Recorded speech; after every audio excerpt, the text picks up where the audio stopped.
Smith and the Pharaohs, and Other Tales. Henry Rider Haggard, Part 1, Smith and the Pharaohs, Chapter 1.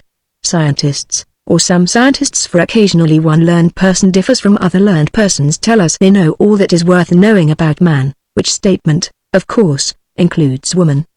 They trace him from his remotest origin, they show us how his bones changed and his shape modified, also how, under the influence of his needs and passions, his intelligence developed from something very humble.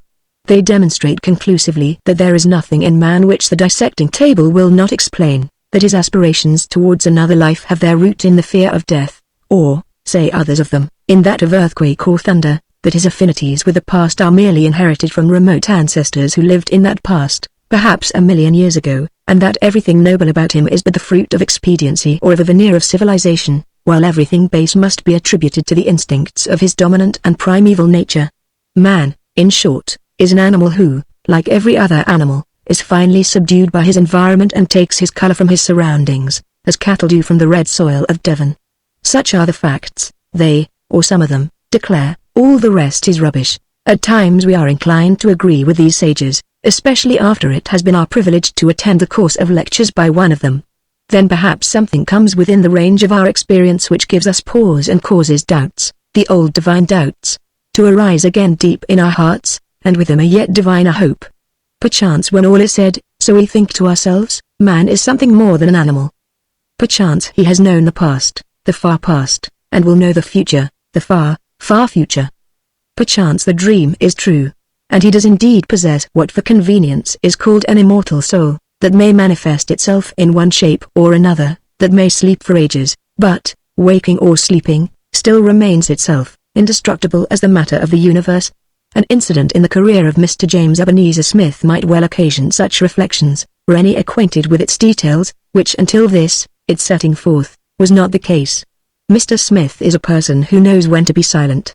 Still, undoubtedly it gave cause for thought to one individual, namely, to him to whom it happened.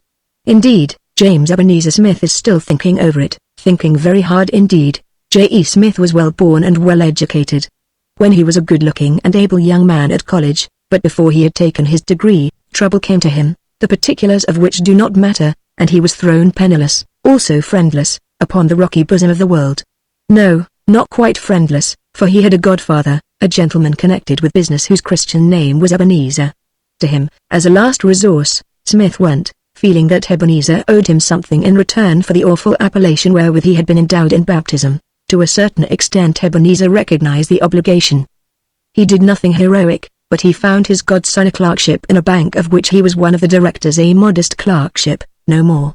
Also, when he died a year later, he left him £100 to be spent upon some souvenir. Smith, being of a practical turn of mind, instead of adorning himself with memorial jewelry for which he had no use, invested the £100 in an exceedingly promising speculation.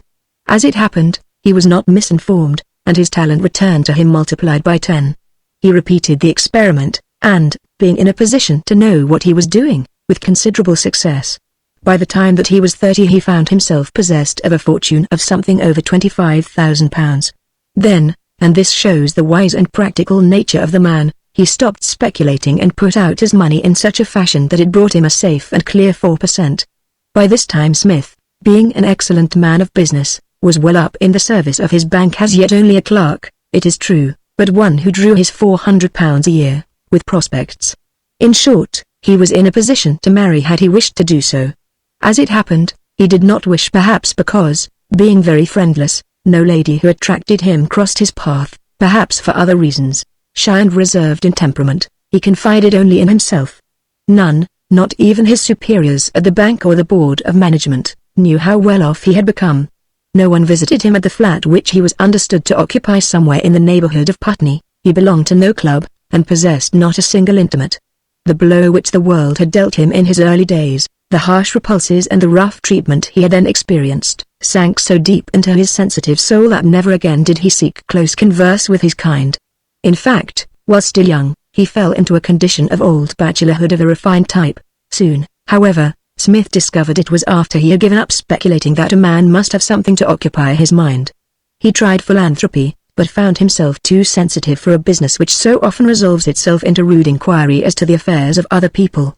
After a struggle, therefore, He compromised with his conscience by setting aside a liberal portion of his income for anonymous distribution among deserving persons and objects. While still in this vacant frame of mind, Smith chanced one day, when the bank was closed, to drift into the British Museum, more to escape the vile weather that prevailed without than for any other reason. Wandering hither and thither at hazard, he found himself in the great gallery devoted to Egyptian stone objects and sculpture.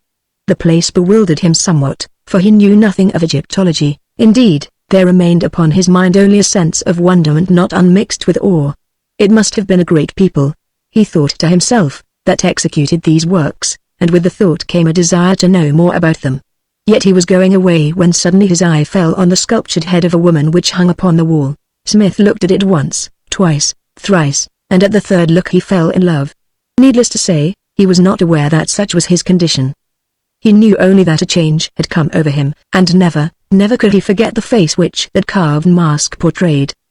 Perhaps it was not really beautiful save for its wondrous and mystic smile, perhaps the lips were too thick and the nostrils too broad. Yet to him that face was beauty itself, beauty which drew him as with a cart rope, and awoke within him all kinds of wonderful imaginings, some of them so strange and tender that almost they partook of the nature of memories. He stared at the image, and the image smiled back sweetly at him, as doubtless it, or rather its original, for this was but a plaster cast, had smiled at nothingness in some more hiding hole for over 30 centuries, and as the woman whose likeness it was had once smiled upon the world, a short, stout gentleman bustled up and, in tones of authority, addressed some workmen who were arranging a base for a neighboring statue. It occurred to Smith that he must be someone who knew about these objects. Overcoming his natural diffidence with an effort, he raised his hat and asked the gentleman if he could tell him who was the original of the mask. The official, who, in fact, was a very great man in the museum, glanced at Smith shrewdly, and, seeing that his interest was genuine, answered, "I don't know. Nobody knows. She has been given several names, but none of them have authority. Perhaps one day the rest of the statue may be found, and then we shall learn, that is, if it is inscribed. Most likely, however, it has been burnt for lime long ago." "Then you can't tell me anything about her?" said Smith. "Well, only a little. To begin with, that's a cast. The original is in the Cairo Museum. Marriott found it, I believe, at Karnak, and gave it a name after his fashion. Probably she was a queen of the 18th dynasty, by the work. But you can see her rank for yourself from the broken uraeus." Smith did not stop him to explain that he had not the faintest idea what a uraeus might be, seeing that he was utterly unfamiliar with the snake-headed crest of Egyptian royalty. "You should go to Egypt and study the head for yourself. It is one of the most beautiful things that ever was found. Well, I must be off.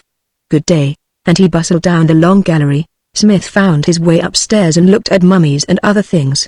Somehow it hurt him to reflect that the owner of yonder sweet, alluring face must have become a mummy long before the Christian era. Mummies did not strike him as attractive. He returned to the statuary and stared at his plaster cast till one of the workmen remarked to his fellow that if he were the gent he'd go and look at a live one for a change. Then Smith retired abashed. On his way home he called at his booksellers and ordered all the best works on Egyptology. When, a day or two later, they arrived in a packing case, together with a bill for £38, he was somewhat dismayed. Still, he tackled those books like a man, and, being clever and industrious, within 3 months had a fair working knowledge of the subject, and had even picked up a smattering of hieroglyphics. In January, that was, at the end of those 3 months, Smith astonished his board of directors by applying for 10 weeks' leave. He who had hitherto been content with a fortnight in the year. When questioned he explained that he had been suffering from bronchitis, and was advised to take a change in Egypt. "A very good idea," said the manager, "but I'm afraid you'll find it expensive. They fleece one in Egypt." "I know," answered Smith, "but I've saved a little and have only myself to spend it upon." So Smith went to Egypt and saw the original of the beauteous head and 1,000 other fascinating things. Indeed, he did more. Attaching himself to some excavators who were glad of his intelligent assistance, he actually dug for a month in the neighborhood of ancient Thebes, but without finding anything in particular. It was not till 2 years later that he made his great discovery, that which is known as Smith's tomb. Here it may be explained that the state of his health had become such as to necessitate an annual visit to Egypt, or so his superiors understood. However, as he asked for no summer holiday, and was always ready to do another man's work or to stop overtime, he found it easy to arrange for these winter excursions. On this, his 3rd visit to Egypt, Smith obtained from the Director General of Antiquities at Cairo a license to dig upon his own account. Being already well known in the country as a skilled Egyptologist, this was granted upon the usual terms, namely, that the Department of Antiquities should have the right to take any of the objects which might be found, or all of them, if it so desired. Such preliminary matters having been arranged by correspondence, Smith, after a few days spent in the museum at Cairo, took the night train to Luxor, where he found his head man, an ex-dragoman named Mohammed, waiting for him and his fellaheen laborers already hired. There were but 40 of them, for his was a comparatively small venture. £300 was the amount that he had made up his mind to expend, and such a sum does not go far in excavations. During his visit of the previous year, Smith had marked the place where he meant to dig. It was in the cemetery of Old Thebes, at the wild spot not far from the temple of Medinet Habu, that is known as the Valley of the Queens. Here, separated from the resting places of their royal lords by the bold mass of the intervening hill, some of the greatest ladies of Egypt have been laid to rest, and it was their tombs that Smith desired to investigate. As he knew well, some of these must yet remain to be discovered. Who could say? Fortune favors the bold. It might be that he would find the holy grave of that beauteous, unknown royalty whose face had haunted him for 3 long years. For a whole month he dug without the slightest success. The spot that he selected had proved, indeed, to be the mouth of a tomb. After 25 days of laborious exploration it was at length cleared out, and he stood in a rude, unfinished cave. The queen for whom it had been designed must have died quite young and been buried elsewhere, or she had chosen herself another sepulchre, or mayhap the rock had proved unsuitable for sculpture. Smith shrugged his shoulders and moved on, sinking trial pits and trenches here and there, but still finding nothing. 2/3 of his time and money had been spent when at last the luck turned. One day, towards evening, with some half-dozen of his best men he was returning after a fruitless morning of labor, when something seemed to attract him towards a little wadi, or bay, in the hillside that was filled with tumbled rocks and sand. There were scores of such places, and this one looked no more promising than any of the others had proved to be. Yet it attracted him. Thoroughly dispirited, he walked past it 20 paces or more, then turned. "Where go you, sir?" asked his headman, Mohammed. He pointed to the recess in the cliff. "No good, sir," said Mohammed. "No tomb there. Bedrock too near top. Too much water run in there, dead queen like keep dry." But Smith went on, and the others followed obediently. He walked down the little slope of sand and boulders and examined the cliff. It was virgin rock, never a tool mark was to be seen. Already the men were going, when the same strange instinct which had drawn him to the spot caused him to take a spade from one of them and begin to shovel away the sand from the face of the cliff, for here, for some unexplained reason, were no boulders or debris. Seeing their master, to whom they were attached, at work, they began to work too, and for 20 minutes or more dug on cheerfully enough, just to humor him, since all were sure that here there was no tomb. At length Smith ordered them to desist, for, although now they were 6 feet down, the rock remained of the same virgin character. With an exclamation of disgust he threw out a last shovelful of sand. The edge of his spade struck on something that projected. He cleared away a little more sand, and there appeared a rounded ledge which seemed to be a cornice. Calling back the men, he pointed to it, and without a word all of them began to dig again. 5 minutes more of work made it clear that it was a cornice, and half an hour later there appeared the top of the doorway of a tomb. "Old people wall him up," said Mohammed, pointing to the flat stones set in mud for mortar with which the doorway had been closed, and to the undecipherable impress upon the mud of the scarab seals of the officials whose duty it had been to close the last resting place of the royal dead forever. "Perhaps Queen all right inside," he went on, receiving no answer to his remark. "Perhaps," replied Smith, briefly. "Dig, man, dig. Don't waste time in talking." So they dug on furiously till at length Smith saw something which caused him to groan aloud. There was a hole in the masonry the tomb had been broken into. Mohammed saw it too, and examined the top of the aperture with his skilled eye. "A very old thief," he said. "Look, he try build up wall again, but run away before he have time finish." And he pointed to certain flat stones which had been roughly and hurriedly replaced. "Dig dig," said Smith. 10 minutes more and the aperture was cleared. It was only just big enough to admit the body of a man. By now the sun was setting. Swiftly it seemed to tumble down the sky. 1 minute it was above the rough crests of the western hills behind them, the next, a great ball of glowing fire, it rested on their topmost ridge. Then it was gone. For an instant a kind of green spark shone where it had been. This too went out, and the sudden Egyptian night was upon them. The fellaheen muttered among themselves, and one or two of them wandered off on some pretext. The rest threw down their tools and looked at Smith. Men say they no like stop here. They're afraid of ghost. Too many Afreet live in these tomb. That what they say.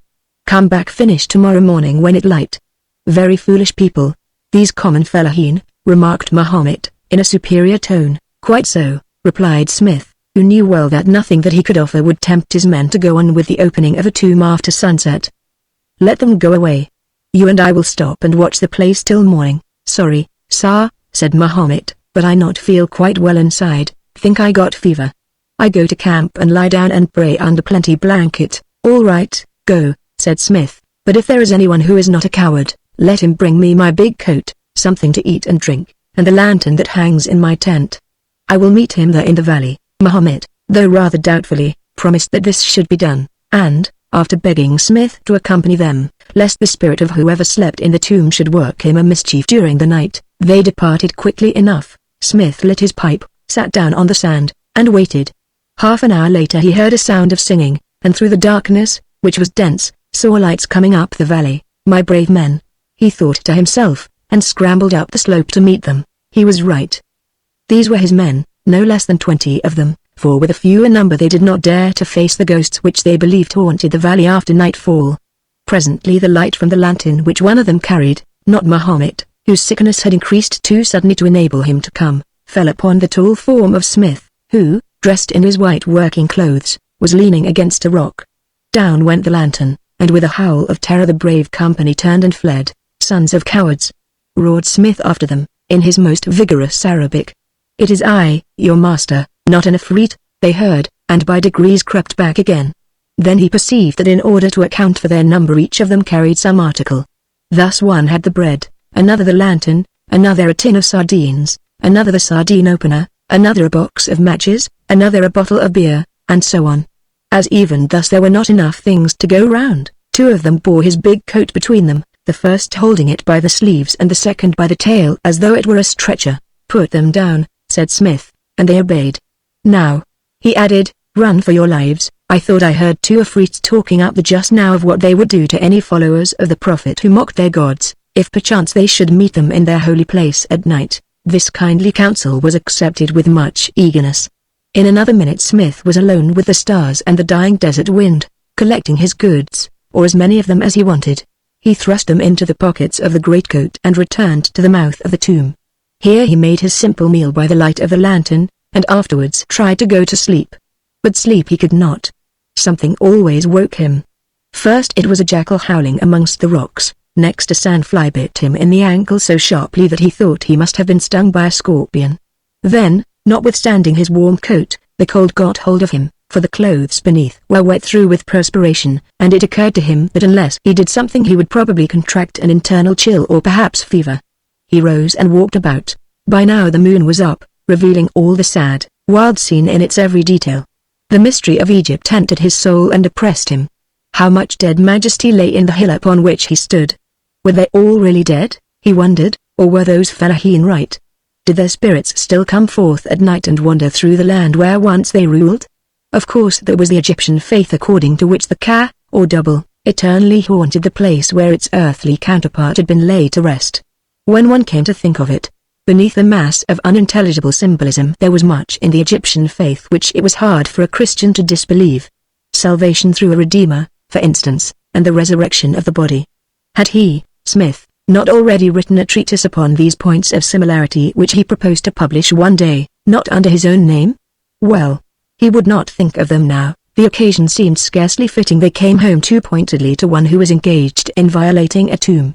His mind, or rather his imagination of which he had plenty, went off at a tangent. What sights had this place seen thousands of years ago? Once, thousands of years ago, a procession had wound up along the roadway which was doubtless buried beneath the sand whereon he stood towards the dark door of this sepulchre. He could see it as it passed in and out between the rocks. The priests, shaven-headed and robed in leopards' skins, or some of them in pure white, bearing the mystic symbols of their office. The funeral sledge drawn by oxen, and on it the great rectangular case that contained the outer and the inner coffins, and within them the mummy of some departed majesty, in the Egyptian formula, the hawk that had spread its wings and flown into the bosom of Osiris, god of death. Behind, the mourners, rending the air with their lamentations. Then those who bore the funeral furniture and offerings. Then the high officers of state and the first priests of our men and of the other gods. Then the sister queens, leading by the hand a wondering child or two. Then the sons of Pharaoh, young men carrying the emblems of their rank. Lastly, walking alone, Pharaoh himself in his ceremonial robes, his apron, his double crown of linen surmounted by the golden snake, his inlaid bracelets and his heavy, tinkling earrings. Pharaoh, his head bowed, his feet traveling wearily, and in his heart what thoughts? Sorrow, perhaps, for her who had departed. Yet he had other queens and fair women without count. Doubtless she was sweet and beautiful, but sweetness and beauty were not given to her alone. Moreover, was she not wont to cross his will and to question his divinity? No, surely it is not only of her that he thinks, her for whom he had prepared this splendid tomb with all things needful to unite her with the gods. Surely he thinks also of himself and that other tomb on the farther side of the hill whereat the artists labor day by day, yes, and have labored these many years, that tomb to which before so very long he too must travel in just this fashion, to seek his place beyond the doors of death, who lays his equal hand on king and queen and slave. The vision passed. It was so real that Smith thought he must have been dreaming. Well, he was awake now, and colder than ever. Moreover, the jackals had multiplied. There were a whole pack of them, and not far away. Look! One crossed in the ring of the lamplight, a slinking, yellow beast that smelt the remains of dinner. Or perhaps it smelt himself. Moreover, there were bad characters who haunted these mountains, and he was alone and quite unarmed. Perhaps he ought to put out the light which advertised his whereabouts. It would be wise, and yet in this particular he rejected wisdom. After all, the light was some company. Since sleep seemed to be out of the question, he fell back upon poor humanity's other anodyne work, which has the incidental advantage of generating warmth. Seizing a shovel, he began to dig at the doorway of the tomb, whilst the jackals howled louder than ever in astonishment. They were not used to such a sight. For thousands of years, as the old moon above could have told, no man, or at least no solitary man, had dared to rob tombs at such an unnatural hour. When Smith had been digging for about 20 minutes, something tinkled on his shovel with a noise which sounded loud in that silence, a stone which may come in handy for the jackals. He thought to himself, shaking the sand slowly off the spade until it appeared. There it was, and not large enough to be of much service. Still, he picked it up, and rubbed it in his hands to clear off the encrusting dirt. When he opened them he saw that it was no stone, but a bronze, Osiris, reflected Smith, buried in front of the tomb to hallow the ground. No, an Isis. No, the head of a statuette, and a jolly good one, too at any rate, in moonlight. Seems to have been gilded. And, reaching out for the lamp, he held it over the object. Another minute, and he found himself sitting at the bottom of the hole, lamp in one hand and statuette, or rather head, in the other, the queen of the mask. He gasped. The same. By heavens, the very same. Oh, he could not be mistaken. There were the identical lips, a little thick and pouted, the identical nostrils, curved and quivering, but a little wide, the identical arched eyebrows and dreamy eyes set somewhat far apart. Above all, there was the identical alluring and mysterious smile. Only on this masterpiece of ancient art was set a whole crown of uri surrounding the entire head. Beneath the crown and pressed back behind the ears was a full-bottomed wig or royal headdress, of which the ends descended to the breasts. The statuette, that, having been gilt, remained quite perfect and uncorroded, was broken just above the middle, apparently by a single violent blow, for the fracture was very clean. At once it occurred to Smith that it had been stolen from the tomb by a thief who thought it to be gold, that outside of the tomb doubt had overtaken him and caused him to break it upon a stone or otherwise. The rest was clear. Finding that it was but gold-washed bronze, he had thrown away the fragments, rather than bear the pains of carrying them. This was his theory. Probably not a correct one, as the sequel seems to show. Smith's first idea was to recover the other portion. He searched quite a long while, but without success. Neither then nor afterwards could it be found. He reflected that perhaps this lower half had remained in the thief's hand, who, in his vexation, had thrown it far away, leaving the head to lie where it fell. Again Smith examined this head, and more closely. Now he saw that just beneath the breasts was a delicately cut cartouche. Being by this time a master of hieroglyphics, he read it without trouble. It ran, "Mami, great royal lady. Beloved of," here the cartouche was broken away, "Mami, or it might be Mami," he reflected. "I never heard of a queen called Mami, or Mami, or Mamu. She must be quite new to history. I wonder of whom she was beloved? Amen, or Horus, or Isis, probably. Of some god, I have no doubt, at least I hope so. He stared at the beautiful portrait in his hand, as once he had stared at the cast on the museum wall, and the beautiful portrait, emerging from the dust of ages, smiled back at him in the solemn moonlight as once the cast had smiled from the museum wall. Only that had been but a cast, whereas this was real. This had slept with the dead from whose features it had been fashioned, the dead who lay, or who had lain, within. A sudden resolution took hold of Smith. He would explore that tomb, at once and alone. No one should accompany him on this his first visit. It would be a sacrilege that anyone save himself should set foot there until he had looked on what it might contain. Why should he not enter? His lamp, of what is called the hurricane brand, was very good and bright, and would burn for many hours. Moreover, there had been time for the foul air to escape through the hole that they had cleared. Lastly, something seemed to call on him to come and see. He placed the bronze head in his breast pocket over his heart, and, thrusting the lamp through the hole, looked down. Here there was no difficulty, since sand had drifted into the level of the bottom of the aperture. Through it he struggled, to find himself upon a bed of sand that only just left him room to push himself along between it and the roof. A little farther on the passage was almost filled with mud. Muhammad had been right when, from his knowledge of the bedrock, he said that any tomb made in this place must be flooded. It had been flooded by some ancient rainstorm, and Smith began to fear that he would find it quite filled with soil caked as hard as iron. So, indeed, it was to a certain depth, a result that apparently had been anticipated by those who hollowed it, for this entrance shaft was left quite undecorated. Indeed, as Smith found afterwards, a hole had been dug beneath the doorway to allow the mud to enter after the burial was completed. Only a miscalculation had been made. The natural level of the mud did not quite reach the roof of the tomb, and therefore still left it open. After crawling for 40 feet or so over this caked mud, Smith suddenly found himself on a rising stair. Then he understood the plan. The tomb itself was on a higher level. Here began the paintings.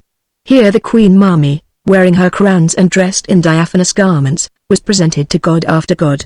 Between her figure and those of the divinities the wall was covered with hieroglyphs as fresh today as on that when the artist had limned them. A glance told him that they were extracts from the Book of the Dead. When the thief of bygone ages had broken into the tomb, probably not very long after the interment, the mud over which Smith had just crawled was still wet. This he could tell, since the clay from the rascal's feet remained upon the stairs, and that upon his fingers had stained the paintings on the wall against which he had supported himself. Indeed, in one place was an exact impression of his hand, showing its shape and even the lines of the skin. At the top of the flight of steps ran another passage at a higher level, which the water had never reached, and to right and left were the beginnings of unfinished chambers. It was clear to him that this queen had died young. Her tomb, as she or the king had designed it, was never finished. A few more paces, and the passage enlarged itself into a hall about 30 feet square. The ceiling was decorated with vultures, their wings outspread, the looped cross of life hanging from their talons. On one wall Her Majesty Mami stood expectant while Anubis swayed her heart against the feather of truth, and Thoth, the recorder, wrote down the verdict upon his tablets. All her titles were given to her here, such as Great Royal Heiress, Royal Sister, Royal Wife, Royal Mother, Lady of the Two Lands, Palm Branch of Love, beautiful exceedingly. Smith read them hurriedly and noted that nowhere could he see the name of the king who had been her husband. It would almost seem as though this had been purposely omitted. On the other walls Mami, accompanied by her ka, or double, made offerings to the various gods, or uttered propitiatory speeches to the hideous demons of the underworld, declaring their names to them and forcing them to say, "Pass on. Thou art pure." Lastly, on the end wall, triumphant, all her trials done, she, the justified Osiris, or spirit, was received by the god Osiris, savior of spirits. All these things Smith noted hurriedly as he swung the lamp to and fro in that hallowed place. Then he saw something else which filled him with dismay. On the floor of the chamber where the coffins had been, for this was the burial chamber, lay a heap of black fragments charred with fire. Instantly he understood. After the thief had done his work he had burned the mummy cases, and with them the body of the queen. There could be no doubt that this was so, for look. Among the ashes lay some calcined human bones, while the roof above was blackened with the smoke and cracked by the heat of the conflagration. There was nothing left for him to find.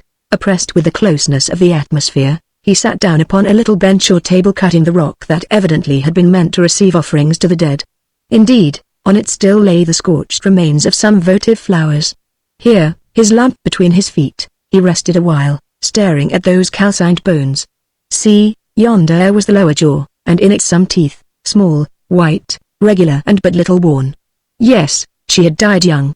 Then he turned to go, for disappointment and the holiness of the place overcame him. He could endure no more of it that night. Leaving the burial hall, he walked along the painted passage, the lamp swinging and his eyes fixed upon the floor. He was disheartened, and the paintings could wait till the morrow. He descended the steps and came to the foot of the mud slope. Here suddenly he perceived, projecting from some sand that had drifted down over the mud, what seemed to be the corner of a reed box or basket. To clear away the sand was easy, and yes, it was a basket, a foot or so in length, such a basket as the old Egyptians used to contain the funeral figures which are called ushabtis, or other objects connected with the dead. It looked as though it had been dropped, for it lay upon its side. Smith opened it not very hopefully, for surely nothing of value would have been abandoned thus. The first thing that met his eyes was a mummied hand, broken off at the wrist, a woman's little hand, most delicately shaped. It was withered and paper-white, but the contours still remained, the long fingers were perfect, and the almond-shaped nails had been stained with henna, as was the embalmer's fashion. On the hand were 2 gold rings, and for those rings it had been stolen. Smith looked at it for a long while, and his heart swelled within him, for here was the hand of that royal lady of his dreams. Indeed, he did more than look, he kissed it, and as his lips touched the holy relic it seemed to him as though a wind, cold but scented, blew upon his brow. Then, growing fearful of the thoughts that arose within him, he hurried his mind back to the world, or rather to the examination of the basket. Here he found other objects roughly wrapped in fragments of mummy cloth that had been torn from the body of the queen. These it is needless to describe, for are they not to be seen in the gold room of the museum, labeled Bijouterie de la Reine Mami, Xvine Dynasty, Thebes, Smith's tomb? It may be mentioned, however, that the set was incomplete. For instance, there was but one of the great gold ceremonial earrings fashioned like a group of pomegranate blooms, and the most beautiful of the necklaces had been torn in 2. Half of it was missing. It was clear to Smith that only a portion of the precious objects which were buried with the mummy had been placed in this basket. Why had these been left where he found them? A little reflection made that clear also. Something had prompted the thief to destroy the desecrated body and its coffin with fire, probably in the hope of hiding his evil handiwork. Then he fled with his spoil. But he had forgotten how fiercely mummies and their trappings can burn. Or perhaps the thing was an accident. He must have had a lamp, and if its flame chanced to touch this bituminous tinder, at any rate, the smoke overtook the man in that narrow place as he began to climb the slippery slope of clay. In his haste he dropped the basket, and dared not return to search for it. It could wait till the morrow, when the fire would be out and the air pure. Only for this desecrator of the royal dead that morrow never came, as was discovered afterwards. When at length Smith struggled into the open air the stars were paling before the dawn. An hour later, after the sky was well up, Mahomet, recovered from his sickness, and his myrmidons arrived. "I have been busy while you slept," said Smith, showing them the mummied hand, but not the rings which he had removed from the shrunk fingers, and the broken bronze, but not the priceless jewelry which was hidden in his pockets. For the next 10 days they dug till the tomb and its approach were quite clear. In the sand, at the head of a flight of steps which led down to the doorway, they found the skeleton of man, who evidently had been buried there in a hurried fashion. His skull was shattered by the blow of an axe, and the shaven scalp that still clung to it suggested that he might have been a priest. Mahomet thought, and Smith agreed with him, that this was the person who had violated the tomb. As he was escaping from it the guards of the holy place surprised him after he had covered up the hole by which he had entered and purposed to return. There they executed him without trial and divided up the plunder, thinking that no more was to be found. Or perhaps his confederates killed him, such at least were the theories advanced by Mahomet. Whether they were right or wrong none will ever know.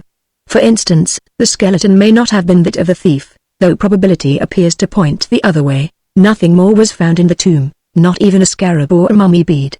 Smith spent the remainder of his time in photographing the pictures and copying the inscriptions, which for various reasons proved to be of extraordinary interest. Then, having reverently buried the charred bones of the queen in a secret place of the sepulchre, he handed it over to the care of the local guardian of antiquities, paid off Mahomet and the fellahin, and departed for Cairo. With him went the wonderful jewels of which he had breathed no word, and another relic to him yet more precious, the hand of Her Majesty Mami, palm branch of love. And now follows the strange sequel of this story of Smith and the Queen Mami, Chapter 2. Smith was seated in the sanctum of the Distinguished Director General of Antiquities at the New Cairo Museum. It was a very interesting room. Books piled upon the floor, objects from tombs awaiting examination, lying here and there, a hoard of Ptolemaic silver coins, just dug up at Alexandria, standing on a table in the pot that had hidden them for 2,000 years, in the corner the mummy of a royal child, aged 6 or 7, not long ago discovered, with some inscription scrawled upon the wrappings, brought here to be deciphered by the master, and the withered lotus bloom, love's last offering, thrust beneath one of the pink retaining bands. A touching object, thought Smith to himself.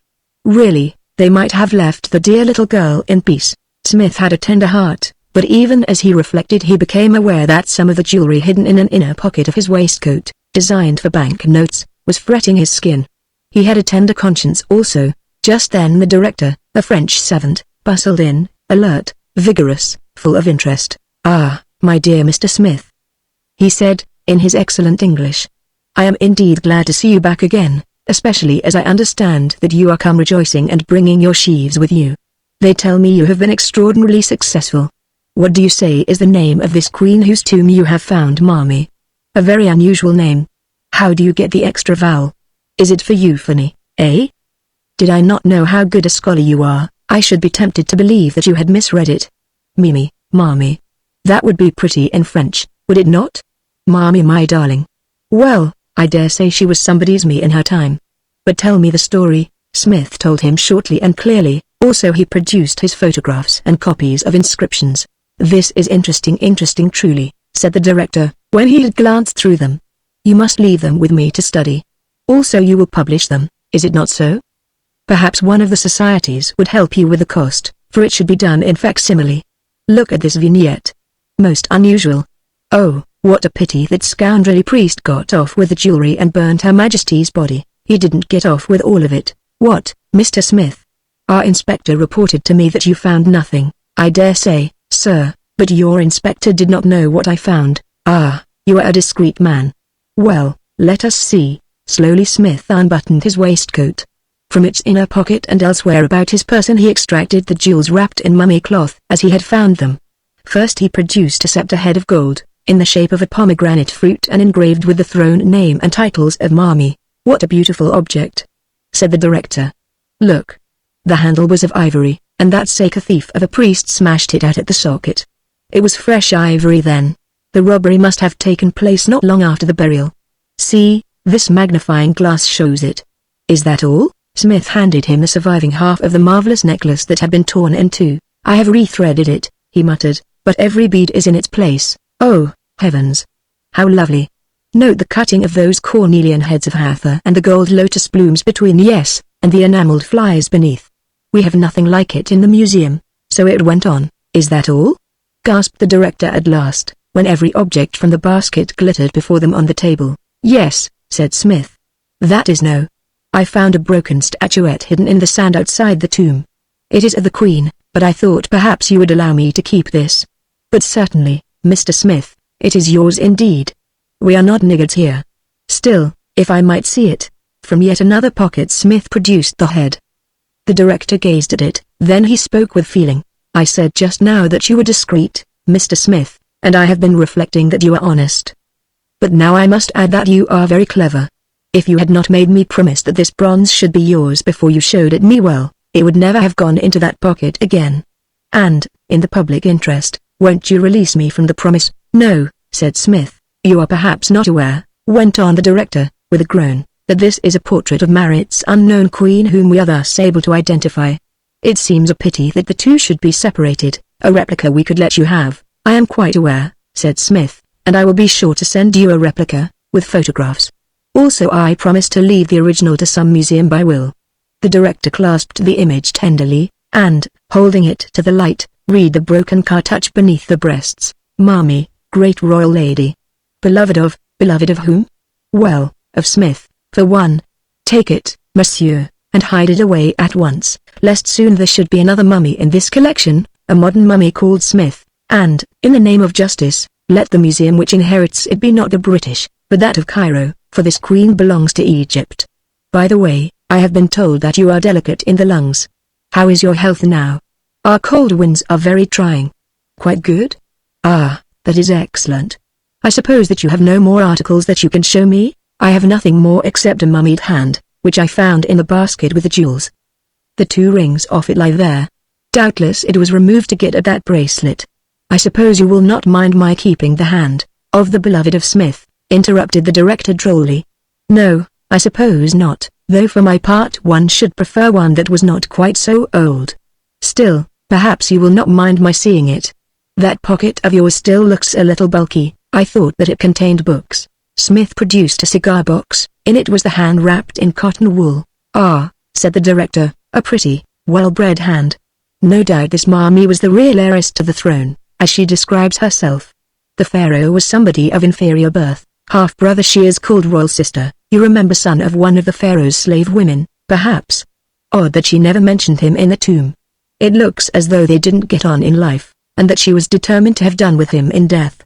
Those were the rings upon that hand, were they not? He replaced them on the fingers, then took her off one, a royal signet in a cartouche, and read the inscription on the other, Bzank, Ank Bz the living Bz. Your Marmee had some human vanity about her, he added. Bz, among other things, as you know, was the god of beauty and the adornments of women.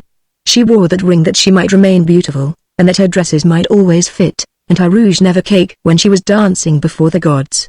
Also it fixes her period pretty closely, but then so do other things. It seems a pity to rob Marmee of her pet ring, does it not? The royal signet will be enough for us. With a little bow he gave the hand back to Smith, leaving the Bz ring on the finger that had worn it for more than 3,000 years. At least, Smith was so sure it was the Bz ring that at the time he did not look at it again. Then they parted, Smith promising to return upon the morrow, which, owing to events to be described, he did not do. Ah, said the master to himself, as the door closed behind his visitor. He's in a hurry to be gone. He was fear lest I should change my mind about that ring. Also there is the bronze. Monsieur Smith was ruse there. It is worth £1,000, that bronze. Yet I do not believe he was thinking of the money. I believe he is in love with that Marmee and wants to keep her picture. Mon Dieu. A well-established affection. At least he is what the English call an odd fish, one whom I could never make out, and of whom no one seems to know anything. Still, honest, I am sure quite honest. Why, he might have kept every one of those jewels and no one have been the wiser. And what things? What to find? Seal. What to find? There has been nothing like it for years. Benedictions on the head of Oddfish Smith. Then he collected the precious objects, thrust them into an inner compartment of his safe, which he locked and double-locked, and, as it was nearly 5 o'clock, departed from the museum to his private residence in the grounds, to study Smith's copies and photographs, and to tell some friends of the great things that had happened. When Smith found himself outside the sacred door, and had presented its venerable guardian with a baksheesh of 5 piastres, he walked a few paces to the right and paused a while to watch some native laborers who were dragging a huge sarcophagus upon an improvised tramway. As they dragged they sang an echoing rhythmic song, whereof each line ended with an invocation to Allah. Just so, reflected Smith, had their forefathers sung when, millenniums ago, they dragged that very sarcophagus from the quarries to the Nile, and from the Nile to the tomb whence it reappeared today, or when they slid the casing blocks of the pyramids up the great causeway and smooth slope of sand, and laid them in their dizzy resting places. Only then each line of the immemorial chant of toil ended with an invocation to our men, now transformed to Allah. The East may change its masters and its gods, but its customs never change, and if today Allah wore the feathers of our men one wonders whether the worshippers would find the difference so very great. Thus thought Smith as he hurried away from the sarcophagus and those blue-robed, dark-skinned fellaheen, down the long gallery that is filled with 1,000 sculptures. For a moment he paused before the wonderful white statue of Queen Amenetes, then, remembering that his time was short, hastened on to a certain room, one of those which opened out of the gallery. In a corner of this room, upon the wall, amongst many other beautiful objects, stood that head which Marriott had found, whereof in past years the cast had fascinated him in London.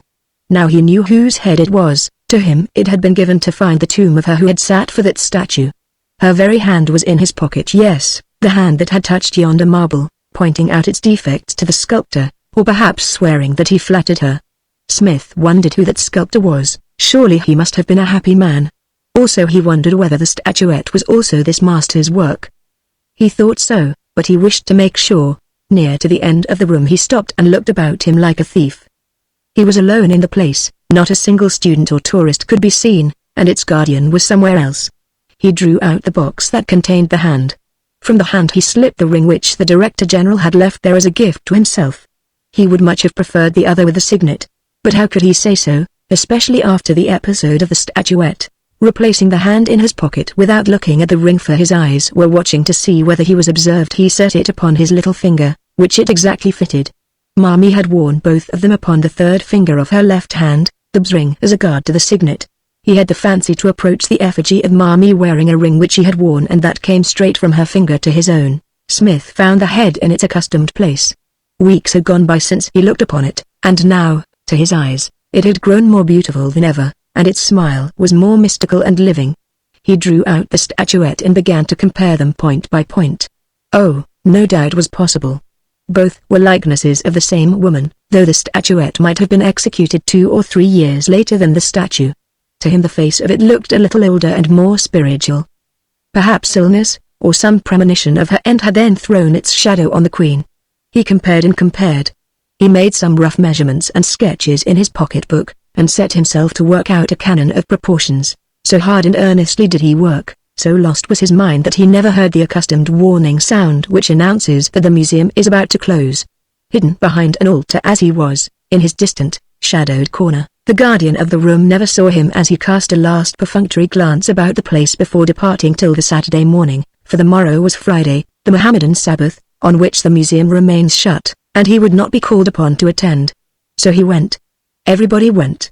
The great doors clanged, were locked and bolted, and, save for a watchman outside, no one was left in all that vast place except Smith in his corner, engaged in sketching and in measurements. The difficulty of seeing, owing to the increase of shadow, first called his attention to the fact that time was slipping away. He glanced at his watch and saw that it was 10 minutes to the hour, soon be time to go. He thought to himself, and resumed his work. How strangely silent the place seemed. Not a footstep to be heard or the sound of a human voice. He looked at his watch again, and saw that it was 6 o'clock, not 5, or so the thing said. But that was impossible, for the museum shut at 5, evidently the desert sand had got into the works. The room in which he stood was that known as Room I, and he had noticed that its Arab custodian often frequented Room K or the gallery outside. He would find him and ask what was the real time. Passing round the effigy of the wonderful Hathor cow, perhaps the finest example of an ancient sculpture of a beast in the whole world, Smith came to the doorway and looked up and down the gallery. Not a soul to be seen. He ran to Room K, to Room H, and others. Still not a soul to be seen. Then he made his way as fast as he could go to the great entrance. The doors were locked and bolted. Watch must be right after all. I'm shut in, he said to himself. However, there's sure to be someone about somewhere.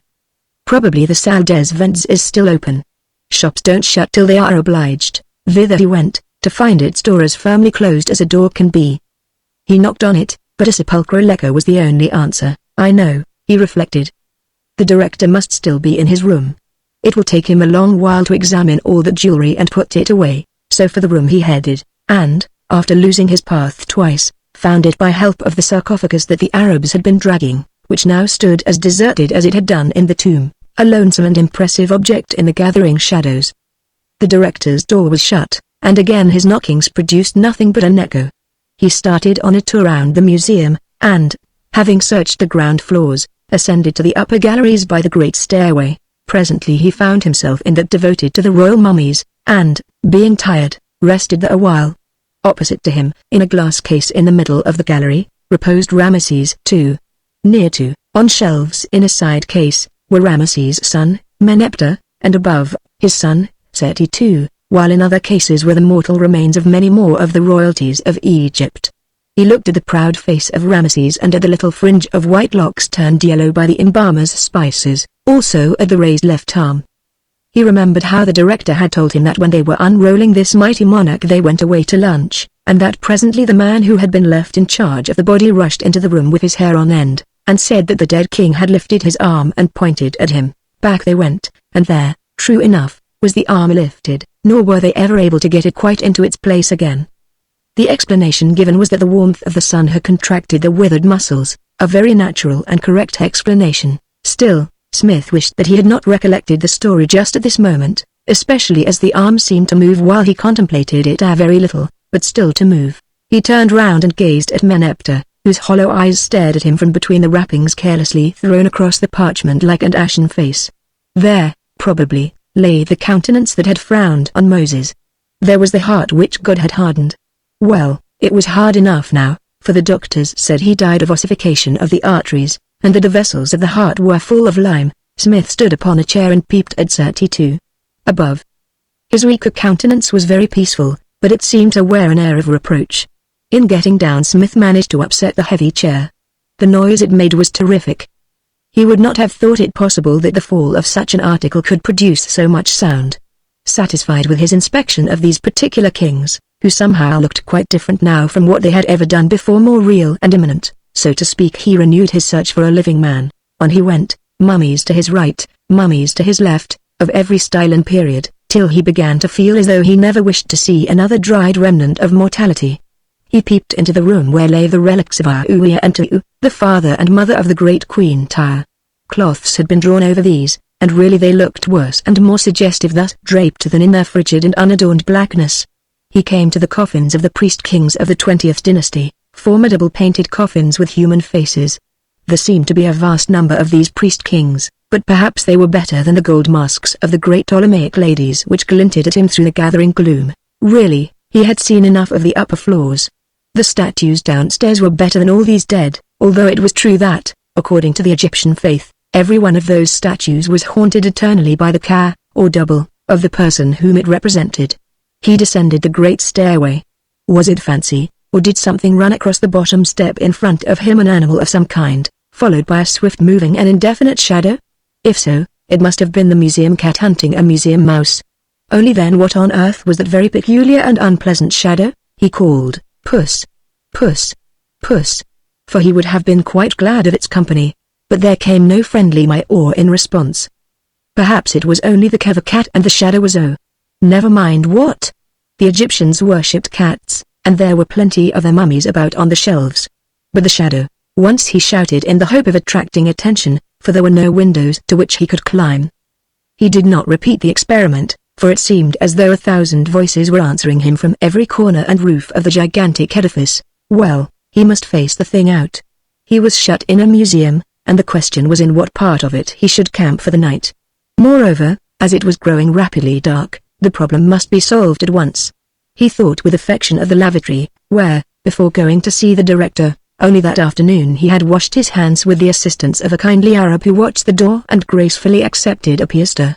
But there was no Arab there now, and the door, like every other in this confounded place, was locked.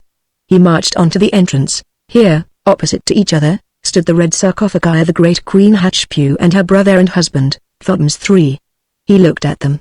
Why should not one of these afford him a night's lodging? They were deep and quiet, and would fit the human frame very nicely. For a while Smith wondered which of these monarchs would be the more likely to take offense at such a use of a private sarcophagus, and, acting on general principles, concluded that he would rather throw himself on the mercy of the lady. Already one of his legs was over the edge of that solemn coffer, and he was squeezing his body beneath the massive lid that was propped above it on blocks of wood, when he remembered a little, naked, withered thing with long hair that he had seen in a side chamber of the tomb of Amenhotep II. In the Valley of Kings at Thebes.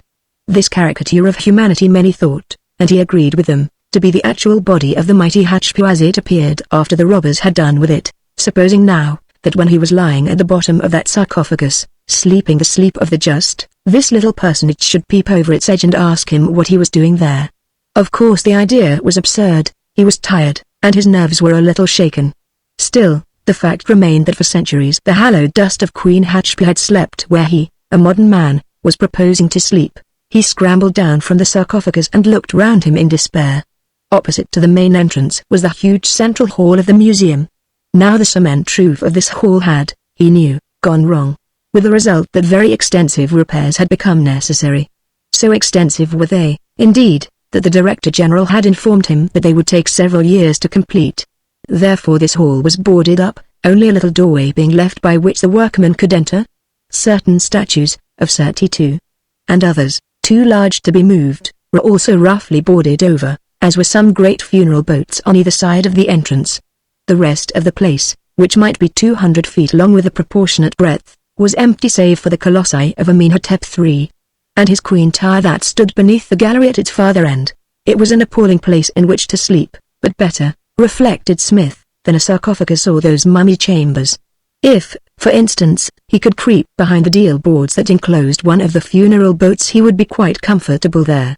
Lifting the curtain, he slipped into the hall, where the gloom of evening had already settled. Only the skylights and the outline of the towering colossi at the far end remained visible. Close to him were the two funeral boats which he had noted when he looked into the hall earlier on that day, standing at the head of the flight of steps which led to the sunk floor of the center. He groped his way to that on the right.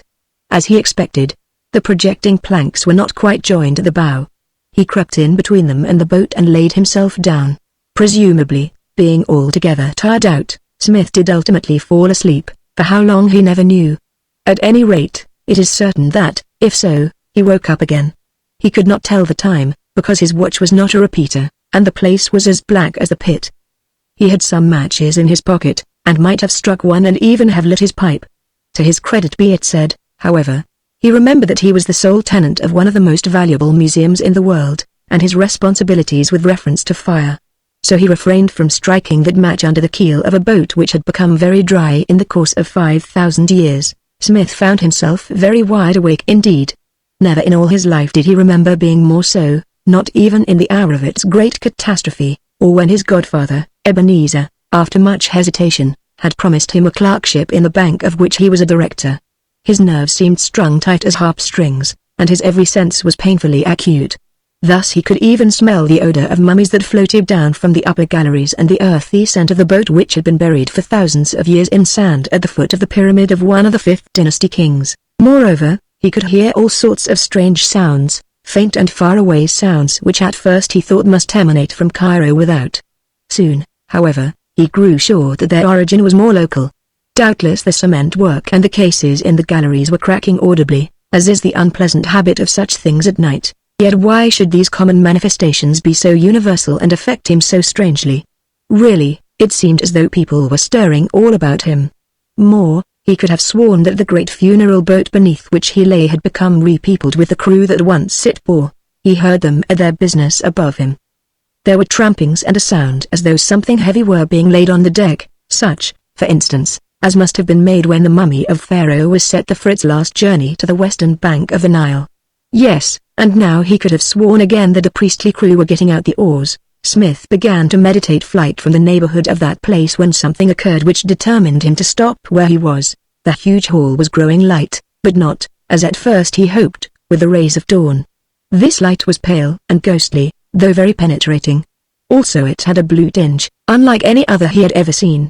At first it arose in a kind of fan or fountain at the far end of the hall, illumining the steps there and the two noble colossi which sat above. But what was this that stood at the head of the steps, radiating glory? By heavens! It was Osiris himself, or the image of Osiris, god of the dead, the Egyptian savior of the world. There he stood, in his mummy cloths, wearing the feathered crown, and holding in his hands, which projected from an opening in the wrappings, the crook and the scourge of power. Was he alive, or was he dead?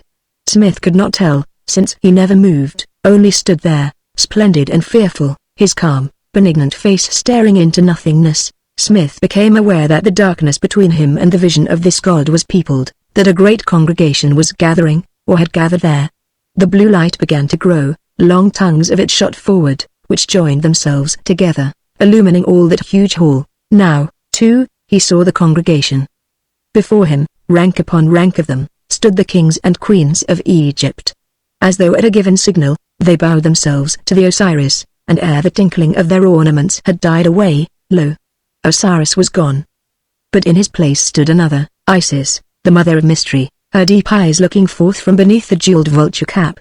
Again the congregation bowed, and, lo! She was gone. But in her place stood yet another, a radiant, lovely being, who held in her hand the sign of life, and wore upon her head the symbol of the shining disk Hathor, goddess of love.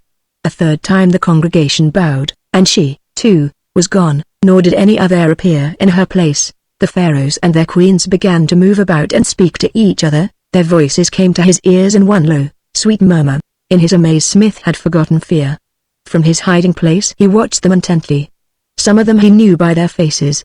There, for instance, was the long-necked Kuanaten, talking somewhat angrily to the Imperial Ramesses II.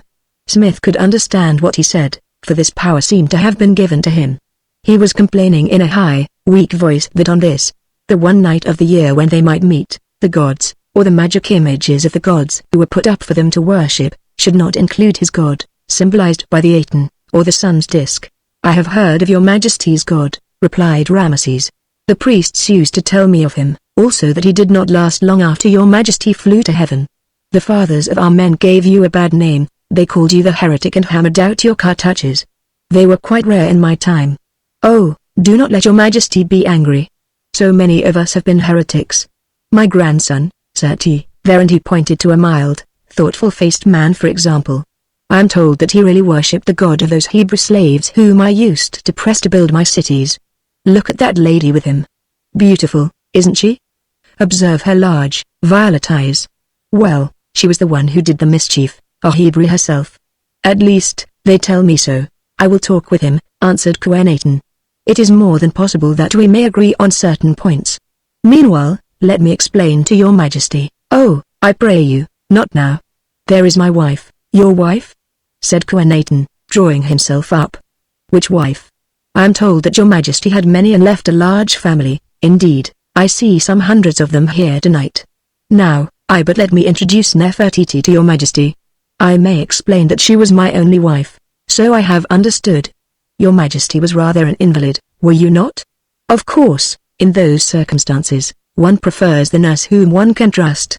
"Oh, pray, no offense." "Nefertari, my love." "Oh, I beg pardon. Nefertari has gone to speak to some of her children. Let me introduce you to your predecessor, the Queen Nefertiti, wife of Amenhotep IV, Akhenaten." He changed his name, you know, because half of it was that of the father of the gods. "She is interested in the question of plural marriage. Goodbye.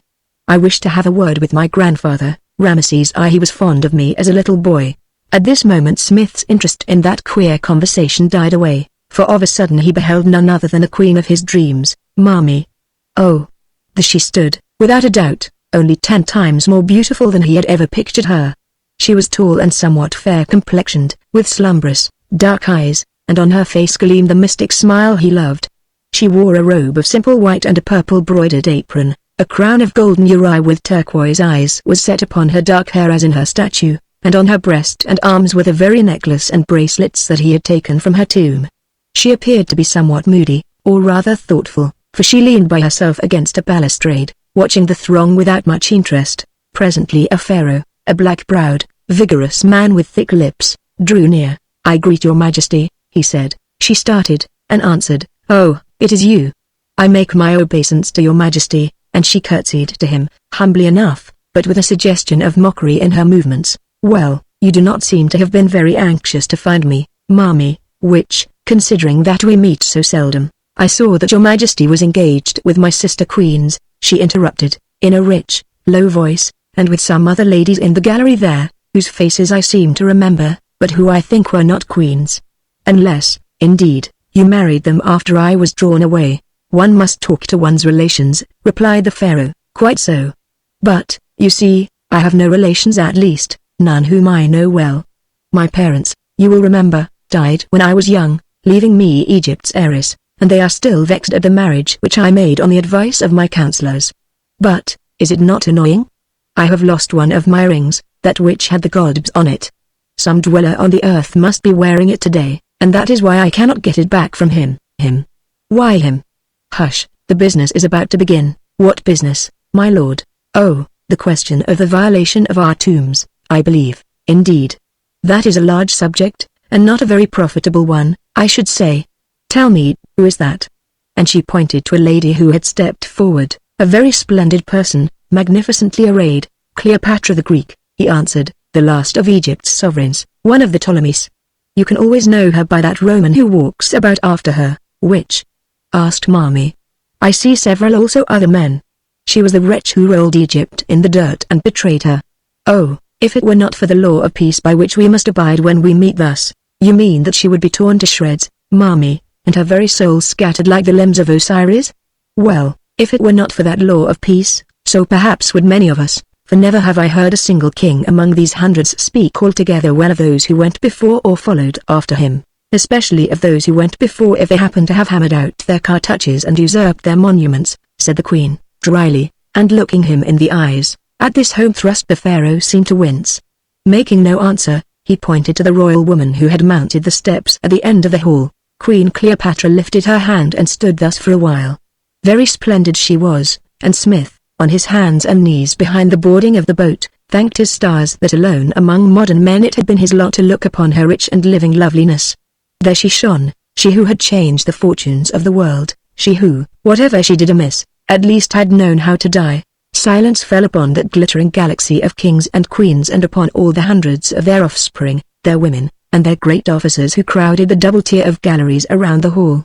Royalties of Egypt, she began, in a sweet, clear voice which penetrated to the farthest recesses of the place. I, Cleopatra, the sixth of that name and the last monarch who ruled over the upper and the lower lands before Egypt became a home of slaves, have a word to say to your majesties, who, in your mortal days, all of you more worthily filled the throne on which once I sat.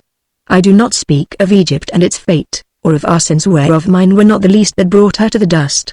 Those sins I and others expiate elsewhere, and of them, from age to age, we hear enough.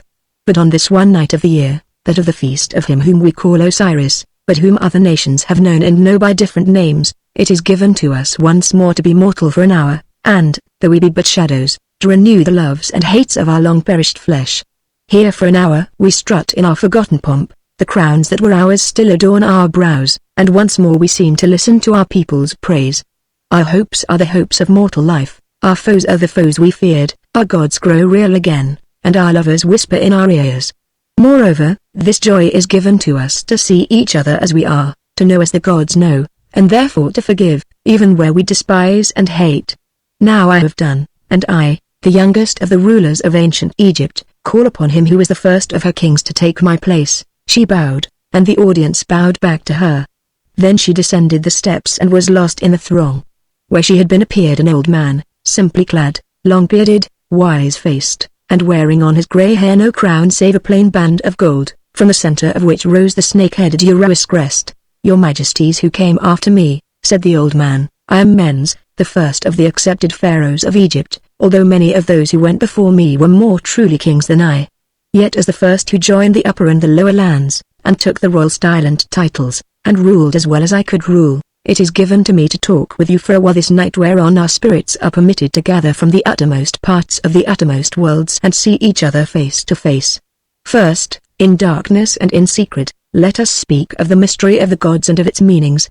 Next, in darkness and in secret, let us speak of the mystery of our lives, of whence they come, of where they tarry by the road, and whither they go at last.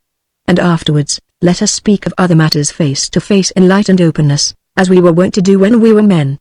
Then hence to Thebes, that to celebrate our yearly festival.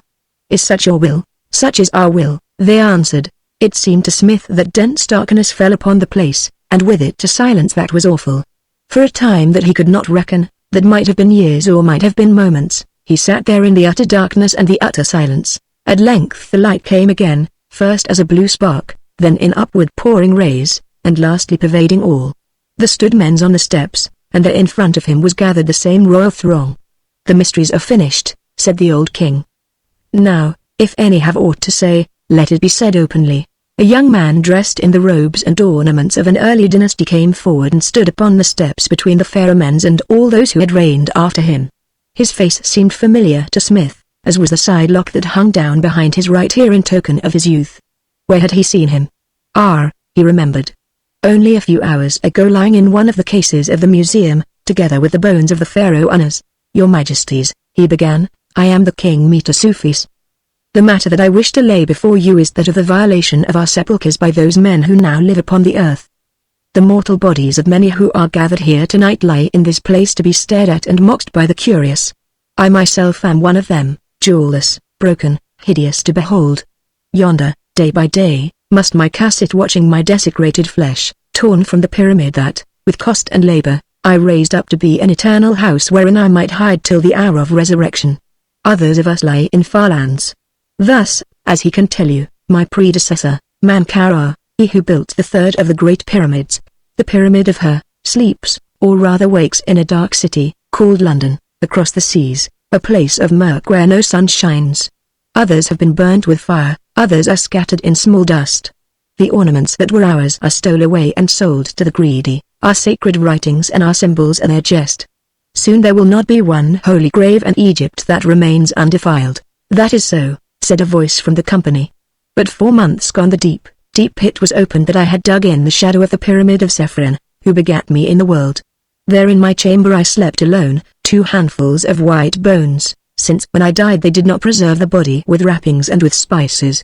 Now I see those bones of mine, beside which my double has watched for these 5,000 years, hid in the blackness of a great ship and tossing on a sea that is strewn with ice. It is so, echoed 100 other voices. Then, went on the young king, turning to Menes, I ask of your majesty whether there is no means whereby we may be avenged on those who do us this foul wrong. Let him who has wisdom speak, said the old pharaoh, a man of middle age, short in stature and of a thoughtful brow, who held in his hand a wand and wore the feathers and insignia of the heir to the throne of Egypt and of a high priest of Amen, moved to the steps. Smith knew him at once from his statues. He was Khemous, son of Ramesses the Great, the mightiest magician that ever was in Egypt, who of his own will withdrew himself from earth before the time came that he should sit upon the throne. I have wisdom, your majesties, and I will answer, he said. The time draws on when, in the land of death which is life, the land that we call Amenti, it will be given to us to lay our wrongs as to this matter before those who judge, knowing that they will be avenged. On this night of the year also, when we resume the shapes we were, we have certain powers of vengeance, or rather of executing justice. But our time is short, and there is much to say and do before the sun god Ra arises and we depart each to his place. Therefore it seems best that we should leave these wicked ones in their wickedness till we meet them face to face beyond the world. Smith, who had been following the words of Khemous with the closest attention and considerable anxiety, breathed again, thanking heaven that the engagements of these departed monarchs were so numerous and pressing. Still, as a matter of precaution, he drew the cigar box which contained Marmy's hand from his pocket, and pushed it as far away from him as he could. It was a most unlucky act. Perhaps the cigar box grated on the floor, or perhaps the fact of his touching the relic put him into psychic communication with all these spirits. At any rate, he became aware that the eyes of that dreadful magician were fixed upon him, and that a bone had a better chance of escaping the search of Oronchen Ray than he of hiding himself from their baleful glare. As it happens, however, went on Khemous, in a cold voice, I now perceive that there is hidden in this place, and spying on us, one of the worst of these vile thieves. I say to your majesties that I see him crouched beneath yonder funeral barge, and that he has with him at this moment the hand of one of your majesties, stolen by him from her tomb at Thebes. Now every queen in the company became visibly agitated. Smith, who was watching Marmy, saw her hold up her hands and look at them, while all the pharaohs pointed with their fingers and exclaimed together, in a voice that rolled round the hall like thunder, let him be brought forth to judgment. Khemous raised his wand and, holding it towards the boat where Smith was hidden, said, draw near, vile one, bringing with thee that thou hast stolen. Smith tried hard to remain where he was. He sat himself down and set his heels against the floor. As the reader knows, he was always shy and retiring by disposition, and never had these weaknesses oppressed him more than they did just then. When a child his favorite nightmare had been that the foreman of a jury was in the act of proclaiming him guilty of some dreadful but unstated crime. Now he understood what that nightmare foreshadowed. He was about to be convicted in a court of which all the kings and queens of Egypt were the jury. Menes was chief justice, and the magician Khemous played the role of attorney general. In vain did he sit down and hold fast. Some power took possession of him which forced him first to stretch out his arm and pick up the cigar box containing the hand of Marmy, and next drew him from the friendly shelter of the deal boards that were about the boat. Now he was on his feet and walking down the flight of steps opposite to those on which men stood far away. Now he was among all that throng of ghosts, which parted to let him pass, looking at him as he went with cold and wondering eyes. They were very majestic ghosts. The ages that had gone by since they laid down their scepters had taken nothing from their royal dignity. Moreover, save one, none of them seemed to have any pity for his plight. She was a little princess who stood by her mother, that same little princess whose mummy he had seen and pitied in the director's room with a lotus flower thrust beneath her bandages. As he passed, Smith heard her say, "This vile one is frightened. Be brave, vile one." Smith understood, and pride came to his aid.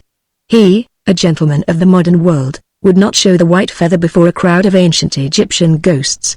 Turning to the child, he smiled at her, then drew himself to his full height and walked on quietly.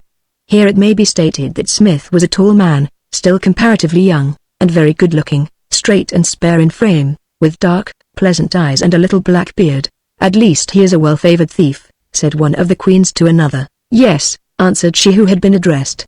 "I wonder that a man with such a noble air should find pleasure in disturbing graves and stealing the offerings of the dead," words that gave Smith much cause for thought. He had never considered the matter in this light. Now he came to the place where Mommy stood, the black-browed pharaoh who had been her husband at her side. On his left hand, which held the cigar box, was the gold b's ring, and that box he felt constrained to carry pressed against him just over his heart. As he went by he turned his head, and his eyes met those of Mommy. She started violently. Then she saw the ring upon his hand and again started still more violently. "What ails your majesty?" asked the pharaoh. "Oh, naught," she answered. "Yet does this earth dweller remind you of anyone?" "Yes, he does," answered the pharaoh. "He reminds me very much of that accursed sculptor about whom we had words." "Do you mean a certain Horu, the court artist, he who worked the image that was buried with me, and whom you sent to carve your statues in the deserts of Kush, until he died of fevers, or was it poison?" "Aye, Horu and no other. May Set take and keep him," growled the pharaoh. Then Smith passed on and heard no more. Now he stood before the venerable men's. Some instinct caused him to bow to this pharaoh, who bowed back to him. Then he turned and bowed to the royal company, and they also bowed back to him, coldly, but very gravely and courteously. "Dweller on the world where once we had our place, and therefore brother of us, the dead," began Mens, "this divine priest and magician," and he pointed to Khemuas, "declares that you are one of those who foully violate our sepulchres and desecrate our ashes. He declares, moreover, that at this very moment you have with you a portion of the mortal flesh of a certain majesty whose spirit is present here. Say, now, are these things true?" To his astonishment Smith found that he had not the slightest difficulty in answering in the same sweet tongue. "O king, they are true, and not true. Hear me, rulers of Egypt. It is true that I have searched in your graves, because my heart has been drawn towards you, and I would learn all that I could concerning you, for it comes to me now that once I was one of you, no king, indeed, yet perchance of the blood of kings. Also for I would hide nothing even if I could. I searched for one tomb above all others." "Why, O man?" asked the judge. "Because a face drew me, a lovely face that was cut in stone." Now all that great audience turned their eyes towards him and listened as though his words moved them. "Did you find that holy tomb?" asked Mens. "If so, what did you find therein?" "I, Pharaoh, and in it I found these," and he took from the box the withered hand, from his pocket the broken bronze, and from his finger the ring. "Also I found other things which I delivered to the keeper of this place, articles of jewelry that I seem to see tonight upon one who is present here among you." "Is the face of this figure the face you sought?" asked the judge. "It is the lovely face," he answered. Mens took the effigy in his hand and read the cartouch that was engraved beneath its breast. "If there be here among us," he said, "presently, one who long after my day ruled as queen in Egypt, one who was named Mami, let her draw near." Now from where she stood glided Mami and took her place opposite to Smith. "Say, O queen," asked Mens, "do you know aught of this matter?" "I know that hand, it was my own hand," she answered. "I know that ring, it was my ring. I know that image in bronze, it was my image. Look on me and judge for yourselves whether this be so. A certain sculptor fashioned it, the son of a king's son, who was named Horu, the first of sculptors and the head artist of my court. There, clad in strange garments, he stands before you. Horu, or the double of Horu, he who cut the image when I ruled in Egypt, is he who found the image and the man who stands before you, or, mayhap, his double cast in the same mold." The pharaoh Mens turned to the magician Khemuas and said, "Are these things so, O seer?" "They are so," answered Khemuas. "This dweller on the earth is he who, long ago, was the sculptor Horu. But what shall that avail? He, once more a living man, is a violator of the hallowed dead. I say, therefore, that judgment should be executed on his flesh, so that when the light comes here tomorrow he himself will again be gathered to the dead." Mens bent his head upon his breast and pondered. Smith said nothing. To him the whole play was so curious that he had no wish to interfere with its development. If these ghosts wished to make him of their number, let them do so. He had no ties on earth, and now when he knew full surely that there was a life beyond this of earth he was quite prepared to explore its mysteries. so he folded his arms upon his breast and awaited the sentence, but Mami did not wait. She raised her hand so swiftly that the bracelets jingled on her wrists, and spoke out with boldness. "Royal Kaemuas, Prince and Magician," she said, "hearken to one who, like you, was Egypt's heir centuries before you were born, one also who ruled over the two lands, and not so ill a which, Prince, never was your lot. Answer me. Is all wisdom centered in your breast? Answer me. Do you alone know the mysteries of life and death? Answer me. Did your god Amen teach you that vengeance went before mercy? Answer me. Did he teach you that men should be judged unheard?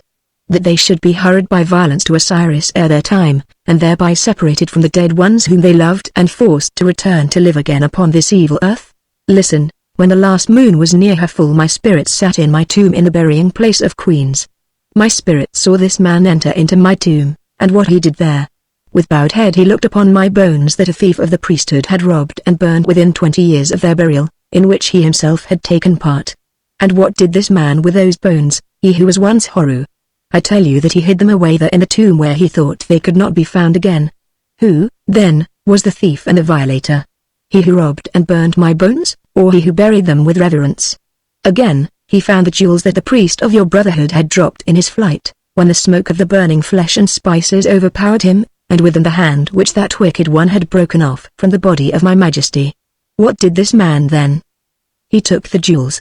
Would you have had him leave them to be stolen by some peasant? And the hand? I tell you that he kissed that poor dead hand which once had been part of the body of my majesty, and that now he treasures it as a holy relic. My spirit saw him do these things and made report thereof to me. I ask you, therefore, Prince, I ask you all, royalties of Egypt, whether for such deeds this man should die? Now Kaemuas, the advocate of vengeance, shrugged his shoulders and smiled meaningly, but the congregation of kings and queens thundered an answer, and it was no. Mami looked to Mens to give judgment. Before he could speak the dark-browed pharaoh who had named her wife strode forward and addressed them. Her Majesty, heiress of Egypt, royal wife, lady of the two lands, has spoken, he cried. Now let me speak. Who was the husband of Her Majesty? Whether this man was once Horu the sculptor I know not. If so, he was also an evildoer who, by my decree, died in banishment in the land of Kush. Whatever be the truth as to that matter, he admits that he violated the tomb of Her Majesty and stole what the old thieves had left. Her Majesty says also, and he does not deny it, that he dared to kiss her hand, and for a man to kiss the hand of the wedded Queen of Egypt the punishment is death. I claim that this man should die to the world before his time, that in a day to come again he may live and suffer in the world. Judge, O Mens. Mens lifted his head and spoke, saying: Repeat to me the law, O Pharaoh, under which a living man must die for the kissing of a dead hand. In my day and in that of those who went before me there was no such law in Egypt. If a living man, who was not her husband, or of her kin, kissed the living hand of a wedded queen of Egypt, save in ceremony, then perchance he might be called upon to die. Perchance for such a reason a certain Horu once was called upon to die. But in the grave there is no marriage, and therefore even if he had found her alive within the tomb and kissed her hand, or even her lips, why should he die for the crime of love? Hear me, all, this is my judgment in the matter.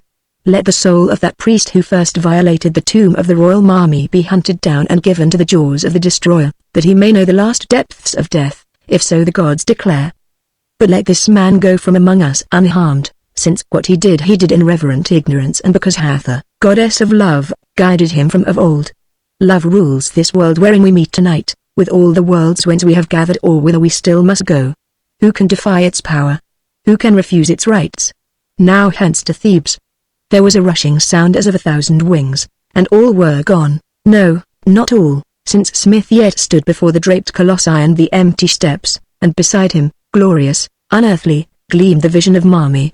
I, too, must away, she whispered, yet ere I go a word with you who once were a sculptor in Egypt.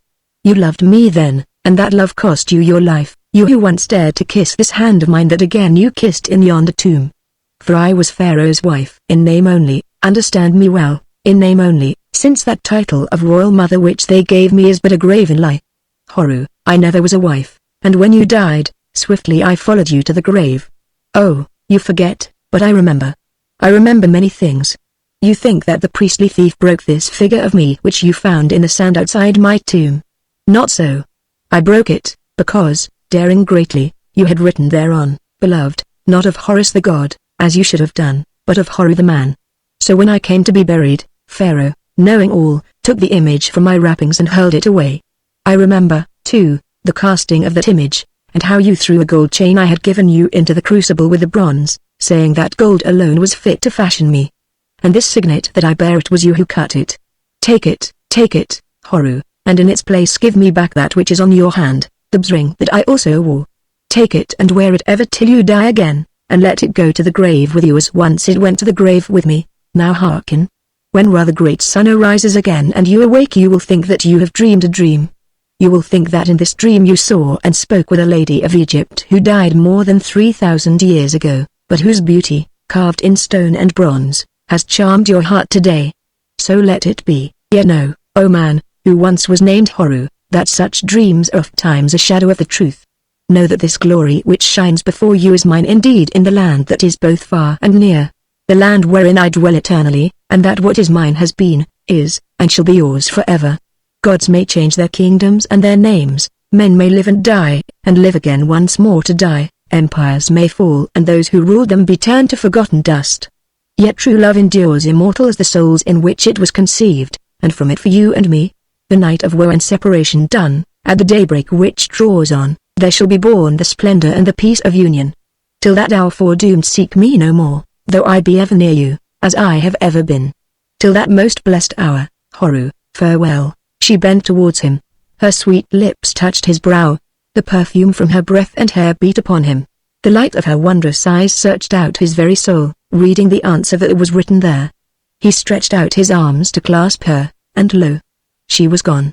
It was a very cold and a very stiff Smith who awoke on the following morning, to find himself exactly where he had lain down, namely, on a cement floor beneath the keel of a funeral boat in the central hall of the Cairo Museum.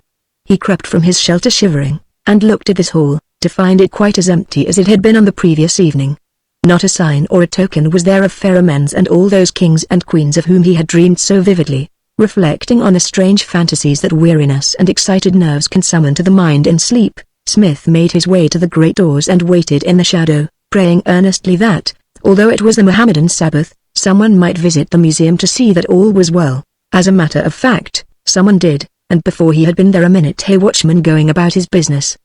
He unlocked the place carelessly, looking over his shoulder at a kite fighting with two nesting crows. In an instant Smith, who was not minded to stop and answer questions, had slipped past him and was gliding down the portico, from monument to monument, like a snake between boulders, still keeping in the shadow as he headed for the gates. The attendant caught sight of him and uttered a yell of fear. Then, since it is not good to look upon an Ifrit, appearing from whence no mortal man could be, he turned his head away. When he looked again, Smith was through those gates and had mingled with the crowd in the street beyond. The sunshine was very pleasant to one who was conscious of having contracted a chill of the worst Egyptian order from long contact with a damp stone floor. Smith walked on through it towards his hotel at was Shepherd's, and more than a mile away, making up a story as he went to tell the hall porter of how he had gone to dine at Manor House by the pyramids, missed the last tram, and stopped the night there. Whilst he was thus engaged, his left hand struck somewhat sharply against the corner of the cigar box in his pocket, that which contained the relic of the Queen Mami. The pain caused him to glance at his fingers to see if they were injured, and to perceive on one of them the ring he wore. Surely it was not the same that the Director General had given him. That ring was engraved with the image of the gods. On this was cut the cartouche of Her Majesty Mami. And he had dreamed, oh, he had dreamed. To this day Smith is wondering whether, in the hurry of the moment, he made a mistake as to which of those rings the Director General had given him as part of his share of the spoil of the royal tomb he discovered in the Valley of Queens. Afterwards Smith wrote to ask, but the Director General could only remember that he gave him one of the two rings, and assured him that that inscribed Angbs was with Mami's other jewels in the gold room of the museum. Also Smith is wondering whether any other bronze figure of an old Egyptian royalty shows so high a percentage of gold as, on analysis, the broken image of Mami was proved to do. For had she not seemed to tell him a tale of the melting of a golden chain when that effigy was cast? Was it all only a dream, or was it something more? By day and by night he asks of nothingness, but, be she near or far, no answer comes from the Queen Mami, whose proud titles were Her Majesty the Good God, the Justified Dweller in Osiris, Daughter of Amen, Royal Iris, Royal Sister, Royal Wife, Royal Mother, Lady of the Two Lands, Wearer of the Double Crown, of the White Crown, of the Red Crown, sweet flower of love, beautiful eternally. So, like the rest of us, Smith must wait to learn the truth concerning many things, and more particularly as to which of those 2 circles of ancient gold the Director General gave him yonder at Cairo. It seems but a little matter, yet it is more than all the worlds to him. To the astonishment of his colleagues in antiquarian research, Smith has never returned to Egypt.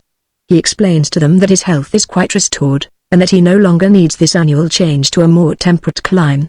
Now, which of the 2 royal rings did the Director General return to Smith on the mummied hand of Her late Majesty Mami? Part 2, Majipa the Buck.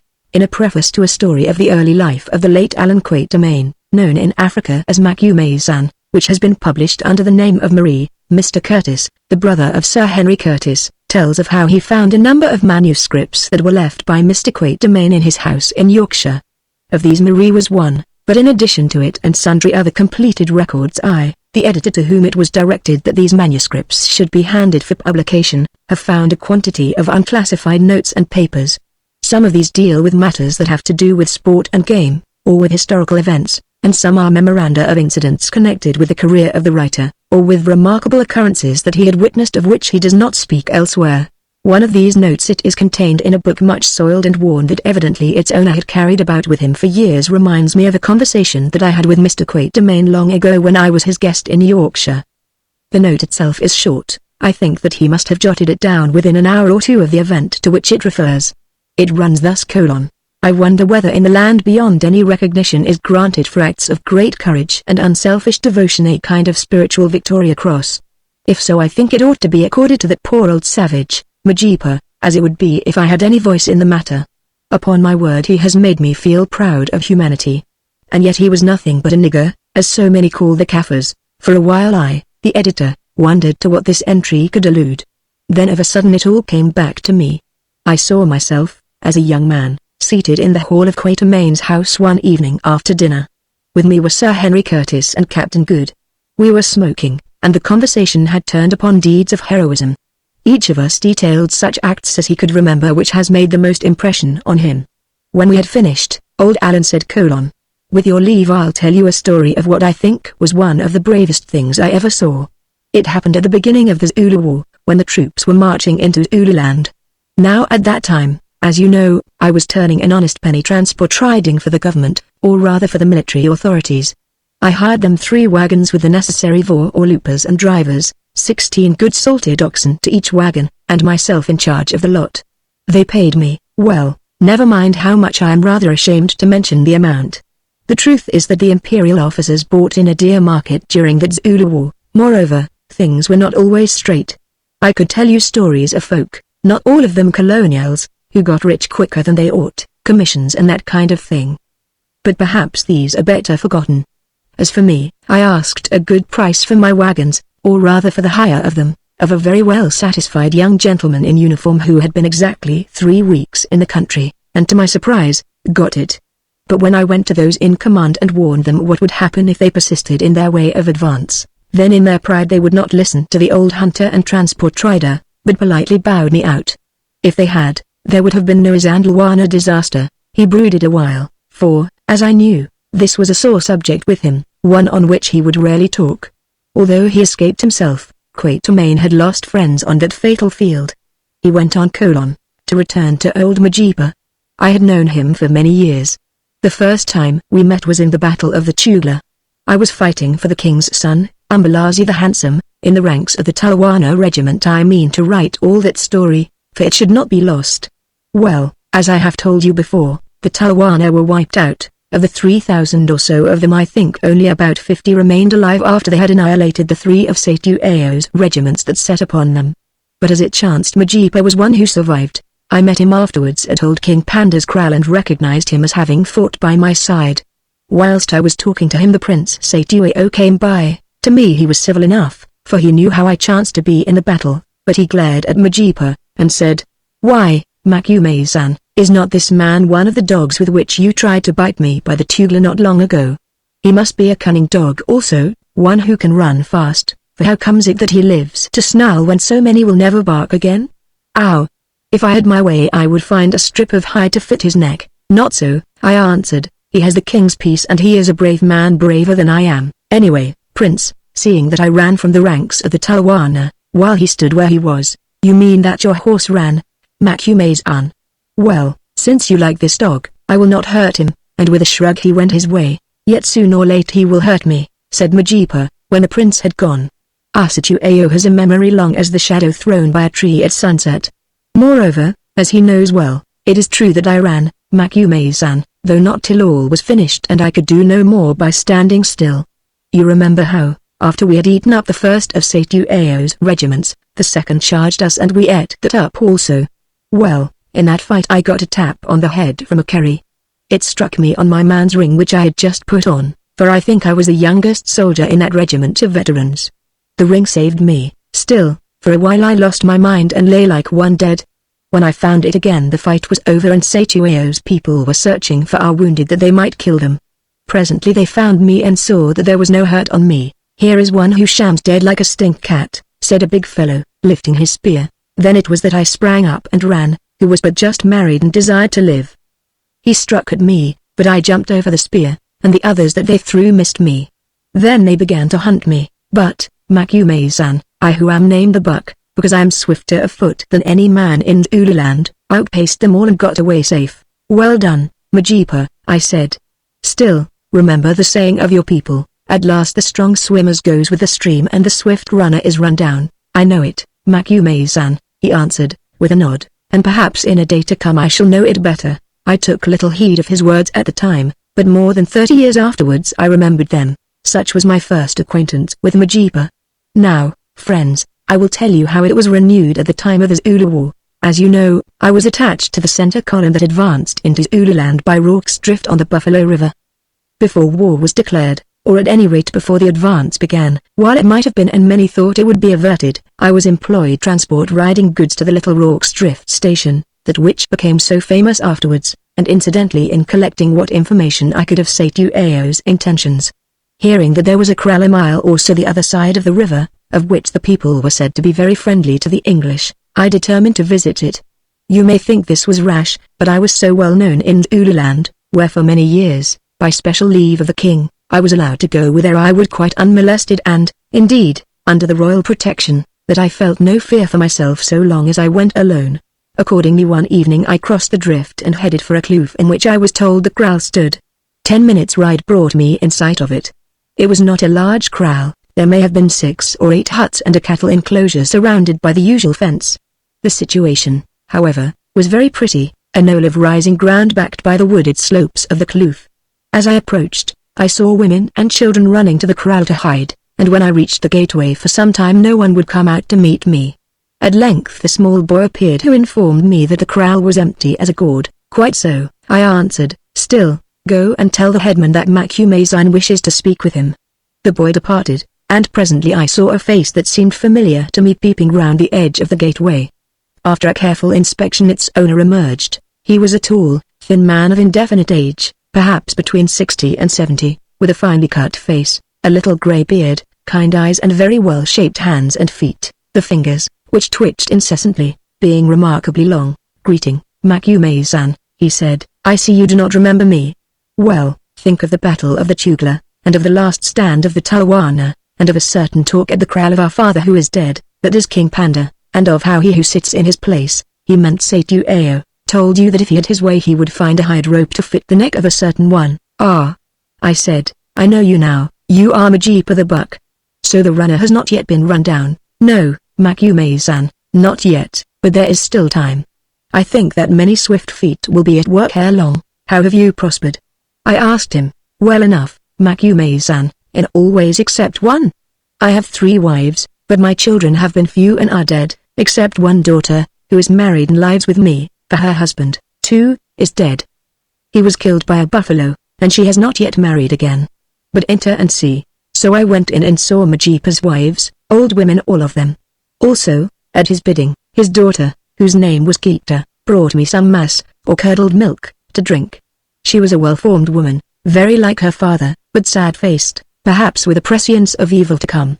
Clinging to her finger was a beautiful boy of something under 2 years of age, who, when he saw Majipa, ran to him and threw his little arms about his legs. The old man lifted the child and kissed him tenderly, saying, It is well that this toddler and I should love one another, Makume-san, seeing that he is the last of my race. All the other children here are those of the people who have come to live in my shadow. Where are their fathers? I asked, patting the little boy who, his mother told me, was named Sinaloa upon the cheek, an attention that he resented.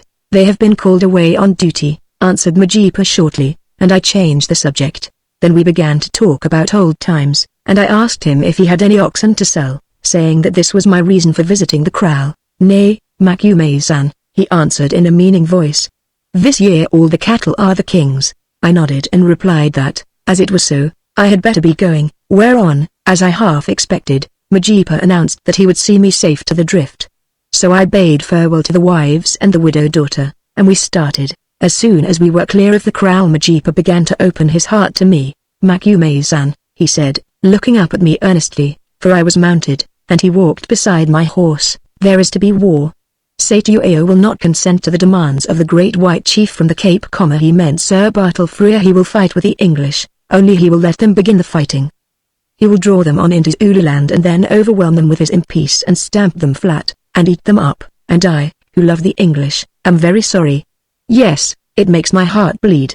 If it were the Boers now, I should be glad, for we Zulus hate the Boers, but the English we do not hate. Even Satuyo likes them. Still, he will eat them up if they attack him. Indeed, I answered, and then as in duty bound I proceeded to get what I could out of him, and that was not a little.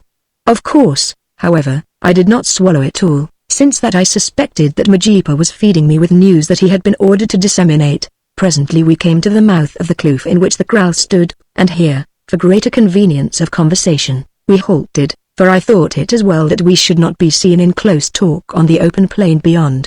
The path here, I should add, ran past a clump of green bushes. I remember they bore a white flower that smelled sweet, and were backed by some tall grass, elephant grass I think it was, among which grew mimosa trees. Majipa, I said, if in truth there is to be fighting, why don't you move over the river one night with your people and cattle, and get into Natal? I would if I could, Makume-san, who have no stomach for this war against the English. But there I should not be safe, since presently the king will come into Natal too, or send 30,000 assegais as his messengers. Then what will happen to those who have left him? Oh, if you think that, I answered, laughing, you had better stay where you are. Also, Makume-san, the husbands of those women at my kraal have been called up to their regiments, and if their wives fled to the English they would be killed. Again, the king has sent for nearly all our cattle to keep them safe. He fears lest we border Zulus might join our people in Natal, and that is why he is keeping our cattle safe. Life is more than cattle, Majipa. At least you might come. What? And leave my people to be killed? Makume-san, you did not use to talk so. Still, hearken. Makume-san, will you do me a service? I will pay you well for it. I would get my daughter Kitu and my little grandson Sinala into safety. If I and my wives are wiped out it does not matter, for we are old. But her I would save, and the boy I would save, so that one may live who'll remember my name. Now if I were to send them across the drift, say at the dawn, not tomorrow and not the next day, but the day after, would you receive them into your wagon and deliver them safe to some place in Natal? I have money hidden, 50 pieces of gold, and you may take half of these and also half of the cattle if ever I live to get them back out of the keeping of the king. Never mind about the money, and we will speak of the cattle afterwards, I said. I understand that you wish to send your daughter and your little grandson out of danger, and I think you wise, very wise. When once the advance begins, if there is an advance, who knows what may happen? War is a rough game, Majipa. It is not the custom of you black people to spare women and children, and there will be Zulus fighting on our side as well as on yours. Do you understand? Ow! I understand, Makume-san. I have known the face of war and seen many a little one like my grandson Sinaloa eat upon his mother's back. Very good. But if I do this for you, you must do something for me. Say, Majipa, does Satuyo really mean to fight, and if so, how? Oh yes, I know all you have been telling me, but I want not words but truth from the heart. You ask secrets, said the old fellow, peering about him into the gathering gloom. Still, a spear for a spear and a shield for a shield, as our saying runs. I have spoken no lie. The king does mean to fight, not because he wants to, but because the regiments swear that they will wash their assegais, they who have never seen blood since the battle of the Dukla in which we two played a part, and if he will not suffer it, well, there are more of his race. Also he means to fight thus. And he gave me some very useful information, that is, information which would have been useful if those in authority had deigned to pay any attention to it when I passed it on. Just as he had finished speaking I thought that I heard a sound in the dense green bush behind us. It reminded me of the noise a man makes when he tries to stifle a cough, and frightened me. For if we had been overheard by a spy, Majipa was as good as dead, and the sooner I was across the river the better. "What's that?" I asked. "A bush buck, Macumazan. There are lots of them about here." Not being satisfied, though it is true that buck do cough like this, I turned my horse to the bush, seeking an opening. Thereon something crashed away and vanished into the long grass. In those shadows, of course, I could not see what it was, but such light as remained glinted on what might have been the polished tip of the horn of an antelope or an assegai. "I told you it was a buck, Macumazan," said Majipa. "Still, if you smell danger, let us come away from the bush, though the orders are that no white man is to be touched as yet." Then, while we walked on towards the ford, he set out with great detail, as Kaffirs do, the exact arrangements that he proposed to make for the handing over of his daughter and her child into my care. I remember that I asked him why he would not send her on the following morning, instead of 2 mornings later. He answered because he expected an outpost of scouts from one of the regiments at his kraal that night, who would probably remain there over the morrow and perhaps longer. While they were in the place it would be difficult, if not impossible, for him to send away Gitu and her son without exciting suspicion. Near the drift we parted, and I returned to our provisional camp and wrote a beautiful report of all that I had learned, of which report, I may add, no one took the slightest notice. I think it was the morning before that whereon I had arranged to meet Gitu and the little boy at the drift that just about dawn I went down to the river for a Washington. Having taken my dip, I climbed onto a flat rock to dress myself, and looked at the billows of beautiful, pearly mist which hid the face of the water, and considered, I almost said listened to the great silence, for as yet no live thing was stirring. Ah! If I had known of the hideous sights and sounds that were destined to be heard ere long in this same haunt of perfect peace. Indeed, at that moment there came a kind of hint or premonition of them, since suddenly through the utter quiet broke the blood-curdling wail of a woman. It was followed by other wails and shouts, distant and yet distinct. Then the silence fell again. Now, I thought to myself, that noise might very well have come from old Majipa's kraal. Luckily, however, sounds are deceptive in mist. Well, the end of it was that I waited till the sun rose. The first thing on which its bright beams struck was a mighty column of smoke rising to heaven from where Majipa's kraal had stood. I went back to my wagons very sad, so sad that I could scarcely eat my breakfast. While I walked I wondered hard whether the light had glinted upon the tip of a buck's horn in that patch of green bush with the sweet-smelling white flowers a night or 2 ago. Or had it perchance fallen upon the point of the assegai of some spy who was watching my movements? In that event yonder column of smoke and the horrible cries that preceded it were easy to explain. For had not Majipa and I talked secrets together, and in Zulu? On the following morning at dawn I attended at the drift in the faint hope that Gitu and her boy might arrive there as arranged. But nobody came, which was not wonderful, seeing that Gitu lay dead, stabbed through and through. As I saw afterwards, she made a good fight for the child, and that her spirit had gone to wherever go the souls of the brave-hearted, be they white or black. Only on the further bank of the river I saw some Zulu scouts who seemed to know my errand, for they called to me, asking mockingly where was the pretty woman I had come to meet. After that I tried to put the matter out of my head, which indeed was full enough of other things, since now definite orders had arrived as to the advance, and with these many troops and officers. It was just then that the Zulus began to fire across the river at such of our people as they saw upon the bank. At these they took aim, and, as a result, hit nobody. A raw Kaffir with a rifle, in my experience, is only dangerous when he aims at nothing, for then the bullet looks after itself and may catch you. To put a stop to this nuisance a regiment of the friendly natives, there may have been several hundred of them, was directed to cross the river and clear the kloofs and rocks of the Zulu skirmishers who were hidden among them. I watched them go off in fine style, and in the course of the afternoon heard a good deal of shouting and banging of guns on the farther side of the river. Towards evening someone told me that our impi, as he called it grandiloquently, was returning victorious. Having at the moment nothing else to do, I walked down to the river at a point where the water was deep and the banks were high. Here I climbed to the top of a pile of boulders, whence with my field glasses I could sweep a great extent of plain which stretched away on the Zululand side till at length it merged into hills and bush. Presently I saw some of our natives marching homewards in a scattered and disorganized fashion, but evidently very proud of themselves, for they were waving their assegais and singing scraps of war songs. A few minutes later, a mile or more away, I caught sight of a man running. Watching him through the glasses, I noted three things. First, that he was tall. Secondly, that he ran with extraordinary swiftness. And, thirdly, that he had something tied upon his back. It was evident, further, that he had good reason to run, since he was being hunted by a number of our Kaffirs, of whom more and more continually joined the chase. From every side they poured down upon him, trying to cut him off and kill him, for as they got nearer I could see the assegais which they threw at him flash in the sunlight. Very soon I understood that the man was running with a definite object and to a definite point. He was trying to reach the river. I thought the sight very pitiful, this one poor creature being hunted to death by so many.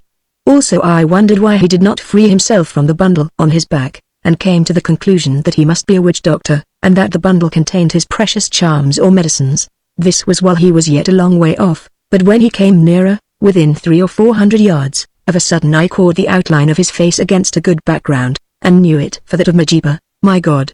I said to myself, it is old Majipa the buck, and the bundle in the mat will be his grandson, Sinala. Yes, even then I felt certain that he was carrying the child upon his back. What was I to do? It was impossible for me to cross the river at that place, and long before I could get round by the ford all would be finished. I stood up on my rock and shouted to those brutes of Kaffirs to let the man alone. They were so excited that they did not hear my words. At least, they swore afterwards that they thought I was encouraging them to hunt him down, but Majipa heard me. At the moment he seemed to be failing, but the sight of me appeared to give him fresh strength. He gathered himself together and leapt forward at a really surprising speed. Now the river was not more than 300 yards away from him, and for the first 200 of these he quite outdistanced his pursuers, although they were most of them young men and comparatively fresh. Then once more his strength began to fail. Watching through the glasses, I could see that his mouth was wide open, and that there was red foam upon his lips. The burden on his back was dragging him down. Once he lifted his hands as though to loose it, then with a wild gesture let them fall again. Two of the pursuers who had outpaced the others crept up to him, lank, lean men of not more than 30 years of age. They had stabbing spears in their hands, such as are used at close quarters, and these of course they did not throw. One of them gained a little on the other. Now Majipa was not more than 50 yards from the bank, with the first hunter about 10 paces behind him and coming up rapidly. Majipa glanced over his shoulder and saw, then put out his last strength. For 40 yards he went like an arrow, running straight away from his pursuers, until he was within a few feet of the bank, when he stumbled and fell. He's done, I said, and, upon my word, if I had had a rifle in my hand I think I would have stopped one or both of those bloodhounds and taken the consequences, but no. Just as the first man lifted his broad spear to stab him through the back on which the bundle lay, Majipa leapt up and wheeled round to take the thrust in the chest. Evidently he did not wish to be speared in the back for a certain reason. He took it sure enough, for the assegai was wrenched out of the hand of the striker. Still, as he was reeling backwards, it did not go through Majipa, or perhaps it hit a bone. He drew out the spear and threw it at the man, wounding him. Then he staggered on, back and back, to the edge of the little cliff. It was reached at last. With a cry of "Help me, Macumazan!" Majipa turned, and before the other man could spear him, leapt straight into the deep water. He rose. Yes, the brave old fellow rose and struck out for the other bank, leaving a little line of red behind him. I rushed, or rather sprang and rolled down to the edge of the stream to where a point of shingle ran out into the water. Along this I clambered, and beyond it up to my middle. Now Majipa was being swept past me.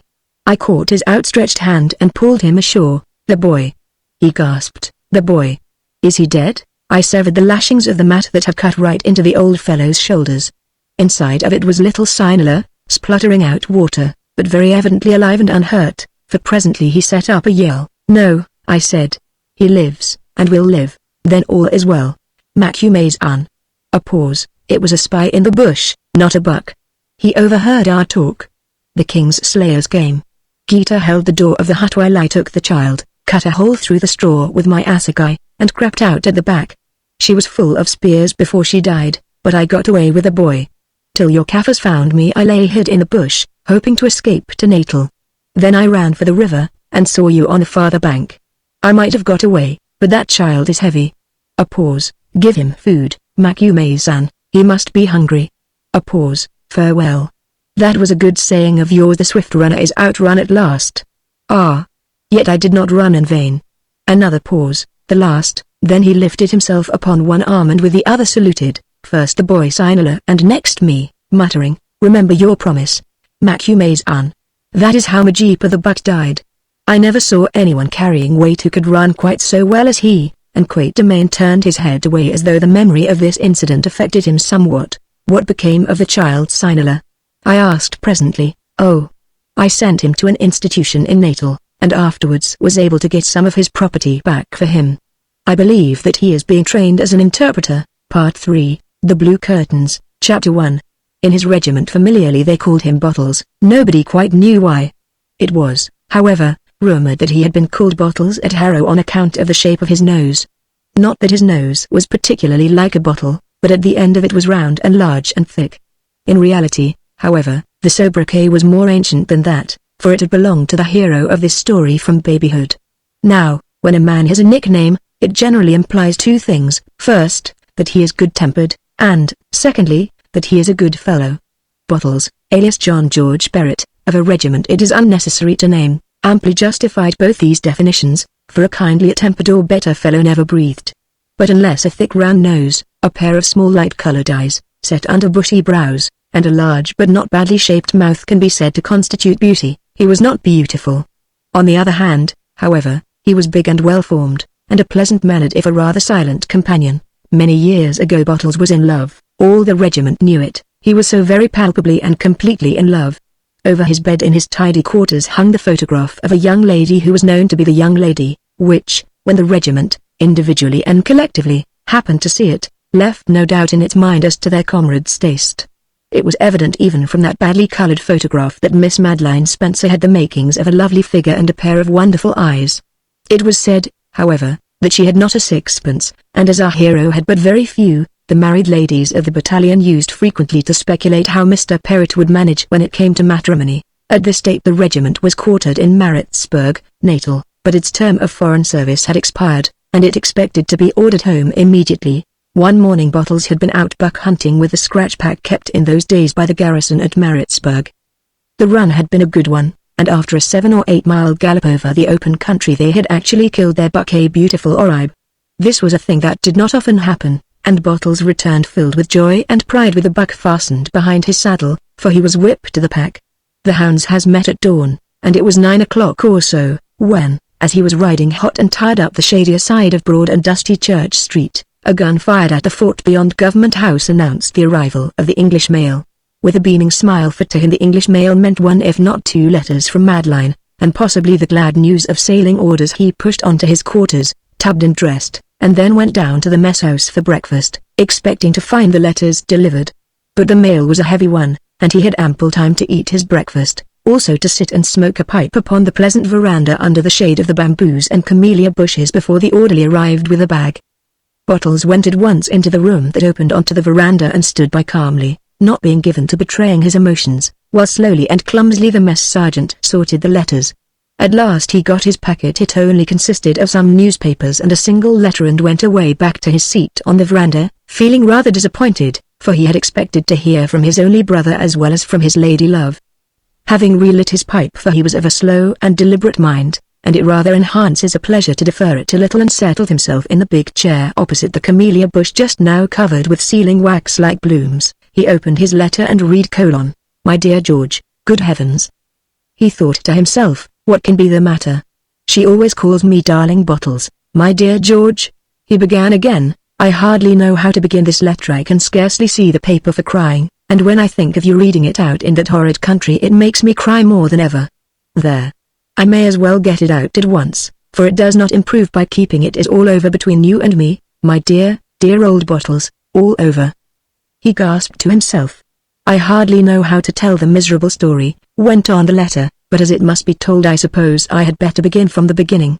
A month ago I went with my father and my aunt to the hunt ball at Atherton, and there I met Sir Alfred Croston, a middle-aged gentleman, who danced with me several times. I did not care about him much, but he made himself very agreeable, and when I got home Aunt, you know her nasty way, congratulated me on my conquest. Well, next day he came to call, and Papa asked him to stop to dinner, and he took me in, and before he went away he told me that he was coming to stop at the Georgian to fish for trout in the lake. After that he came here every day, and whenever I went out walking he always met me, and really was kind and nice. At last one day he asked me to marry him, and I was very angry and told him that I was engaged to a gentleman in the army, who was in South Africa. He laughed, and said South Africa was a long way off, and I hated him for it. That evening Papa and Aunt sat on me. You know, they neither of them liked our engagement and told me that our affair was perfectly silly, and that I must be mad to refuse such an offer. And so it went on, for he would not take no for an answer, and at last, dear, I had to give in, for they gave me no peace, and Papa implored me to consent for his sake. He said the marriage would be the making of him, and now I suppose I am engaged. Dear George, don't be angry with me, for it is not my fault, and I suppose after all we could not have got married, for we have so little money. I do love you, but I can't help myself. I hope you won't forget me, or marry anybody else, at least, not just at present, for I cannot bear to think about it. Write to me and tell me you won't forget me, and that you are not angry with me. Do you want your letters back? If you burn mine that will do. Goodbye, dear. If you only knew what I suffer. It is all very well to talk like Aunt does about settlements and diamonds, but they can't make up to me for you. Goodbye, dear. I cannot write any more because my head aches so. Ever yours, Madeline Spencer. When George Perrott, alias Bottles, had finished reading and rereading this letter, he folded it up neatly and put it, after his methodical fashion, into his pocket. Then he sat and stared at the red camellia blooms before him, that somehow looked as indistinct and misty as though they were 50 yards off instead of so many inches. It is a great blow, he said to himself. Poor Madeline. How she must suffer. Presently he rose and walked rather unsteadily, for he felt much upset at his quarters, and, taking a sheet of notepaper, wrote the following letter to catch the outgoing mail: My dear Madeline, I have got your letter putting an end to our engagement. I don't want to dwell on myself when you must have so much to suffer, but I must say that it has been, and is, a great blow to me. I have loved you for so many years, ever since we were babies. I think it does seem hard to lose you now after all. I thought that when we got home I might get the adjutancy of a militia regiment, and that we might have been married. I think we might have managed on 500 a year, though perhaps I have no right to expect you to give up comforts and luxuries to which you are accustomed, but I am afraid that when one is in love one is apartment to be selfish. However, all that is done with now, as, of course, putting everything else aside, I could not think of standing in your way in life. I love you much too well for that, dear Madeline, and you are too beautiful and delicate to be the wife of a poor subaltern with little beside his pay. I can honestly say that I hope you will be happy. I don't ask you to think of me too often, as that might make you less so, but perhaps sometimes when you are quiet you will spare your old lover a thought or two, because I am sure nobody could care for you more than I do. You need not be afraid that I shall forget you or marry anybody else. I shall do neither the one nor the other. I must close this now to catch the mail. I don't know that there is anything more to say. It is a hard trial very, but it is no good being weak and giving way, and it consoles me to think that you are bettering yourself as the servants say. Goodbye, dear Madeline. May God bless you, is now and ever my earnest prayer, J.G. Perrott. Scarcely was this letter finished and hastily dispatched when a loud voice was heard calling, Bottles, Bottles, my boy, come rejoice with me, the orders have come, we sail in a fortnight, followed by the owner of the voice, another subaltern, and our hero's bosom friend. Why, you don't seem very elated, said he of the voice, noting his friend's dejected and somewhat dazed appearance. No, that is, not particularly. So you sail in a fortnight, do you? You sail? What do you mean? Why, we all sail, of course, from the colonel down to the drummer boy. I don't think that I am going to sail, Jack, was the hesitating answer. Look here, old fellow, are you off your head, or have you been liquoring up, or what? No, that is, I don't think so, certainly not the first, the second, I mean. Then what do you mean? I mean that, in short, I am sending in my papers. I like this climate. In short, am going to take to farming. Sending in your papers. Going to take to farming. And in this godforsaken hole, too. You must be screwed. No, indeed. It is only 10 o'clock, and how about getting married, and the girl you are engaged to, and whom you are looking forward so much to seeing? Is she going to take to farming? Bottles winced visibly. No, you see, in short, we have put an end to that. I'm not engaged now. Oh, indeed, said the friend, and awkwardly departed. Chapter 2. 12 years have passed since Bottles sent in his papers, and in 12 years many things happen.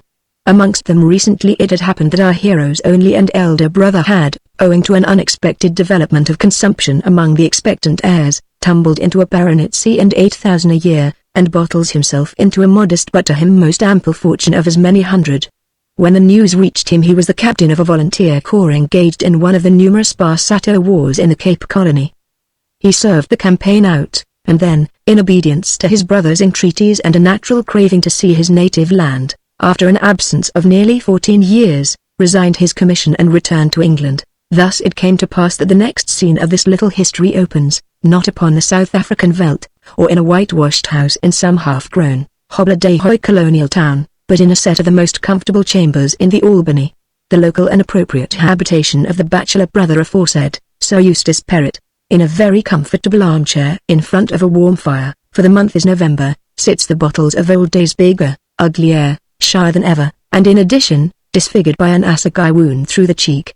Opposite to him, and peering at him occasionally with fond curiosity through an eyeglass, is his brother, a very different stamp of man. Sir Eustace Perrott is a well-preserved, London-looking gentleman, of apparently any age between 30 and 50. His eye is so bright, his figure so well-preserved, that to judge from appearances alone you would put him down to the former age. But when you come to know him so as to be able to measure his consummate knowledge of the world, and to have the opportunity of reflecting upon the good-natured but profound cynicism which pleasantly pervades his talk as absolutely as the flavor of lemon pervades rum punch, you would be inclined to assign his natal date to a much earlier date. In reality he was 40, neither more nor less, and had both preserved his youthful appearance and gained the mellowness of his experience by a judicious use of the opportunities of life. "Well, my dear George," said Sir Eustace, addressing his brother, determined to take this occasion of meeting after so long a time to be rid of the nickname Bottles, which he hated. "I haven't had such a pleasure for years." As what? "As meeting you again, of course. When I saw you on the vessel I knew you at once. You have not changed at all, unless expansion can be called a change, nor have you, Eustace, unless contraction can be called a change. Your waist used to be bigger, you know." "Ah, George, I drank beer in those days. It is one of things of which I have lived to see the folly. In fact, there are not many things of which I have not lived to see the folly, except living itself, I suppose." "Exactly, except living. I have no wish to follow the example of our poor cousins," he answered with a sigh, to whose considerate behavior, however, he added, brightening, "we owe our present improved position." Then came a pause. 14 years is a long time, George. You must have had a rough time of it." "Yes, pretty rough. I have seen a good deal of irregular service, you know, and never got anything out of it, I suppose." "Oh, yes, I have got my bread and butter, which is all I am worth." Sir Eustace looked at his brother doubtfully through his eyeglass. "You are modest," he said. "That does not do. You must have a better opinion of yourself if you want to get on in the world." "I don't want to get on. I am quite content to earn a living, and I am modest because I have seen so many better men fare worse. But now you need not earn a living any more. What do you propose to do? Live in town? I can set you going in a very good lot. You will be quite a lion with that hole in your cheek. By the way, you must tell me the story. And then, you see, if anything happens to me you stand in for the title and estates. That will be quite enough to float you." Bottles writhed uneasily in his chair. "Thank you, Eustace, but really I must ask you in short, I don't want to be floated or anything of the sort. I would rather go back to South Africa and my volunteer corps. I would indeed. I hate strangers, and society, and all that sort of thing. I'm not fit for it like you." "Then what do you mean to do? Get married and live in the country?" Bottles colored a little through his sun-tanned skin, a fact that did not escape the eyeglass of his observant brother. "No, I am not going to get married, certainly not." "By the way," said Sir Eustace carelessly, "I saw your old flame, Lady Croston, yesterday, and told her you were coming home. She makes a charming widow." "What?" ejaculated his brother, slowly raising himself out of his chair in astonishment. "Is her husband dead?" "Dead? Yes, died a year ago, and a good riddance too. He appointed me one of his executors. I am sure I don't know why, for we never liked each other. I think he was the most disagreeable fellow I ever knew. They say he gave his wife a roughish time of it occasionally. Serve her right, too." "Why did it serve her right?" Sir Eustace shrugged his shoulders. "When a heartless girl jilts the fellow she is engaged to in order to sell herself to an elderly beast, I think she deserves all she gets. This one did not get half enough. Indeed, she has made a good thing of it, better than she expected." His brother sat down again before he answered in a constrained voice, Don't you think you are rather hard on her, Eustace? Hard on her? No, not a bit of it. Of all the worthless women that I know, I think Madeline Croston is the most worthless. Look how she treated you, Eustace, broke in his brother almost sharply. If you don't mind, I wish you would not talk of her like that to me. I can't. In short, I don't like it. Sir Eustace's eyeglass dropped out of Sir Eustace's eye. He had opened it so wide to stare at his brother. Why, my dear fellow, he ejaculated, you don't mean to tell me you still care for that woman? His brother twisted his great form about uncomfortably in the low chair as he answered, I don't know, I'm sure, about caring for her, but I don't like to hear you say such things about her. Sir Eustace whistled softly. I am sorry if I offended you, old fellow, he said. I had no idea that it was still a sore point with you. You must be a faithful people in South Africa. Here the holy feelings of the heart are short-lived. We wear out several generations of them in 12 years. Chapter 3. Bottles did not go to bed till late that night. Long after Sir Eustace, who, always careful of his health, never stopped up late if he could avoid it, had vanished, yawning, his brother sat smoking pipe after pipe and thinking. He had sat many times in the same way on a wagon box in the African veldt, or up where the moonlight turned the falls of the Zambesi into a rushing cataract of silver, or alone in his tent when all the camp was sleeping round him. It was a habit of this queer, silent man to sit and think for hours at night, and arose to a great extent from an incapacity to sleep. That was the weak point in his constitution. As for his meditations, they were various, but mostly the outcome of a curious speculative side to his nature, which he never revealed to the outside world. Dreams of a happiness of which heretofore his hard life had given him no glimpse, semi-mystical, religious meditations upon the great unknown around us, and grand schemes for the regeneration of mankind all formed part of them. But there was one central thought, the fixed star of his mind, round which all the others continually revolved, taking their light and colour from it, and that was the thought of Madeline Croston, the woman to whom he had been engaged. Years and years had passed since he had seen her face, and yet it was always present to him. Beyond the occasional mention of her name in some society paper, several of which, by the way, he took in for years and conscientiously searched on the chance of finding it till this evening, he had never even seen it or heard it spoken, and yet with all the tenacity of his strong, deep nature he clung to her dear memory. That she had left him to marry another man weighed as nothing in the balance of his love. Once she had loved him, and thereby he was repaid for the devotion of his life. He had no ambitions. Madeline had been his great ambition, and when that had fallen, all the others had fallen with it, even to the dust. He simply did his duty, whatever it might be, as well as in him lay, without fear of blame or hope of praise, shunning men, and never, if he could avoid it, speaking to a woman, content to earn his livelihood, and for the rest rendered colourless by his secret and pathetic passion. And now it appeared that Madeline was a widow, which meant, and his heart beat fast at the thought, that she was a free woman. Madeline was a free woman, and he was within a few minutes' walk of her. No thousands of miles of ocean rolled between them now. He rose, went to the table, and consulted a red book that lay on it. There was the address, a house in Grosvenor Street. Overcome by an uncontrollable impulse, he went out of the room. Going to his own, he found his mackintosh and a round hat, and softly left the house. It was then past 2 in the morning, pouring with rain, and blowing hard. He had been a little in London as a lad and remembered the main thoroughfares, so had no great difficulty in finding his way up Piccadilly till he came to Park Lane, into which the red book told him Grosvenor Square opened. But to find Grosvenor Street itself was a more difficult matter, and at such a time on such a night there was naturally nobody to ask, least of all a policeman. At last he found it, and hurried on down the street with a quickening pulse. What he was hurrying to he could not tell, but that overmastering impulse forced him on quicker and quicker yet. Suddenly he halted, and examined the number of one of the houses by the faint and struggling light from the nearest lamp. It was her house. Now there was nothing between them but a few feet of space and 14 inches of brickwork. He crossed over to the other side of the street, and looked up at the house, but could scarcely make it out through the driving rain. There was no light in the house, and no sign of life about the street. But there were both light and life in the heart of this watcher. All the pulses of his blood were astir, keeping time with the commotion of his mind. He stood there in the shadow, gazing at the murky house, heedless of the bitter wind and pelting rain, and felt his life and spirit pass out of his control into an unknown dominion.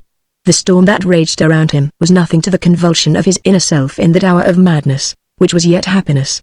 Yet as it had arisen thus suddenly, so with equal swiftness it died away, and left him standing there with a chill sense of folly in his mind and of the bitter weather in his body. for on such a night a mackintosh and a dress coat were not adapted to keep the most ardent lover warm. He shivered, and turning, made his way back to Albany, feeling heartily ashamed of himself and his midnight expedition, and heartily glad that no one knew of it except himself. On the following day, Bottles, for convenience sake we still call him by his old nickname, was obliged to see a lawyer with reference to the money which he had inherited, and to search for a box which had gone astray aboard the steamer, also to buy a tall hat, such as he had not worn for 14 years, so that between one thing and another it was 4:30 before he got back to the Albany. Here he donned the new hat, which did not fit very well, and a new black coat which fitted so well that it seemed to cut into his large frame in every possible direction, and departed, furiously struggling with a pair of gloves, also new, for Grosvenor Street. A quarter of an hour's walk, for he knew the road this time, brought him to the house. Glancing for a while at the spot where he had stood on the previous night, he walked up the steps and pulled the bell. Though he looked bold enough outwardly, indeed, rather imposing than otherwise with his broad shoulders and the great scar on his bronzed face, his breast was full of terrors. In these, however, he had not much time to indulge, for a footman, still decked in the trappings of vicarious grief, opened the door with the most startling promptitude, and he was ushered upstairs into a small but richly furnished room. Madeline was not in the room, though to judge from the lace handkerchief lying on the floor by a low chair, and the open novel on a little wicker table alongside, she had not left it long.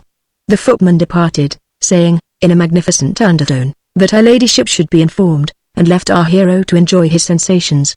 Being one of those people whom suspense of any sort makes fidgety, he employed himself in looking at the pictures and china, even going so far as to walk to a pair of very heavy blue velvet curtains that apparently communicated with another room, and peep through them at a much larger apartment of which the furniture was done up in ghostly-looking bags. Retreating from this melancholy sight, finally he took up a position on the hearthrug and waited. Would she be angry with him for coming? He wondered. Would it recall things she had rather forget? But perhaps she had already forgotten them, it was so long ago. Would she be very much changed? Perhaps he should not know her. Perhaps, but here he happened to lift his eyes, and there, standing between the two blue velvet curtains, was Madeline, now a woman in the full splendor of a remarkable beauty, and showing as yet, at any rate in that dull November twilight, no traces of her years. There she stood, her large dark eyes fixed upon him with a look of wistful curiosity, her shapely lips just parted to speak, and her bosom gently heaving, as though with trouble. Poor Bottles. One look was enough. There was no chance of his attaining the blessed haven of disillusionment. In 5 seconds he was further out to sea than ever. When she knew that he had seen her, she dropped her eyes a little. He saw the long curved lashes appear against her cheek, and moved forward. "How do you do?" she said softly, extending her slim, cool hand. He took the hand and shook it, but for the life of him could think of nothing to say. Not one of the little speeches he had prepared would come into his mind. Yet the desperate necessity of saying something forced itself upon him. "How do you do?" he ejaculated with a jerk. "It is very cold, isn't it?" This remark was such an utter and ludicrous fiasco that Lady Croston could not choose but laugh a little. "I see," she said, "that you have not got over your shyness. It is a long while since we met," he blurted out. "I am very glad to see you," was her simple answer. "Now sit down and talk to me. Tell me all about yourself. Stop, before you begin, how very curious it is. Do you know I dreamed about you last night? Such a curious, painful dream. I dreamed that I was asleep in my room, which indeed I was, and that it was blowing a gale and raining in torrents, which I believe it was also, so there is nothing very wonderful about that. But now comes the odd part.